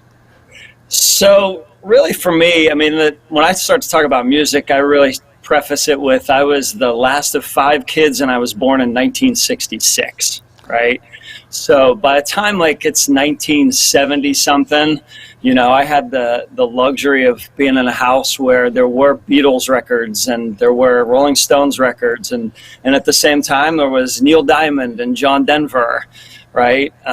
But then I get into middle school and high school and start listening to the Ramones and Black Sabbath and Iron Maiden, So that was really a lot of what I started to listen to influenced a lot of what I played as well, right? There was a club in Pittsburgh called the Electric Banana, and first punk show I saw out there was Suicidal Tendencies, so seeing Suicidal Tendencies and GBH and The Exploited and all those kinds of bands out there certainly led to not just what I really like to listen to, but then, kind of guitar playing as well, really. So That was definitely the beginning of it. But then, kind of like your record, you know, I listen to your stuff, and there's some stuff that's got a lot of grit and aggression to it, and then there's stuff that you're like, wow, like this is a beautiful pop song, and I mean that with all sincerity and you know, love in my heart, because I kind of feel the same way. You know, if I'm listening to the radio and it's like a good song is a good song, regardless of genre.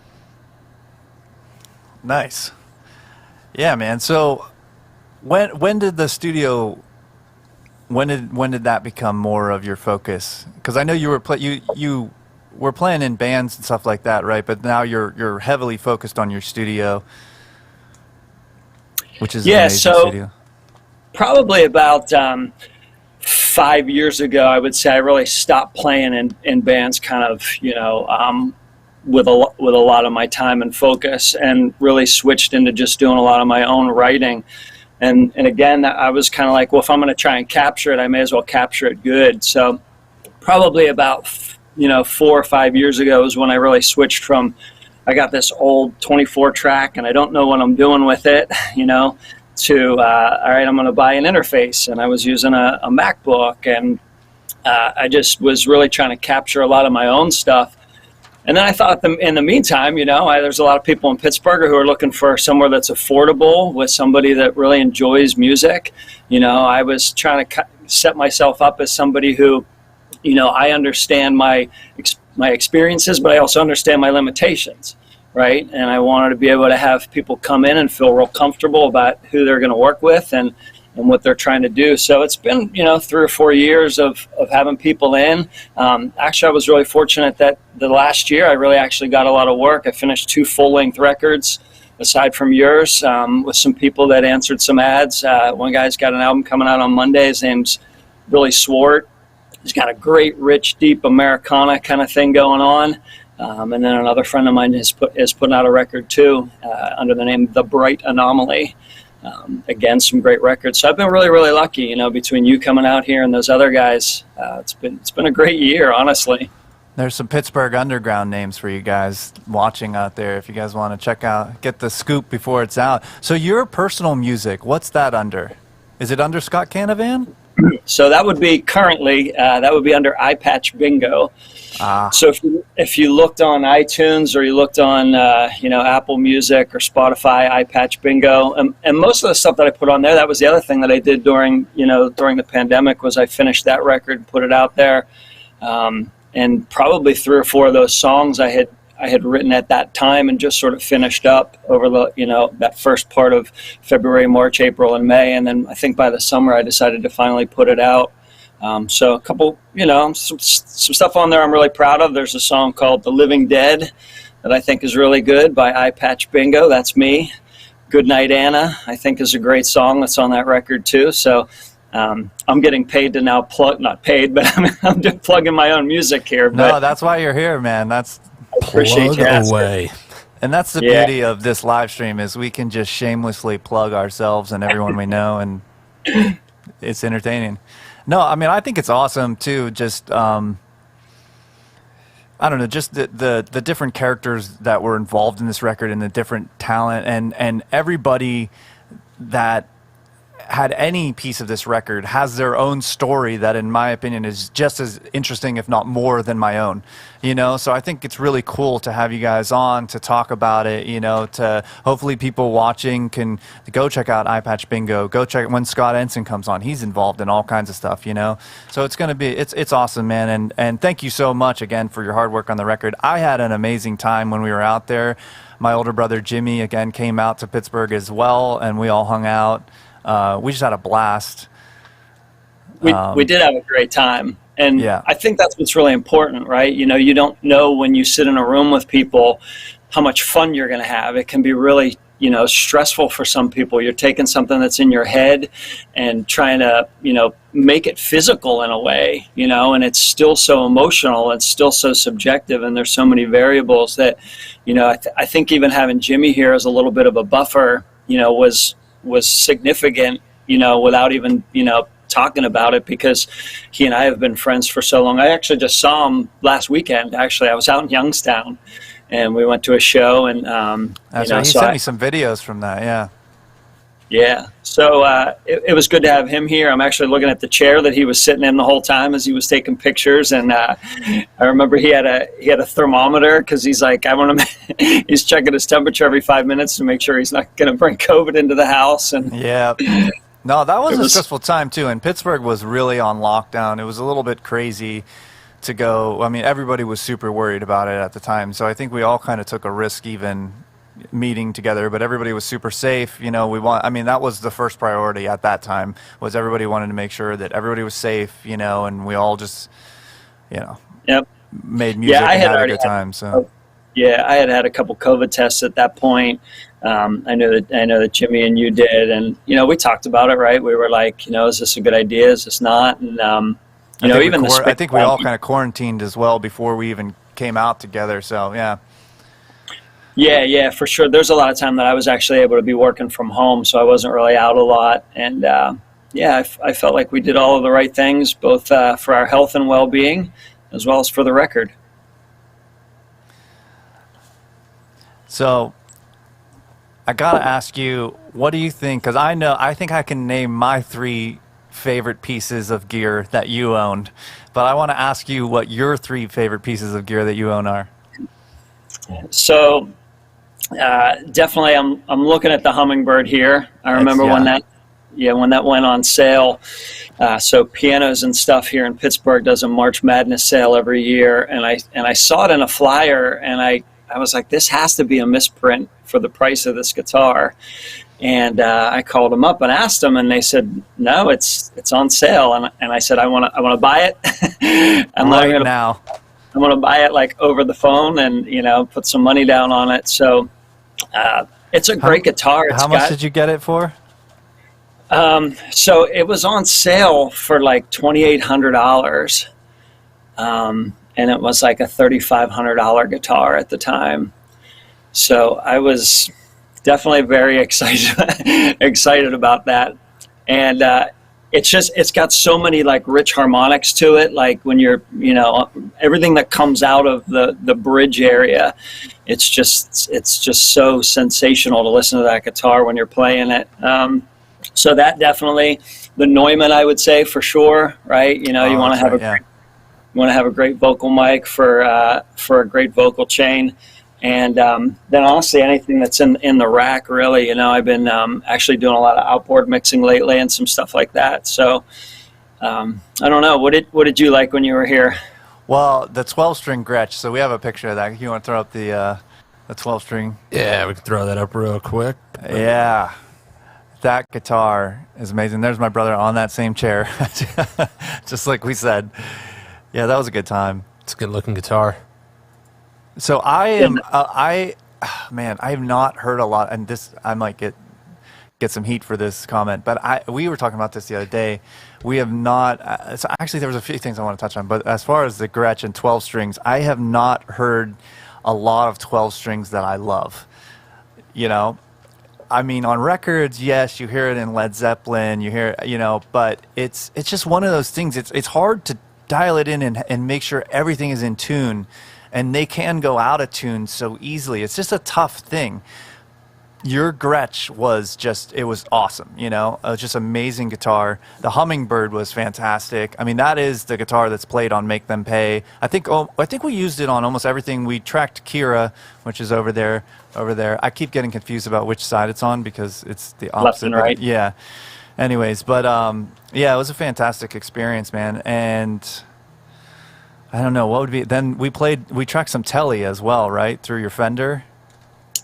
We did, yeah. There's a Highway 1 that I bought years ago. It was kind of like one of those, hey, I got a big boy job, so I'm gonna buy like a good guitar, and it was modestly priced. It's not about price; it's about what you kind of like and what you want. But so you mic'd up the Fender with the 57, was that? Yeah, pretty standard, a 57. Into just a little bit of LA2A.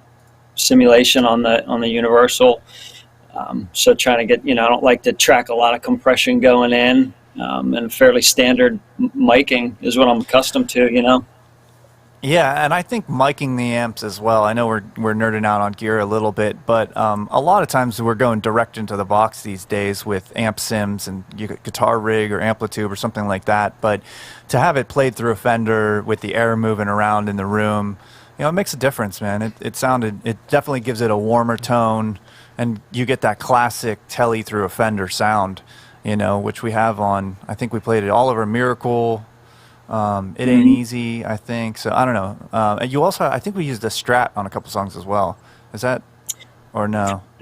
No, it was probably one of the Reverends. Actually, I got two Reverends, which the pickups on that, some of the single coils on that sound real nice. So you brought up another thing that me and Paul have talked about, and we were talking about just having fun in the studio environment. And you're right. I think a lot of people go into a studio environment, and because it does feel so like there's so much pressure in that moment, especially for somebody who's not used to a studio environment, and they're going in and it's like this is their baby, this is their creative project, and they have so much invested in it emotionally, and now they're investing in it financially. And I've seen a lot of people get into the studio, and that energy of that, oh God, it has to be perfect, it has to be right, that can translate into really bad experiences in the studio. I think having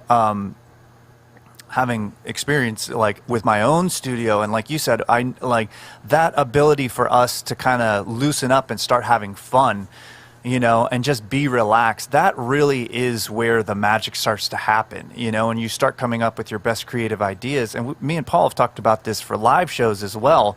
If you go in like, oh God, this has to be perfect, this has to be, the best show ever, things just tend to go wrong. But if you go in and you're just like, let's just have fun, let's just get up there, let's like have a good time, do what we love, you end up having a better show, and I think that's exactly what happened when we went to your studio.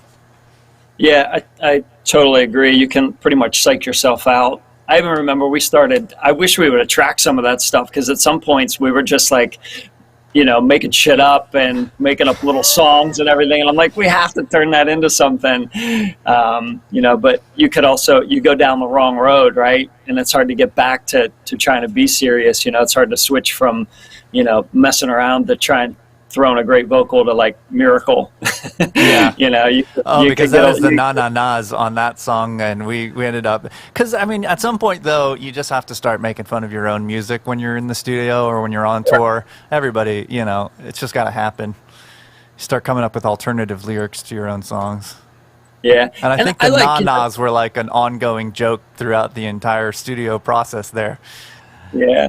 And sometimes that stuff ends up showing up on the record every now and then. There's a voice, or there's a glitchy beginning or some weird end. It's just because it's still people in a room making music, right? Mm-hmm. And if you square it off too much, I think you'll lose some of that human element, and leaving some of the mistakes or the fun in there. And you hear, some of my favorite things to talk about are weird little things you hear in songs. I'm always like, that's my favorite part, and it almost sounds like it wasn't on purpose. Yeah. There's a squeak of a guitar, or there's a just something that happens, and you're like, I just like that organic part of it. Yeah, I agree, definitely. Sometimes mistakes turn into the best parts of it. It's like accidental moments of genius. You're like, oh, I didn't mean to do that, but that's kind of cool. Let's keep that, Uh-huh. Yep. My last band was actually called Slingshot Genius. Speaking of genius, that was a band I played here in Pittsburgh for a while. So, speaking nice. of genius. So you said you had a couple other full lengths that you've worked on this year. Do you want to talk about some of the other projects that you've worked on this year, and maybe some of the stuff you have in the works? Yeah, so definitely if there's a guy you want to look up, his name is Billy Swart, Swart. He again has a very natural sort of approach to his music. He came over and was one of those things. I just try and have somebody over. If you want to come over and record, let's just sit and talk for a little while and talk about our music. And he played some stuff on an acoustic guitar, and if it translates just like that, you know that it's going to be great, song. Yeah, no matter 100%. what you do to it, you know. So I felt really fortunate about that, and so his record's coming out on Monday, and then this other gentleman's, his name is John Young. I work, my wife works with him, but his name is John Young. He's a guy that's been in the Pittsburgh music scene for a long time. He recorded an album under the name The Bright Anomaly. So those were the two that I had mentioned there. I've been doing some tutoring with some people, actually, just having people over into the studio, working on, people that want to learn Logic or learn recording. I've been, fortunate for that. And then that eye patch bingo stuff, there's going to be a lot to look forward to over the next couple months. I'm going to be putting some more stuff online for that. I got some people that work here in Pittsburgh. One guy's name is Jimmy Califatis. I'm throwing out plugs to all my friends. I'm going to try and get like a couple bucks from each of these guys. Nice. Steve Seal is working on that record with me as well, and just we're also doing a covers record, so all kind of stuff going on here at the house. A covers record, that sounds interesting. Okay, so what covers are you guys doing? So it's really going to be kind of all across the board. It started out probably right now as leaning a little towards a little Americana. There's a Steve Earle song that's on there. There's a Dwight Yoakam song that's on there. I know your brother is a big fan of Weezer. We're doing "Oh Girlfriend" by Weezer. We're going to do some Neil Young, some Hayes Carl. What did you? Sorry. Go ahead and finish. Sorry. No, and I thought, if we can squeeze it in on time and maybe put it out before Christmas, I was thinking of doing it just as a charity record. This is, some things I'm doing with friends for fun, and we're gonna try and put it together and just put it out there. And if people want to pick up a copy of it or stream it or whatever, we can send some money into some people's hands over the holidays. Hell yeah, that's very cool. Well, I will definitely support that. You brought up Weezer. I'm curious. Did you listen to their new orchestral album? I know a lot of people. It's like hit or miss. I thought it was super cool. It was a little miss for me. Okay, yeah. We could have gone one way or the other. I went miss. I'm sure you've argued with Jimmy about this very thing many times, right? No, we actually haven't. So he sent it to me, and I think he said he really liked it, and definitely was one of those things. It was a first impression for me, and so after that, I was like, I just haven't gotten back to it. So I think there's a chance to maybe listen to it again and see what it's like, because he and I are almost always very well aligned on stuff. So so a lot of people that have heard it that don't like it, they're like, it just doesn't sound like Weezer, and they're big fans of Weezer's old stuff, and they're like, it's not Weezer. What I thought was interesting was, to me, it did sound like Weezer, but just remove the electric guitars, and instead you have layers and layers of these, and you could almost hear them perfectly. So you're like, wow, these are the parts he would play on his guitar, or they would layer these layers of guitars and bass and drums and all these things, and then to hear it in more of an orchestral setting, where you could really pick out all the different harmonies and all the different things they layer to make this huge sound. I just thought it was really cool. And the songwriting reminded me of the Beatles in a weird way, but a modern type of Beatles songwriting style.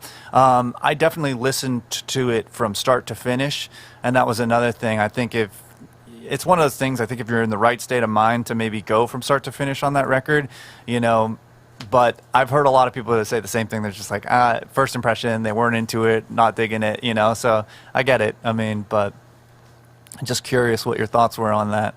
Have you heard it, Paul? Yeah. You haven't heard it. I have not heard it. All right. Well, if anybody else has an opinion on the Weezer record, leave it in the comments. We want to know. What do you think of Weezer's orchestral record? I'll say this much, right? It's good for them to feel comfortable doing that, right? Yeah. They can make a record the way they want to make a record, and even just regular songwriting for anybody else, sometimes it's like, well, I wrote this on acoustic guitar, but you take the chords and you process it through something else, and it's still the same melody, but it's a different sound other than just sort of standard, the way that it is. So yeah, absolutely. So about the Kira recording process, was there anything in your mind that stuck out that you know, your favorite moments of tracking that? Yeah. So actually, when I work with people, I always end up learning something. You know, I feel like, you know, that's an exchange of, you know, experience and ideas that if somebody comes in here, whether it's the way they mic a guitar or their tone or the way they sing. So one of the things I really liked about making your record was the way that you did vocals. You know, you would do this, you know, by the second or third song, I'm like, all right, I get the pattern here. Oh, you know, yeah. you do one, pan a little left, do one, pan a little right, do one down the center.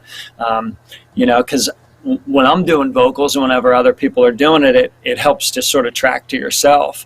So the way that your vocals always really stood out to me on the record, I think was a lot of fun. I like the natural order of recording acoustic guitars, you know, and your guitar sounded great, and I think the Hummingbird sounds great. So between the vocals and the acoustic guitars, and they really stand out on the record too. You know, they don't. I don't think anything really sounds like it got lost. There's a lot of really cool elements in there, whether they're a little bit of electronic stuff or whether it's just regular, you know, straight ahead acoustic guitar. By the way, I want to jump in on one thing on that. I find it very, very cool, the blend that you guys did with having the acoustic guitar kind of feature in like everything, you know, so it's very like, you know, electronic, industrial, and like polished and well produced, and you don't typically hear that with acoustic guitar behind it, you know, so that's really cool. That's one of the things that Scott Ensign said, mixing it. And when, you know, again, we started off with the 5 songs I recorded with you, and then as we were picking other songs to put on the record to go with those 5, one of the things that he said was it was the acoustic guitar that really was the element that kind of glued the whole record together. Yeah. Yeah. Yeah, and for mixing, right? Like you kind of want to go, what needs to be featured here? You know, is this a heavy rhythm track? You know, is this have more of a dance feel? Is this a guitar song? So I think having that acoustic guitar there was, I would say that it would have been easy for him to mix, right? Because it's never easy. But well, that Hummingbird, I'm sure, was pretty easy to mix. Like, yeah, you pull that up and you're like, okay, well, this is where this probably needs to sit, regardless of anything else, and you start to build around it. So I actually, in order to get the rest of the acoustic guitars that I recorded there, I actually ended up having to go to Baltimore to track with Scott, and we redid at the very end of Kira, after almost everything was done. I had to retrack a lot of the acoustics and the vocals, and I think to kind of get it to that level of what I recorded at your studio. And I even built a vocal booth, and I have a 6176 with a Neumann, and now we're really nerding out. No one understands what I'm saying, but I have like a high-end setup, you know, to record my acoustic guitar, and some of them we used, but you know, I think that's just a testament to your setup and the gear that you have and your ability to record it, that, you know, I really had to step up the rest of the songs to get to that level. So it's very cool, man. And like I said, I had a total blast going there. We definitely, you know, in the future, if we can make it happen, hopefully the world won't be so crazy, but maybe we can, you know, track some more stuff in the future. It'd be super cool. Paul, do you want to quickly show a quick video of the studio? This is a little video I took when we were there. The Who, yeah, look at that. And there's Kira, and there she is. Oh, that guitar is just, what a rad setup. I mean, super inspiring. Like, that's a vibe, you know? Yeah, no, again, man, you've got such a great studio. It's really, really cool to actually be able to see it a little bit, you know? Because Jared talks about you a lot, and, you know, the work that you guys have done together. So, yeah, it's cool to see, you know, where the magic happens, man. Yeah, and there's a rug here in the room that is a Big Lebowski moment for sure. That it really ties the room together.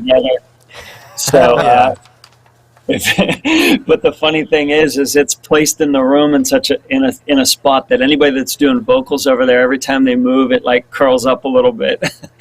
So I've spent probably more time in the studio trying to fix the rug than I've trying to fix a vocal or a guitar track. Okay, I'm going to ask another gear-related question, sort of. And those big panels that you have that we used when we were tracking vocals, says you don't have an actual vocal booth, but you have. Do you see those? You could see them in the background. Anybody watching, they're just basically these. It's my left or my right. I know. See, you're getting confused like I was. Yeah, it's the other way. There we go. It's those guys. Yeah, yeah. Did you just buy those on Reverb or something? Yeah, a Sweetwater addiction is my current relapse habit. So, for the room, right? You get into any room, and whatever the room sounds like, the music sounds like.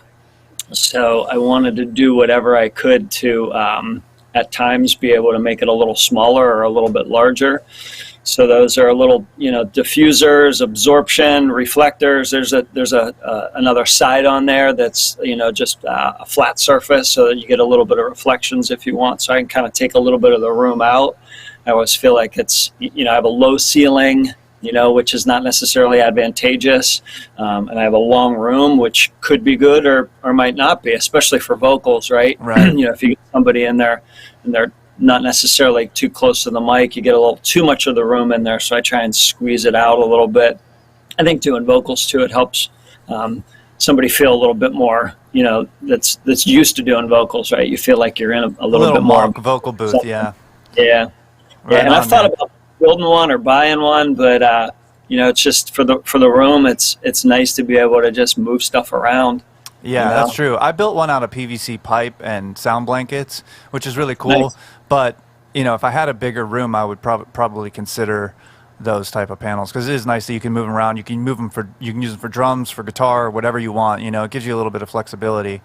So I want to thank you for your purchase of the vinyl, because I told you at the very beginning, because even recording at the very beginning, I was like, I'm going to send you Kira on vinyl so you have it, because I know you have an extensive vinyl collection, which is what we'll talk about here as we wrap up this interview. Thank you so much for coming on, and thank you for purchasing that, because I told you I was going to send you one for free, and you went ahead and bought one anyways to support me, and I really appreciate that. That's definitely another addiction. I saw vinyl for sale, and I was like, I can always use an extra copy.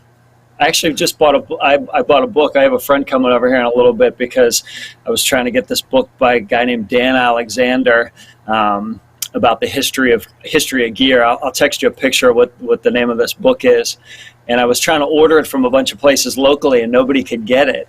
So I ended up ordering it twice just to make sure that I could get it. So I have a second copy of that I'm going to give to a friend. He's coming over here in a little bit, and he's real into gear. So yeah, I have no problem having the one copy or two copies, but I'm really looking forward to hearing it and throwing it on there. It'll go on my little now playing stand, right? Nice, yeah. I think you sent me that picture. I should have included that in here. Your vinyl collection is pretty extensive. I brought a Scott H. Byram record home the other day from seeing the show with your brother. I have no idea who that is, but... It was in Youngstown. What do you mean you don't know who it was? Yeah. You know everything that happens in Youngstown? Well, yeah, dude. I mean, how many vinyl do you think you have? You have a pretty extensive collection.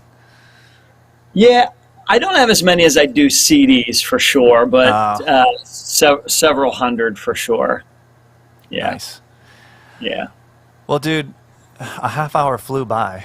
That was our first interview, but that just flew by. Yeah. So thank you so much for coming on, man. Is there a question here? Okay, well, I'm looking around. So Billy Keith is asking if you still play with Chris Bell. I do. Chris is going to work on this covers record. Actually, he's going to play on a Neil Young song, Cortez the Killer. I was just texting him. Billy Keith, who we mentioned earlier, who's also in Pittsburgh. We've been working on some music, so we've got two Pittsburgh natives in the house. Shout out Three Rivers. I went to graphic design school in Pittsburgh. That's another little known fact. Yeah, the PTI. I got a 2-year degree, and that thing paid off in dividends. So, yeah, man, thank you so much for coming on. Definitely keep me posted about all your projects. That the charity record, that sounds awesome. Definitely something I want to support. So definitely let me know. And I don't know, man, stay in touch. All right, I'll talk to you soon. Thanks so much. Right, no, I just got to figure out how to hang up unless you just disconnect me. But the rest of the interview is going to be me doing this. Yeah. All right, perfect. We got you covered. All right, man. Thank you. Right, thanks a lot, guys. See Have a ya. great day. You too. Best of luck. Bye. Scott Canavan. That was cool. Yeah, that was awesome. We nerded out on Gary. That's probably going to happen a few times, I think, especially with the Scott Ensign interview. We'll probably go. Yeah. We got a lot to talk about, though, with him. Yeah. Scott Ensign I've known since before kindergarten, so Jeez. who knows? It's a long time. That's a very long time. Again, What do we man, got? his studio is awesome. Scott Canavan's? Yeah. Yeah. Yeah, that was cool. That was a great interview. Well done. So here's what I'm thinking. 100%. Real quick, folks, we're going to take a quick break and play you some unreleased Jared Farrell music that you have never heard before because it's unreleased. What songs are these? Do we know? We can find out. It's Black Cloud. Oh, so this was recorded with Scott, I think. Yeah. Come All You Dead. And Okay. Don't You Want to Feel. So now, don't you want to feel? I think was one that I don't think that's Scott's mix, but Scott mixed Black Cloud, and Come All You Dead was a project I did in L.A. called Schism Head that wasn't really officially released, and it was Black Cloud. So this should be interesting. Cool songs though. But yeah, we're gonna take a little break, and then we're gonna come back. Alrighty, folks. Here we go.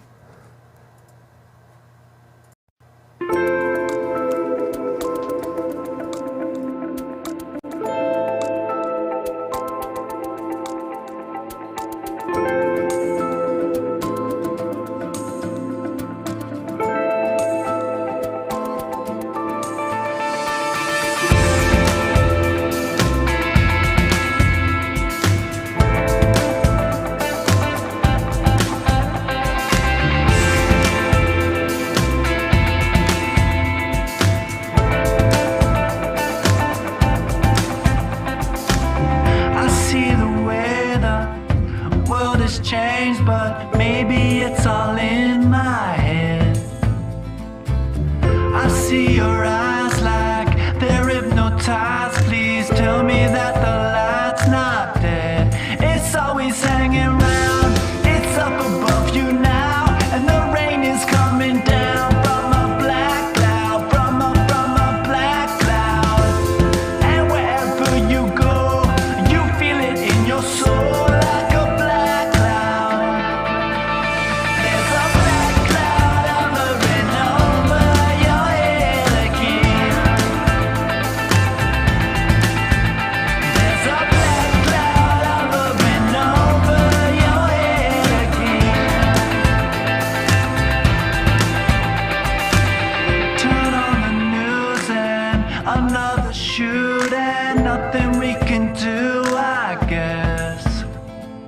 Blood's not even dried up, pushing their agendas. Man, it's such a shameful mess. It's always hanging around, it's up above you now, and the rain is coming down from a black cloud, from a black cloud. And wherever you go, you feel it in your soul like a black cloud.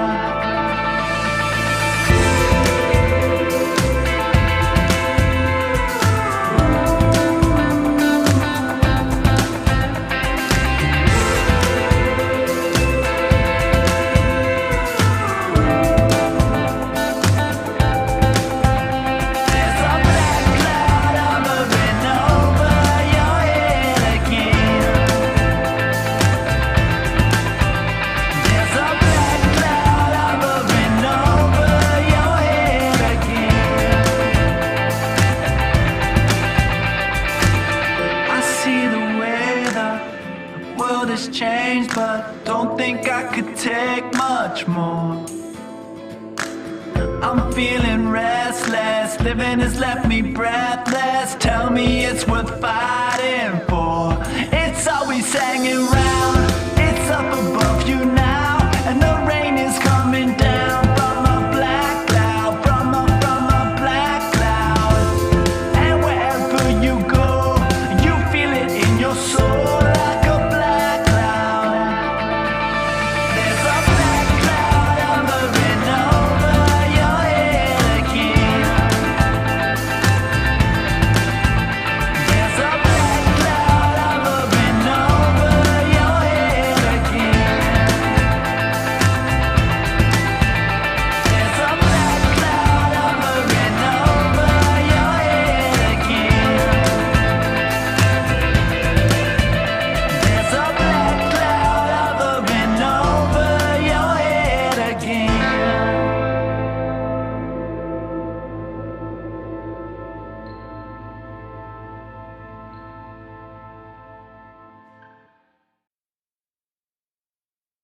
Come all you dead, awake and rise again.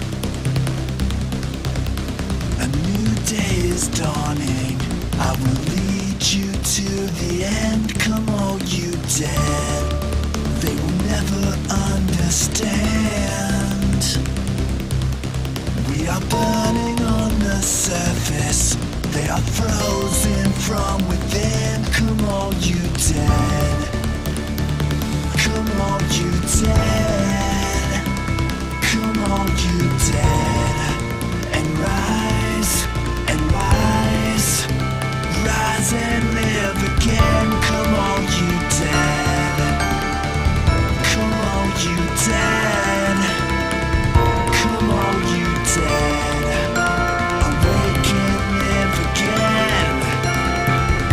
'Cause we are scarred and we are lost, but they tremble at the thought that all the gods are only frauds in this life. The dark will never overcome the light. Come all you dead, oh come all you dead, oh come all you dead, and rise, rise and live again. Come all you dead, oh come all you dead, oh come all you dead, awake and live again. 'Cause we are scarred and we are lost,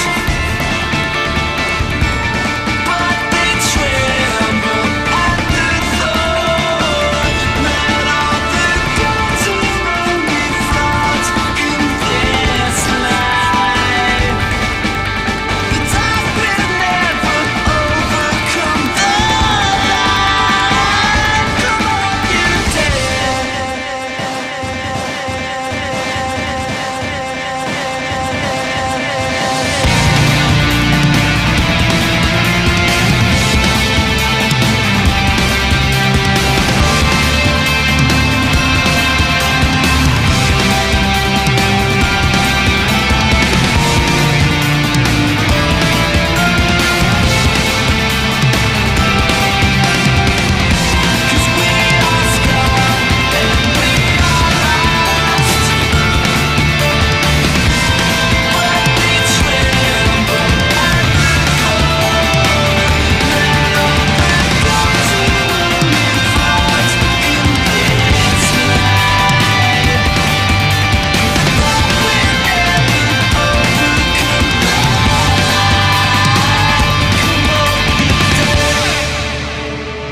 Come on, you dead.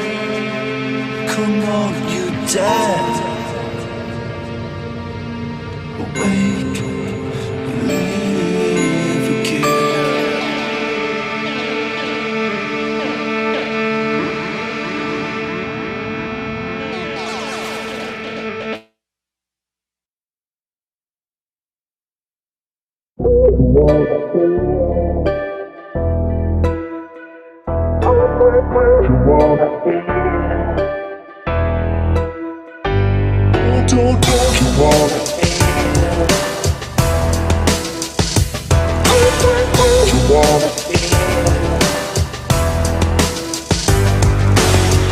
Welcome to another sideshow exhibition. It's my whole entire mission to let you do what you wanna do. I got a feeling it's a little complicated, but if when I finally state it, you have questions we can all review.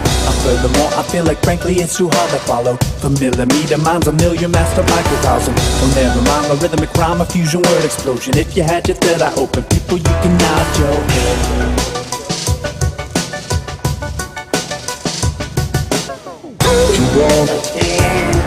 Like a floating on the elegance of infinite intelligence. Like I do, like I do. Like the fear is all irrelevant, just live and make the best of it. Now like I do, like I do. No, my soul is irreducibly profound. I'll take reality so you can keep the mirrors and clouds. Well, haters, say what you want, but let it be known right here and now. You put a mountain in my way, I'm gonna chop it down. It's only half of the half, I want more. I suspend physical form and transform. I metamorph and unlock doors as I go through the medulla oblongata of the universe. You wanna end like you're floating on the elegance of infinite intelligence. And you wanna end like I do, like I do. You wanna end like the fear is all irrelevant. Just live and make the best of it. Now you wanna end like I do, like I do. Light a thought, circle wave, travel through time and space. You are what you create, you create. Light a thought, circle wave, travel through time and space. You are what you create, you create. You wanna end. You wanna end. You wanna end. Like the fear is all irrelevant. Just live and make the best of it. Now you wanna end. Like I do, like I do. You wanna end. Like you're floating on the elegance of infinite intelligence. You wanna end. Like I do, like I do. You wanna end. Like the fear is all irrelevant. Just live and make the best of it. Now you wanna end. Like I do, like I do. Light a thought, surf a wave, travel through time and space. You are what you create. Light a thought, surf a wave, travel through time and space. You are what you create. I see your talents have gone beyond the mere physical level.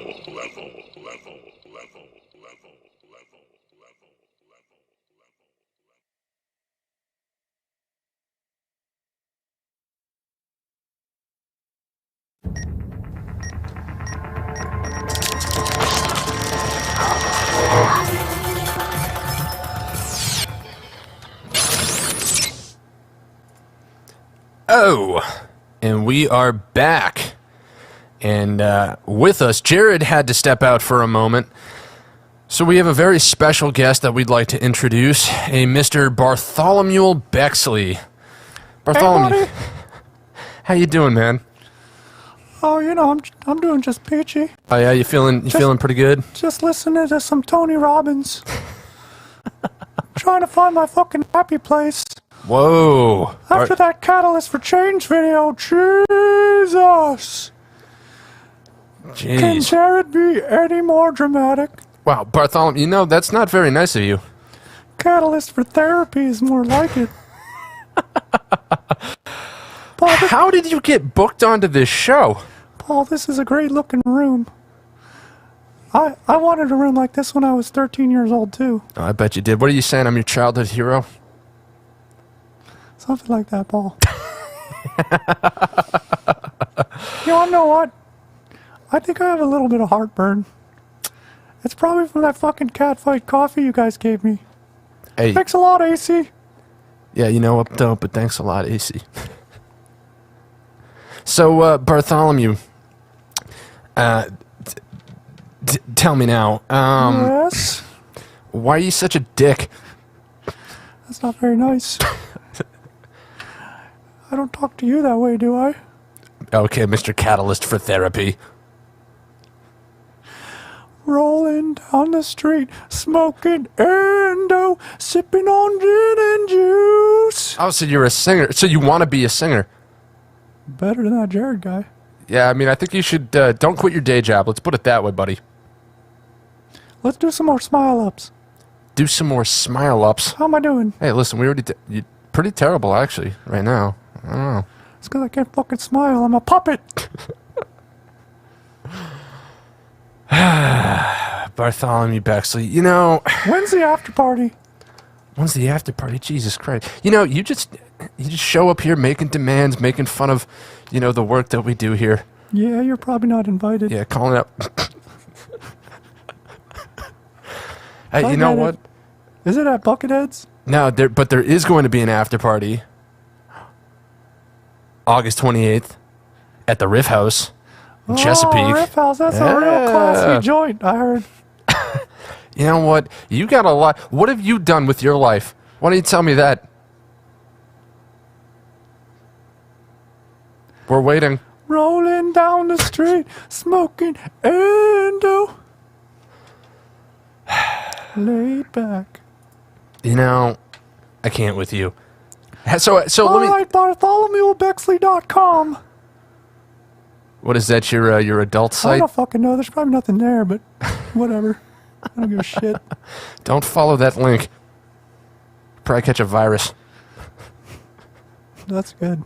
I'm starting to like you. Yeah, you know what? Fuck you too. It's a real nice room. Real nice room you got here, Paul. You know what? It is a really nice room, and you can go screw yourself. How about that? How about that, I Bart? just know it, I guess. Would you steal that from Bart Simpson? Huh? You think you're clever? I have a royal bloodline. Coming in here with your silly names and your bad attitude, making fun of Jared's music. You do too. I do too. What? I know you talk shit. Oh yeah, I know all the time. That Catalyst song though, Catalyst for Therapy. Am I right? Huh? Right there. There you go, buddy. Boom. Getting better. Fucking make them pay. I hope your listeners didn't have to pay for this shit.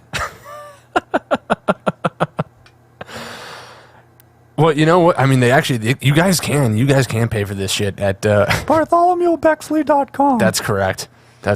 Yeah, BartholomewBexley.com if you want to pay for literal shit. But if you want something good, you can go to JaredFarrellMusic.com and pick up a copy of his album. Catalyst for Therapy. Seriously, where did they find you? What, did we just have, was somebody not able to show up? Where's the after party? I'm just here for the booze. Bro, you remind me of, just like a bad intern.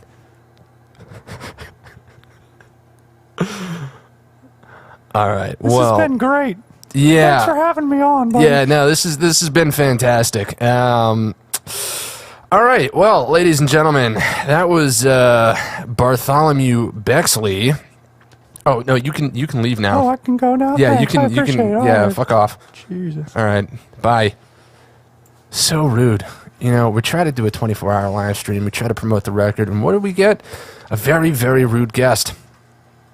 But without further ado, we're gonna welcome back Jared Farrell. What's up, dude? Oh, what's going on, man? Hey, you wouldn't believe who was just here. Oh, Bartholomew? Yeah. How was he? What are you, like friends or something? I mean, I don't know. I heard of him, but was he good? No. No? No, he was terrible. Oh. He kept making fun of Catalyst for Change. That's like my favorite song. Not just because I worked on it. Oh, that's crazy. That's rude. I had no idea. Oh, it was awful. We'll have to talk to the booking department. Yeah. Get that Who fixed. does the booking for this show? Well, I guess we'll find out in the credits. Stick around. 6 a.m. tomorrow. You'll find out. Yes, indeed. And we are here. It's almost 11. It is almost 11. And I think we got T.A. Gatlin coming up in 15 minutes, right? Yes, we do. You know what? I'm really excited for that. TA has some phenomenal work coming out. So for those who don't know TA, which I guess if you're not from the area, you might not have heard of him yet. He's got a phenomenal EP that is about to drop that he, worked on with Jared over at Jared's studio. Also mixed by Scott Ensign. Yes, also mixed by Scott Ensign. It sounds phenomenal. And T.A. Gatling is a performer here in Virginia Beach. He does live shows. He's putting together a band. He's actually going to be... so Tristan Jansen, Kaylee Spreen, they're coming down to do a tour. And he and his band will be playing with them, or I should say after them, at Chicho's on Friday. Chicho Shore Drive, and also at the VMP this Saturday. So that's going to be a really exciting show. We've got a great lineup: Tristan Chance, Kaylee Spreen, Tia Gatling and his full band, Ghetto Hound, and the Ember Sound. So we're pretty excited to have TA on here. He's done a lot this year with music, and it's going to be pretty exciting. So I'm looking forward to it. And actually, Jared, do you want to touch on that a little bit, as far as, you know, because I know we're going to dive into this with TA when he gets on, but just as a little, you know, little teaser, yeah. How did that project kick off? Well, so TA is also a regular at Bucketheads, and it really was black magic when I heard him play that. I could, like, same way that you said with Catalyst, I could kind of hear the production in my head. I was like, this song needs to be heavy. You know, it's just a rockin' song. And so we had spoke at some point, and I was like, yeah, man, like, let's track this thing, you know, see what happens. And we worked on Black Magic, and it turned out great. You know, we just kept, then he brought over another song, Forever. And, you know, then we sort of just kept working, kept filling out the rest of the EP. And, yeah, it's 5 songs. They are pretty much all bangers, man. It's going to be a great EP. Yeah, no, I'm excited to to hear the whole thing. Yeah, you know, because again, I've only gotten some teasers. Hopefully he drips them out one by one. We'll see what he does, but I know that's my advice to him. Yeah, no, it's. But we're going to hear a couple of those songs during this live stream for those of you sticking around. Yes. Yeah, no, I'm looking forward to it, because I think, have I heard the one that we're? I think you have. I think I have. Okay. Rather, you think I have. It's time to hear it again. Yeah, no, absolutely. Well, and you did a song with TA as well that's out. That's right. You did Waves. Yes. Yes. So that was a cool project, because TA was over at the house, over here at the castle, hanging out one night, and I forget why he was here initially, but we got to talking. I came out to the porch, and he was out there, and we got to talking. And he was getting ready to leave to head out, and we were talking about production and studio stuff, and some songs that he'd been working on. And for whatever reason, I just got it in my brain that right now, in that very moment, right as he was about to leave, I should pull him back into the studio and be like, hey, why don't we start working on something? So yeah, we ended up spending, I don't know, 4, maybe 6 hours that night, just starting to track and work on production for Waves, just off the cuff, no planning, nothing, and just getting after it. And I think we did 2 more sessions after that, and, you know, we wrapped it up. And it's a cool song. It's a fun song. It's got a very, you know, beachy, fun vibe to it. So he released that as a single, because it is very different from the work that he's been doing with Jared, which really highlights, you know, the other side of TA's sound. What's great about TA Gatling is he's very versatile in his music and his sound. And I think Jared did a really phenomenal job of showcasing TA's R&B ability, but also really focusing on his rock ability. And so it's a really cool EP. I am super excited to get to listen to all the other tracks. And I think we're going to do for the release. TA as a phone call. He's having a little bit of trouble with the video. Okay. So we're going to switch over to the call-in number. He's calling in right now. All right. T.A. Gatling. To accept, press 1. To send Should we accept? I don't know. Hey, what's up, man? Hello, hello. What's going on? What's going on? Mr. Gatlin, can you hear me? I can. Okay, cool. I think we can hear you. Let us know in the chat if you can hear Mr. T.A. Gatlin. So, T.A., man, welcome to the live stream. Hey, I'm live. What's up, people? Yeah. So we're going to talk about your EP. Yes, the project that has been ongoing. It's been ongoing for a while. So I think the name, you've kind of dropped the name, so I want to talk to you about that. Respect the Shadows. So what made you pick that name for the EP? Respect the Shadows, it's kind of like considering things that have been going on in my world for the past few years, it kind of makes you rethink some things. And I think like one of everyone's fears are, people are afraid of the dark. As an example, like people are afraid of what darkness and like shadows. But I guess like the past year has taught me that it's not so much the shadows that is a fear; it's what's beyond the shadows. So it's like I think I just came to this idea or this concept where it's like it's not so much we shouldn't hide from darkness and from shadows. We should just kind of persevere and work through them. So you respect them, just that way you can get to the other end and see the light on the other end. Yeah, man. That's powerful. I mean, that's almost like shamanic. I mean, in a sense of working with shadow energy and stuff like that. I mean, it's a very. I'm trying to think.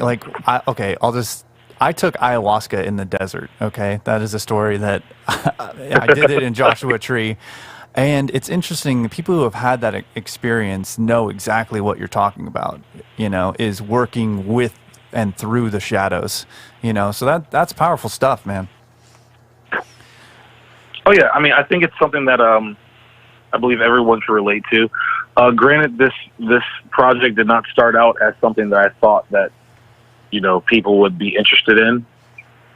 But I guess the more that people would ask me about it, and the more I would talk about where I'm at this point in my life and at my age, it just seemed like something that was relatable that everyone could relate to. Yeah. So a lot of the themes in this, or not, I shouldn't say a lot, but one theme that I know from working with you on this is your time in the hospital. And you had a very scary experience that you don't know if it was COVID related. It was prior to the pandemic, but you ended up in the hospital. Do you want to talk about that for a minute? Well, I mean, yeah, I can talk about it. Yeah, as much as you're comfortable with talking about it, Yeah, I mean, I was in the hospital for a good chunk of time. This is all before COVID even had a name. And you would hear about this virus that's spreading around or there's an outbreak and nobody knew what it was and there was no way to test for it. And I was having problems months leading up to January, February, and March, and it was just getting progressively worse and worse and worse. And to the point where I went to the emergency room and the doctors didn't really know what to do with me. And they just kind of stuck needles in me for days on end and trying to test everything they could possibly test for. And they still really didn't come out with an answer. They started calling it heart failure, organ failure. And that was the closest to the symptoms that I had. So that's what they just labeled it. And during the whole COVID time, when things started getting really bad and the city shut down, the hospital wasn't allowing patients to have visitors. So I'm spending weeks in a hospital room, literally by myself. No mother, no father, no sister, no brother, nobody was allowed to visit me. Yeah, man, that is intense. And I cannot imagine how frightening that would be. If there's one place I hate, it's hospitals, man. No offense, but I just don't want to. That's far away from them as I can be. Oh, absolutely. That's anybody that knows me well enough knows that I do not like doctors. I do not like hospitals. And to be in the one place that probably terrifies you the most, and you're there having to deal with it alone. That's the shadows. That was, yeah. And I'm sitting in a dark room with just nothing but my own thoughts. And it's like you just start thinking about things. You think about the way you went through things, and you're wondering, hey, are you going to get out of this okay? Are you going to survive this? A mortality check. Absolutely. Yes. And Yeah, and that's just the feelings that I was coming out of. And of course, as I'm sitting there too, I'm like, okay, well, you're also thinking about what did you leave behind? What impact did you leave? Yeah, and, legacy, 100%. And for me, a person that has been in entertainment for the number of years that I've been in, many people don't really know my actual like journey in terms of the entertainment industry. Sitting there, I'm like, I've done a lot of work and I've done a lot of things, but I've never had anything of my own, and I've never left a record of my own. And I just wanted to do that before I did anything else. It was something that I know I had to do. Wow. Well, dude, so that's honestly, dude, I am honored that I got to help you get to that goal. You know, the music is fantastic, and one of the songs that's my favorite that I think we're gonna play during the VA Beach Hour. I think after, like at the end of this interview, we're gonna play Black Magic if that's cool for some people, and then the My Shadows song is really kind of diving deep into what you were talking about with your experience in the hospital. And there's also a song on the record, Survivor, which is kind of like, seems like the other side of this dark period that you had been on, right? Yeah, definitely, most definitely. Because it's like when you go through one, you got to come out the other side. Yeah, man, that is powerful stuff, dude. And like I said, I mean, I'm definitely honored to, you know, to help you get to that place, man. I think the music is fantastic. I mean, the songwriting, you know, is amazing. Like, a lot of people that I work with, you know, I think that I have the benefit of, you know, being a songwriter and helping them. But a lot of times when you would come in, your ideas are like, you know, probably 80-90% there. You know, you might just need a little help guiding like a few lyrics here or there, or we'll come up with like, at least during the writing process of some of these songs, we would kind of come up with an idea, and then you really take your time with lyrics, which is one of the things I respect about you as a songwriter, probably more time than I do. You really sit with it, you take it home, you come up with alternative versions, and you really make it 100% you know, and dial in the lyrics. Yeah. And I think that's awesome. Yeah, it's a blessing and a curse because it takes me forever to write, because it's like if I'm not feeling it in the moment, the words aren't going to come the way they're supposed to come. And it's like I envy those that are able to sit down and write songs in an hour. I envy them so much because they know how to churn things out. But for me, I'm like, it's organic for me. If it's not happening, it's not coming out. And that's where you can't, like, you as a producer coming in, and just, you don't understand like the blessing you have been to me in this journey the past year, where it's like you always look for someone to, like, you always look for one yes. You get a bunch of no's and you look for one yes. And you know, I got lucky because you met me and you were like, hey, you want to do something? And I was like, yeah, I want to do something small, nothing major. But you're convincing me to do something a little bigger. And I'm like, okay. And then Paul Caddy, your co-host of the evening, he's another one that was like, hey, do bigger. And it's just something I never really thought about up until this point. It's like I've always thought about it to be what, me and Paul told you to go bigger? No. Yeah, you did. Yeah, you did. You were like, do more. Y'all like, do more. I was like, nah. We would never do that. More. I was like, okay, I'll do. Hell yeah, man. Yeah, dude, honestly, this EP has been a blast. I know, it's maybe taken a little bit longer than you had hoped, but what do you think your favorite moments of tracking this EP has been? And what have been your favorite and your least favorite moments? Well, I'll go with the least favorite moment first. I'll do that. All right. My least favorite moment was having to learn the lesson of releasing control a lot of times. Because in my background, I used to do television. I used to make commercials and TV videos for people. And in that realm, it's like the client doesn't really know what they want, so you have to figure out what they want. And basically, like, I have all the creative control to do whatever I wanted. It's a lot different when you're on the other end and you're the artist and you have an idea and you have a demo and you have a sound or you have sounds and you don't know how they fit together like a puzzle. So the hardest part for me was learning how to just trust the process, trust who I'm working with to understand where I'm coming from and what I'm trying to accomplish. So that's where I'm like, okay, yeah, it's hard for me to just let go of that control and just think Jared's got it. You know, Jared understands what's happening. Yeah. And to essentially let you do your producer thing and let you work. And that was the agonizing thing for me, is for me to just be able to let go and walk away and just like let Jared work. Right on. Yeah, you know, I mean, to interject here before we get to your most favorite parts of the EP, you know, it was a learning experience for me as well, because we had talked in the beginning about what is T.A. Gatlin's sound. You know, we weren't necessarily sure. We had the songs, but for me as a producer, it's like, okay, well, where do we really bring this? And there was a couple different directions that we could go.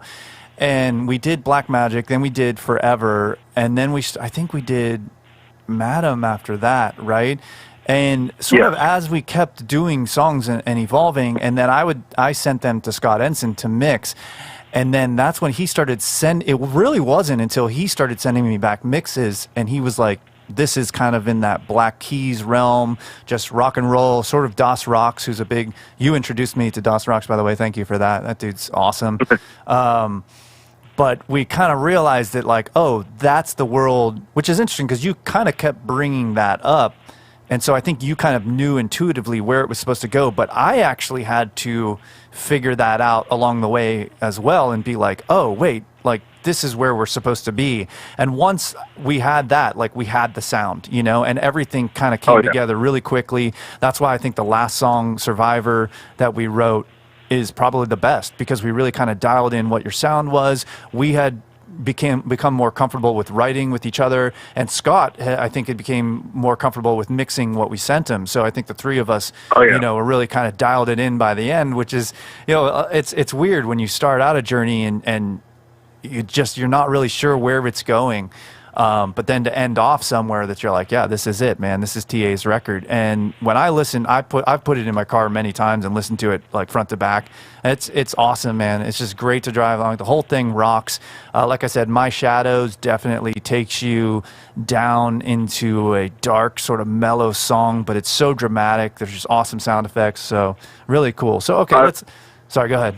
I would say that like Shadows is probably one of the realest songs coming off the EP. Like that one is definitely personal. I think you remember the day that we were recording that one, and I came out the vocal booth, and I was in tears. Yeah. And no, that was a heavy moment, man. I knew that what you were singing about was like something very deep and emotional for you. And we talked about this earlier about the therapeutic powers of music. Absolutely. And yeah, so Shadows is definitely probably one of the harder ones. That first time I actually released like that. I've never really cried about or like felt something so hard that I've written before. Like I've always written things, and I've written things in different genres. Songwriting is like a major thing for me. And yeah, it's like I'm very pleased with how it's turned out, and I can't wait for folks to hear it. Hell yeah. Well, they're going to hear some of it here in a little bit, but we're going to keep talking for a while and killing some time. We got 24 hours to kill. But yeah, Paul, jump in, please. So I got a question real quick. I'm a little bit curious about what did the production process really look like? Because frankly, I know how, Jared, how you and I have done a session in my studio, but I don't know what it looks like for you to work with somebody in your studio as a producer and how that goes. So TA and Jared, of course, you know, can you guys speak a little bit to the process and just how this all came about? Yeah. So Tia, you want to take it or? I'll take it, and then you can finish off where I miss things. All right. Cool. The process, it was a new experience for me, because I know like dealing with you, Paul, you have a certain process of your own, and then Jared has a certain process of his own. And then the crazy thing is with me, I did not really have a process because I've never been in that position. I've tried to get myself in positions to do that, but I just never found myself fortunate enough to be in that position. So it was more about me learning than anyone else learning. So in terms of working with Jared, it's walking in and just trying to make sure I have a clear way to communicate what my idea or communicate what I'm trying to say. Right. Or communicate in the style that I'm looking for, whatever the goal was. I did my best to be as clear as possible. Yeah. I wasn't always perfect. But but once I was able to communicate what is it that I was trying to accomplish, it all just seemed like flow. It just flowed without even thinking about it. It was just second nature. I would create a demo at my house in my little demo studio, my little laptop and my keys and my guitars, just to get an idea going. And I would send him the demo of what I was trying to put together, and he would build it from there, and he would add to it and take away and subtract, and I would add something and subtract until the point where we both got something where both of us are no longer stressed about if it sounds perfect, but if we're like moving our heads, if we're bobbing to it, and we're like, yeah, this is a jam. Yeah. It's kind of like you work hard enough to get to the point where it becomes fun again. Yeah. Yeah. It's like you forget about like all the gifts and gadgets and the texts and the techniques, and it starts to become fun again. It's like this is the reason why you started doing music in the first place.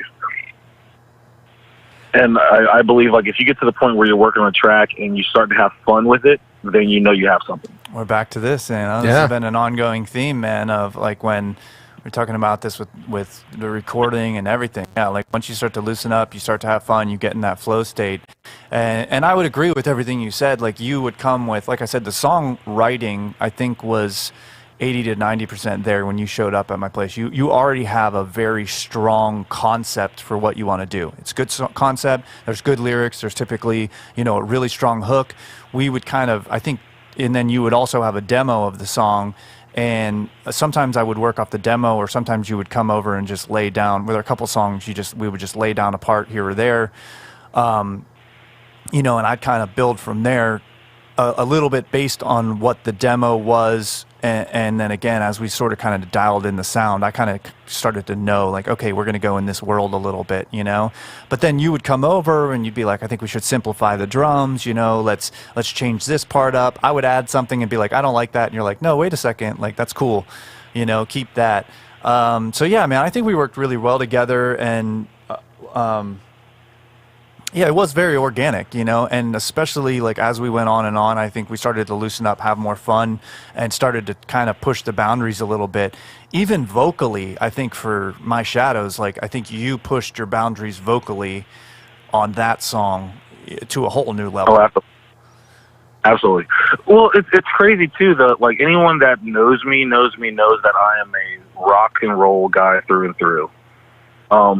But I'm not oblivious to the fact that me doing rock is a lot different than someone else singing a rock song. Like my voice on a rock song doesn't sound like name whatever long-haired rocker that's out there doing their thing. It's like my voice doesn't sound quite that rough around the edges like that. It's like I have a smoother voice. Yeah. Some would call it, I guess, more soulful voice, which makes sense. And when they hear my voice on a hard rock record, they kind of and they look at me and they're like, I didn't expect that to come out of you. And yeah, I've heard that at open mics and stuff. Yeah, people are like, yeah, I didn't expect you to sound like that when you started singing. Totally. So it throws people off, essentially. They don't know what to really do with me. They don't really know what to think with me. And I think that's what's also helped this whole journey in a long way with you coming along. And it's like, again, you get 20 no's. It's like all you need is one yes, Yeah, and then sorry to interrupt, but yeah, I mean, I think the other thing. Well, maybe we should stop teasing the people here, and should we listen to some Black Magic right now? Oh, sure, go for it. And then we'll come back to talk a little bit. I mean, normally I was planning on playing this at the very end, but I think this is a good time to let people. So we're debuting this here. Nobody's heard this yet. So whoever's on the live stream right now, you're about to hear T.A. Gatlin for the first time. The actual recorded, not the acoustic version that I've been playing out in public. Yeah, this is the official version that will be. We don't know when it's going to be released, but you're working on that. Oh yeah, that's a process in and of itself. Yeah. All right. So without further ado, let's check it out. Black Magic.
Black Magic.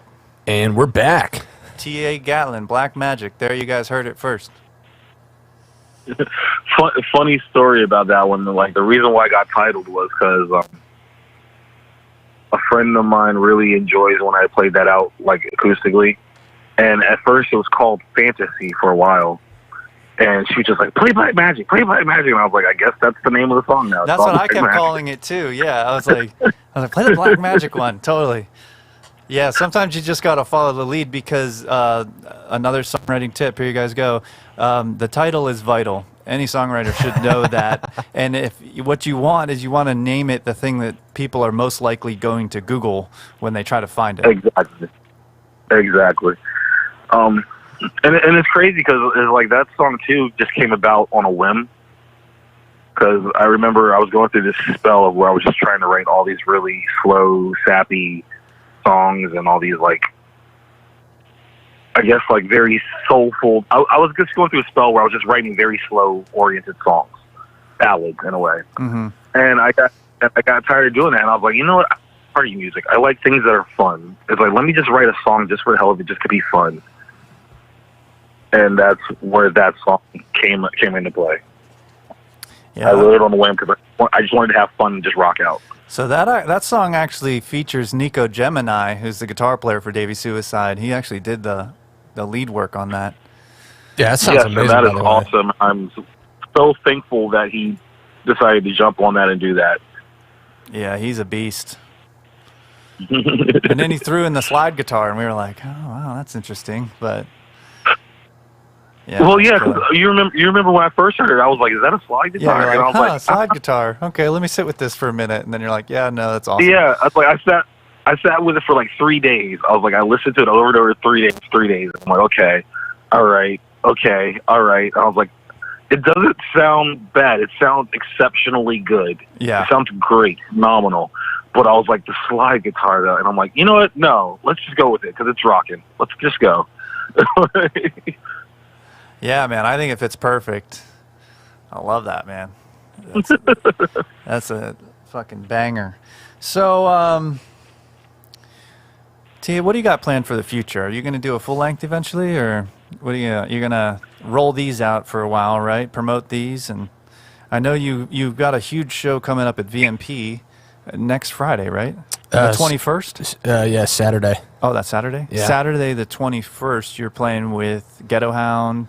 Yeah, so we're going to have Tristan Jantz and Kaylee Spreen.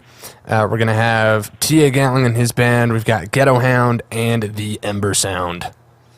And so message us or TA or somebody for directions. Yeah, 'Cause it's a secret underground. You need like you need golden to know. ticket. Yeah. Yep. You need to be in the know, I'm but if you also want at, to be in the know. well, on that Friday as well. So Where are you at? Chicho's on Shore Drive on Friday as well. The Yes. Friday There you go. before Saturday. So you can get a TA double hitter that weekend if you want. Yeah, and actually that would be a good way if you want to know about the secret show. It's this crazy underground venue. If you want to know about that, come out Friday and we'll tell you. Listen, I said this about the last show that we did there, is that I've been to underground shows in New York City, in Los Angeles, in San Francisco, all over the place, you know? And this spot rivals any of them.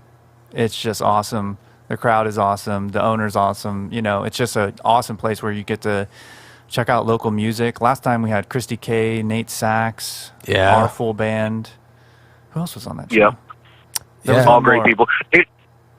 I forget who I think they're going to kill us once they realize. But anyways, well, sorry whoever was the fourth person. Sorry, go ahead. I think when I first went to the VMP, when they were just getting the VMP thing started, it reminded me of times when I was in college. And it's like you have these underground parties in like the most obscure places. Mm-hmm. And it's like that's what the VMP reminds me of. It's like, oh, the old days of just fun punk rock scene where it's like you hollow out an abandoned building and put a DJ in it, or you put a band in it, and it just ends up being like the best show in town compared to whoever was touring, like whatever national act was touring. It didn't really compare to going to that underground place, you know? Right. Yeah. So that's why that's become one of my favorite venues. Oh, geez, it was Aaron Firestone. Firestone. Oh my Yeah. God. How did we forget I know. Firestone? I know. Well, we've been at this for almost 6 hours That now. might be it. Yeah. You know. Sorry, Aaron. Aaron's our boy. He's We love you, another. Aaron. Aaron, what? Okay. Yeah. That was such a fun show. Which he's doing some phenomenal work too. Actually, he's got some really good music coming out. Oh yeah. Yeah. No, Aaron's got some crazy stuff. He's Yeah. awesome. So full I'm a length. big supporter of a lot of musicians in the area. Like I'm a big supporter of them. I try and support everybody the best way that I'm able to. And it's like I've never been in the business of trying to like cut any artist or any musician down. It's like go for your passion, do what you love, and do it to the best of your ability. And I do my best to support them to the best of my ability, you know. Well, and that's why people support you, man, because you put that energy out there and you get it back. And, you know, 100%. I think I've always said, you know, I would support my friends anyways, you know, even if they weren't talented. But it just so happens that all my friends are ridiculously talented. So I guess we're super lucky in that regard for Virginia Beach and a lot of other places I've lived, man. I'm just, you know, it's just really cool what people are doing. And whoever, if you're out there, if you're on the battlefield, if you're being creative, if you're going out there, if you're doing shows, you know, like just respect, man, you know, that's what's up. Yeah. you're putting something out there in the world. You're putting yourself out there, and it's badass. So what do you think? So full length? You thinking about doing a full length after this, or? Well, you know what? I'm sorry. I'm one of those really old school kind of guys where I can only concentrate on one thing at a time. Smart. That's not old school. So it's like just smart. Yeah, that's just smart. There's this project. There was talk about a second EP or maybe like I guess a part 2 to Respect the Shadows. There was talk about having an acoustic EP, maybe a full. It just it depends on where the wind goes. It depends on where the waves ride, you know. And, waves. Well done. Nice plug. That wasn't even on purpose. So what can people expect as far as the promotion for Respect the Shadows? I mean, are they gonna see some full music videos, some lyric videos? What do you got in store? They're going to get the whole thing. They're going to get. I'm putting together some music videos. I got 3 videos planned out that I want to put out there. Some lyric videos for all of them that I want to put out there, and it's some new branding, some new logos. You created the branding for me for my. Yeah, I'm rebranding the entire 757. Dude, area. you are though. Well, you know what's crazy. Very happy about crazy. that. Well, here's what's crazy about that. It's like, again, about this whole process of like, what do they say? 80% marketing, 20% music, 80% marketing, 20% product. When you're used to doing everything on your own, you need a team. And for so long, I'm so used to doing things on my own. It's like, it's amazing when you have someone that's able to pick up places where you might be a little weaker at. So for you to jump into branding, it's not even like rebranding me. It's like you actually like saw my brand and you made it come to life, which I would say that's probably more me than anything I've ever done. It's like this EP is more me and my style than anything I've ever produced in my life. And that's the really cool part about this journey. It's like everybody thinks they have an idea of the type of music that I am or the type of person that I am. Everybody has these preconceived notions. Everybody has this opinion, but they really don't have any clue because they have not invested the time to know what I'm about, you know? Yeah.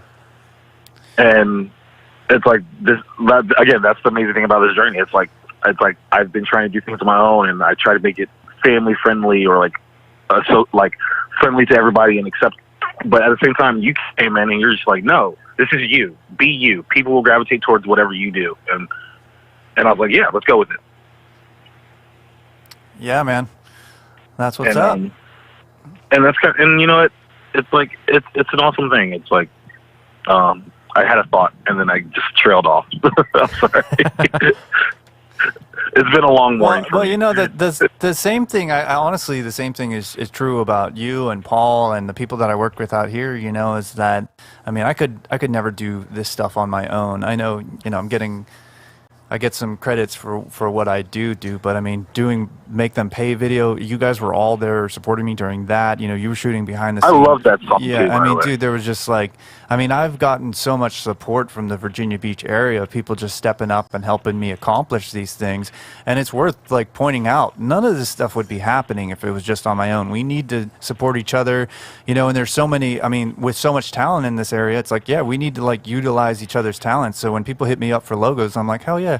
You know what I mean? That's like, if I can step up your guys' branding, I mean, I feel like what's good for the goose is good for the gander. You know, we're just going to make everybody look and sound better and get everybody there behind the scenes commercials and footage. And you know what I mean? Let's build it up, man. Let's blow Virginia Beach. Let's get it on the map, you know? Absolutely. And speaking of Make Them Pay, the Make Them Pay video, it's like, I do love that song. Nico was on that one too, right? With the slide guitar. No. No, that wasn't him? Oh, well, then that's my mistake. Okay, I'm going to reveal a secret that about Make Them Pay. That slide guitar is MIDI. No, are you serious? It's not real. It is a contact plugin, and I programmed it. I didn't play it. And you would never know because it sounds so awesome. You're giving away all the secrets. I give away the secrets. Yeah, there's a contact. I think it's like Delta slide guitar on contact. and there's like a distortion setting on there, and I'm like, yeah, you can't tell. It's awesome. And I almost think if you really played that, it wouldn't sound as cool. There's just something really gnarly sounding about it. So, yeah, there you go. Well, TA, man. Oh, wow. I didn't think I'd be breaking Jared Farrell news right now. Oh, yeah. Oh, yeah. That's what we're doing. There's going to be a news. lot of that in the next. Yeah. But, dude, thank you so much for I know coming another on, song man. of yours. Oh, sorry. Well, I think we're about to wrap here in a minute, but yeah, but please talk more about my music. No, I was just saying another song that I enjoy of yours is "Everything's Fine." That has that like punk pop I think that's feel next. to it. Dude, that is Isn't it? that What is a segue. that is literally the greatest segue, folks. This was not That planned. was not planned. Holy, Is it? We're going to Okay. talk about that next. So, yeah, man. Yeah, Everything's Thank you. Fine. One of my favorites. Play that one. Hell yeah. Yeah, we're gonna get into that. We're gonna talk about the song and the lyric video. So yeah, ladies and gentlemen, TA Guyland. TA, thanks, man. We'll talk to you soon. Peace out. Bye, y'all. All right, see ya. jeez, That was awesome. that was cool. I love TA. He's a cool guy. That's a good dude. Yeah. And again, just phenomenal musician. So you guys got to hear a sneak peek at Black Magic and the EP he's got coming out, Respect the Shadows. So keep your eyes peeled. If you want to show TA some love, look him up on Instagram, Respected757. You can also find him on Facebook.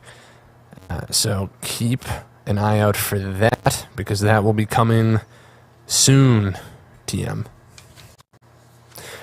And now, we're going to do a little bit of, we're going to jump back into our flow here with Jared Farrell and What do we got here? his Half album. hour to kill before Christy K. Yeah, just about. Hopefully she sees these messages I'm sending her. But So, and real quick, guys, we're doing this Jared Farrell 24-hour live stream. It started at 6 a.m. We're going to 6 a.m. tomorrow morning. And we've got a bunch of crazy stuff coming up. But if you want to check out Jared's new album, you can do that right now. It is released today over at jaredfarrellmusic.com. There are all kinds of packages that you can purchase. We've got a number of things. I'm just going to show them a few of them real quick here. So, of course, we've got the CD on its own. You can order the vinyl.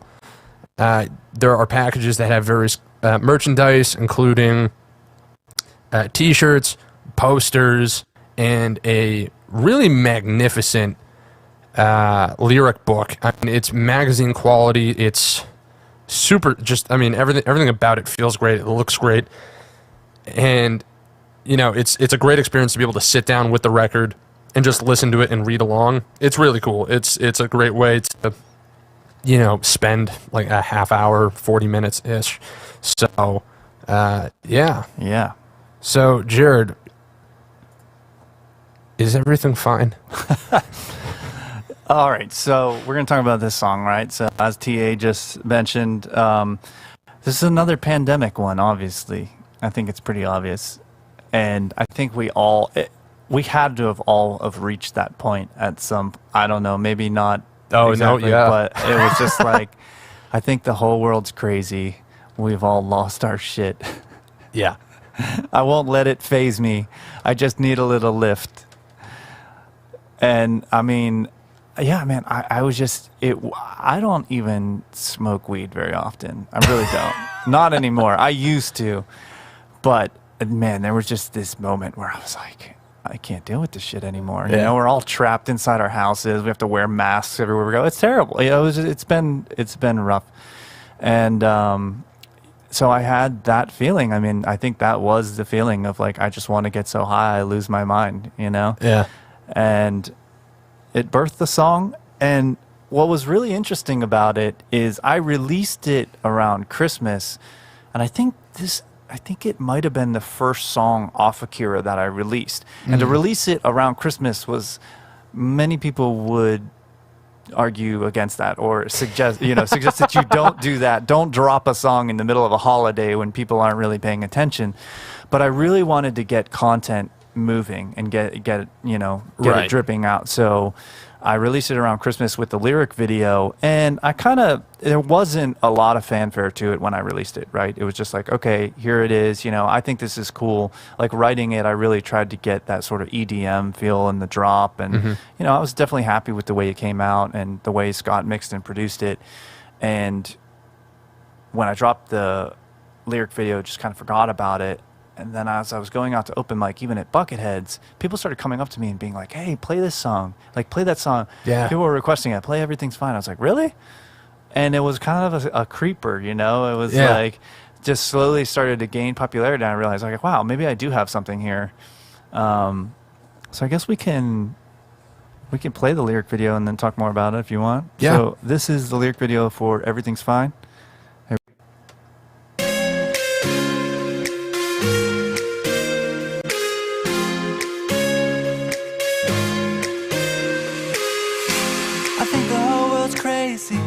We all lost our shit. I won't let it faze me. I just need a little lift. High above the glowing lights of all that we created. In a cloud of simple silence, nothing complicated. I'm trying not to think. I don't know the reason, I just wanna leave this place, and all I'm seeing, it just hurts my eyes. I don't know why, yes I'm fine, thanks for asking, you're too kind. I just wanna get so high that I lose my fucking mind tonight.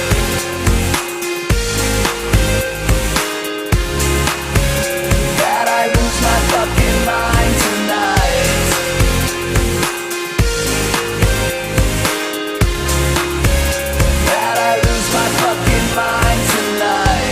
Just a little distraction from the pain I feel. No satisfaction from the spinning wheel. As I stare at the reflection of a blackened mirror, and the light within our eyes is slowly disappearing. I'm trying not to blink. I don't know the reason, I just wanna leave this place, and all I'm seeing, it just hurts my eyes. I don't know why, yes I'm fine, thanks for asking, you're too kind. I just wanna get so high that I lose my fucking mind tonight.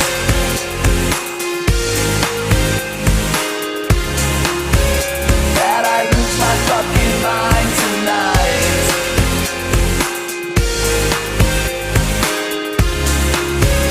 That I lose my fucking mind tonight. I got my head way up in the clouds. I hope my feet never even touch the ground. I don't care what they're going on about. I'm never coming down. I don't know the reason, I just wanna leave this place, and all I'm seeing, it just hurts my eyes. I don't know why, yes I'm fine, thanks for asking, you're too kind. I just wanna get so high that I lose my fucking mind tonight.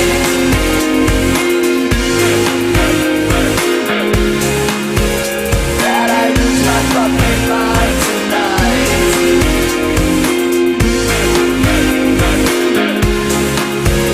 That I lose my fucking mind tonight.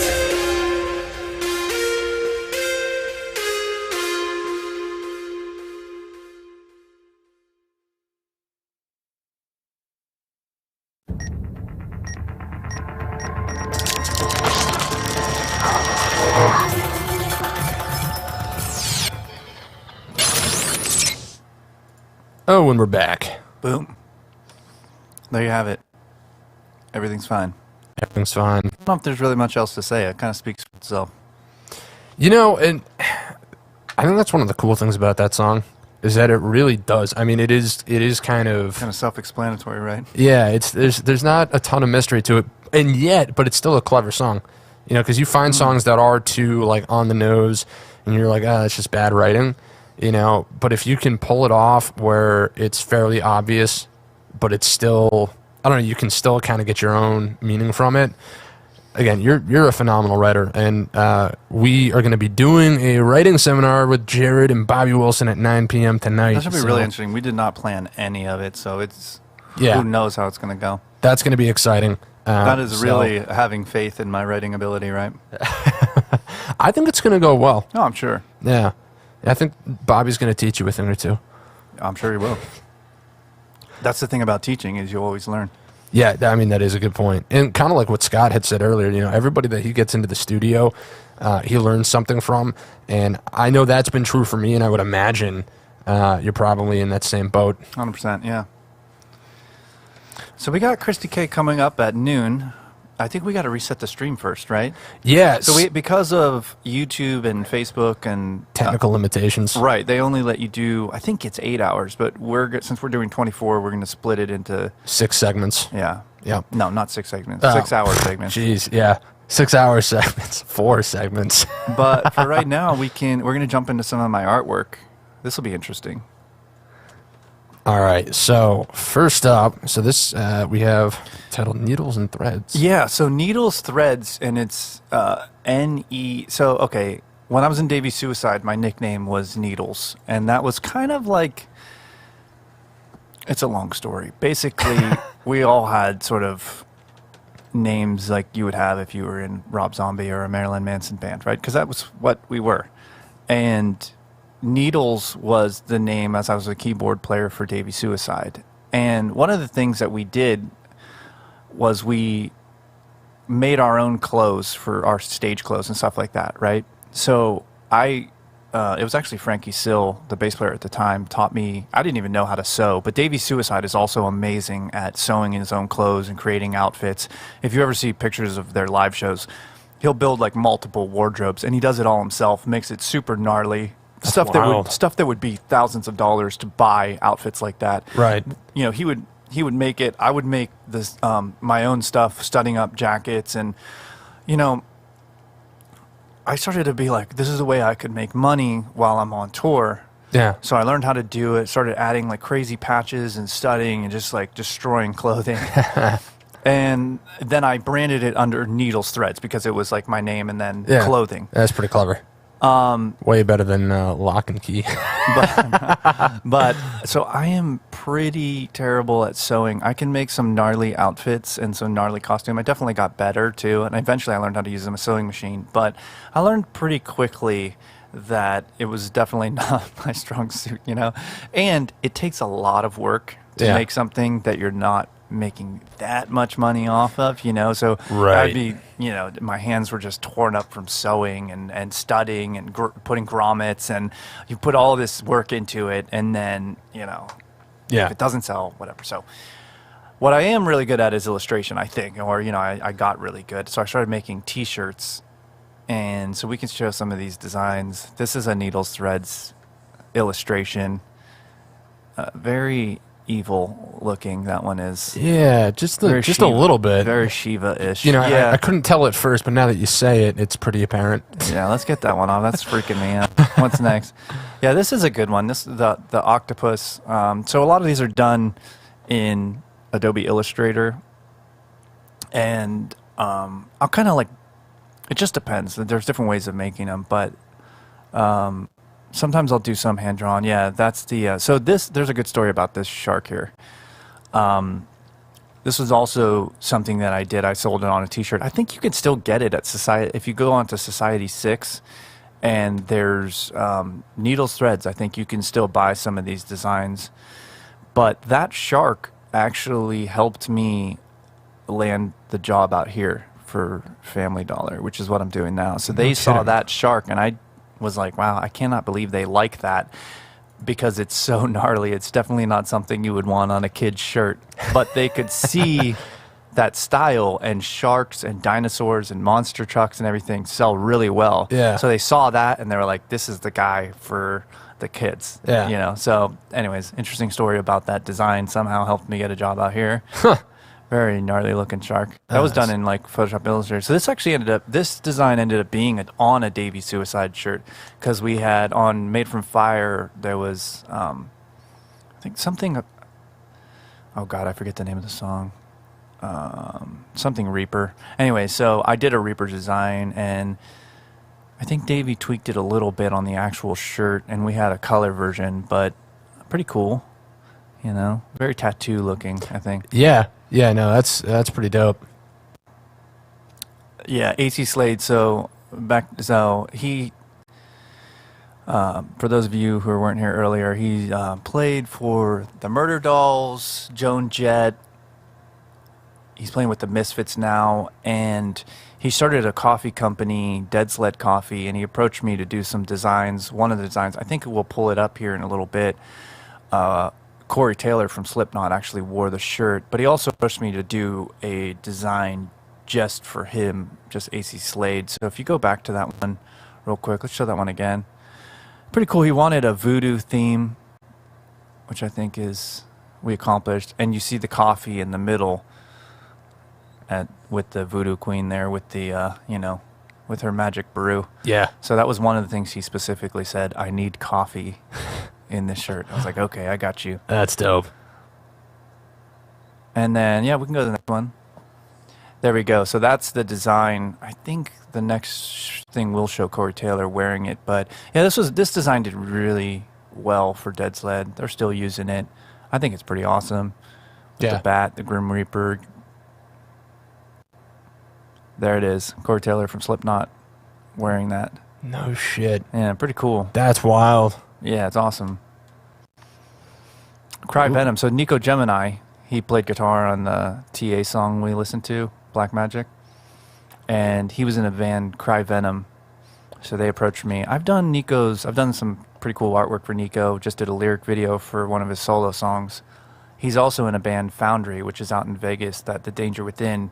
We just did 3 lyric videos for them and all the artwork for their releases. They actually just released a song, Another Way, which is really, if you guys check them out, they're really great, just like an active rock band. Yeah. Wow. That's just a weird religious thing. Looks like Moses or something, I don't know. It's wild.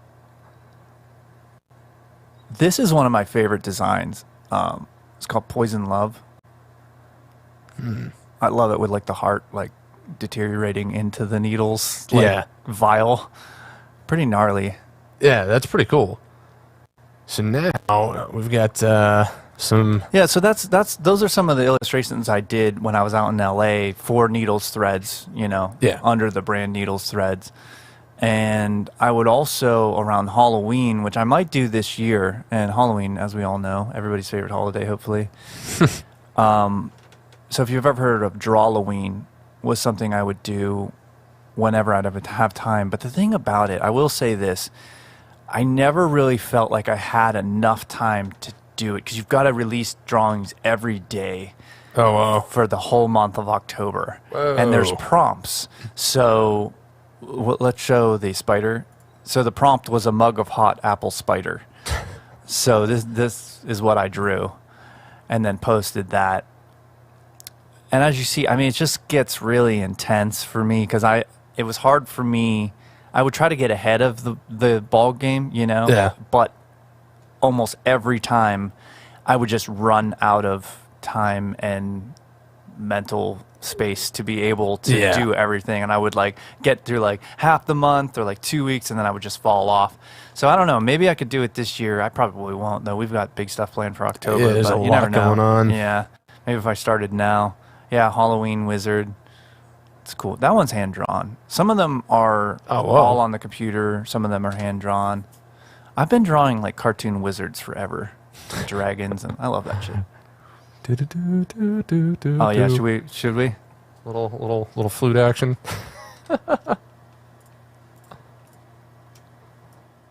Just for Mr. Wizard here. One by one, the free lands of Middle-earth fell to the power of the ring, but there were some who resisted. A last alliance of men and elves marched against the armies of Mordor, and on the very slopes of Mount Doom, they fought the freedom of Middle-earth. We've been doing that all day, and we don't We're know here why. all night, folks. All right, next slide. Next slide. Oh, this is a good one. My mask made me a monster. I kind of did a pretty abstract interpretation of that. This is a really cool one. This one keeps catching my eye. I don't know, like, there's just something about, like, yeah, I don't know. I like the this one. vanity mirror. Yeah, Yeah, it's cool. It says a lot. It speaks. That was that was fun. Yeah. Roller coaster. That was another super fun one. Oh yeah. Yep. That might be my favorite. Imp My Ride. Yeah, it's pretty dope. All right, now we got a little bit of fashion. You've done here we some go. interesting things with fashion. Oh, here we go. Yeah, let's Here we see. go. Are you guys ready for this? Yeah. Ka-chow. Boom. The Kardashians. Yeah, I designed the. I did those prints. So the story with this was interestingly enough, my wife Lauren just got hired by our friend Crystal, and Crystal, who's our friend in Minnesota, she's a designer.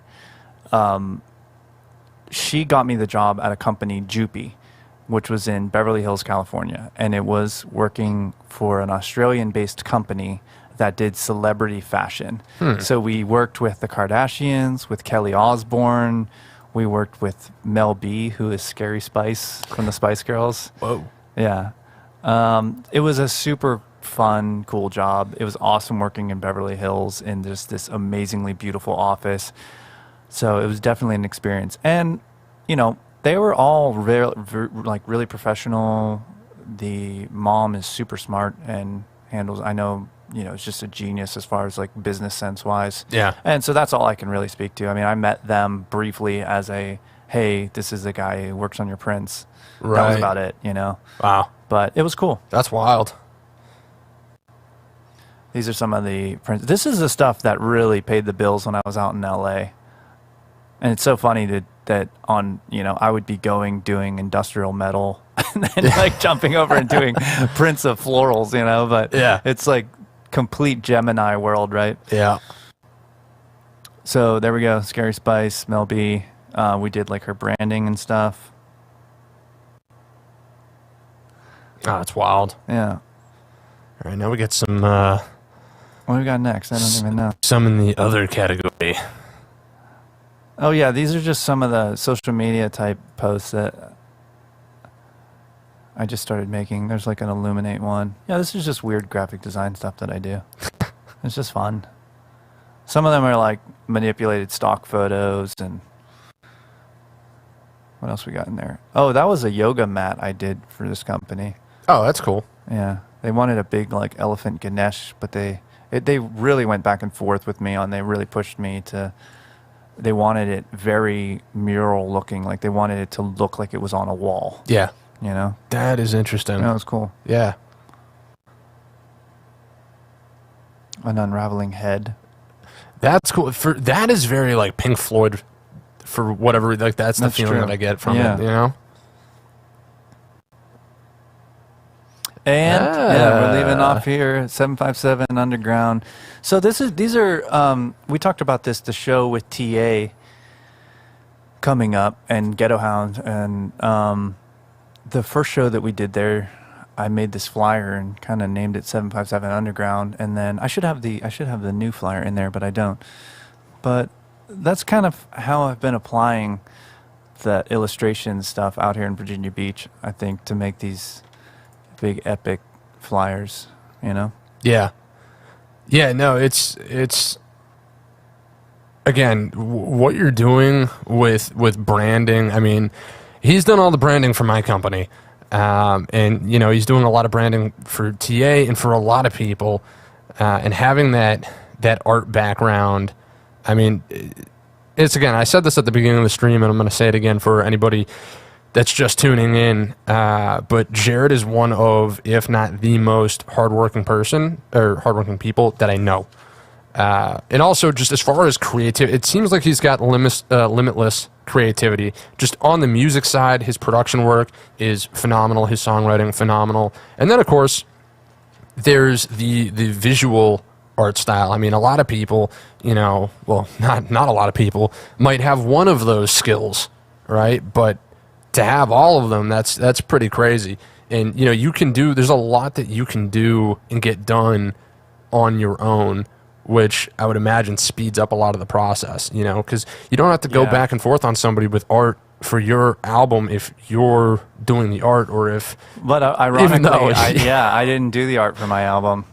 So that's one of the interesting things. I could have. Yeah. But I don't think I would have been as excited about it if I would have. That is interesting. Yeah. Yeah. What was the artist's... What's her Instagram again? Sacred Cuts Collage.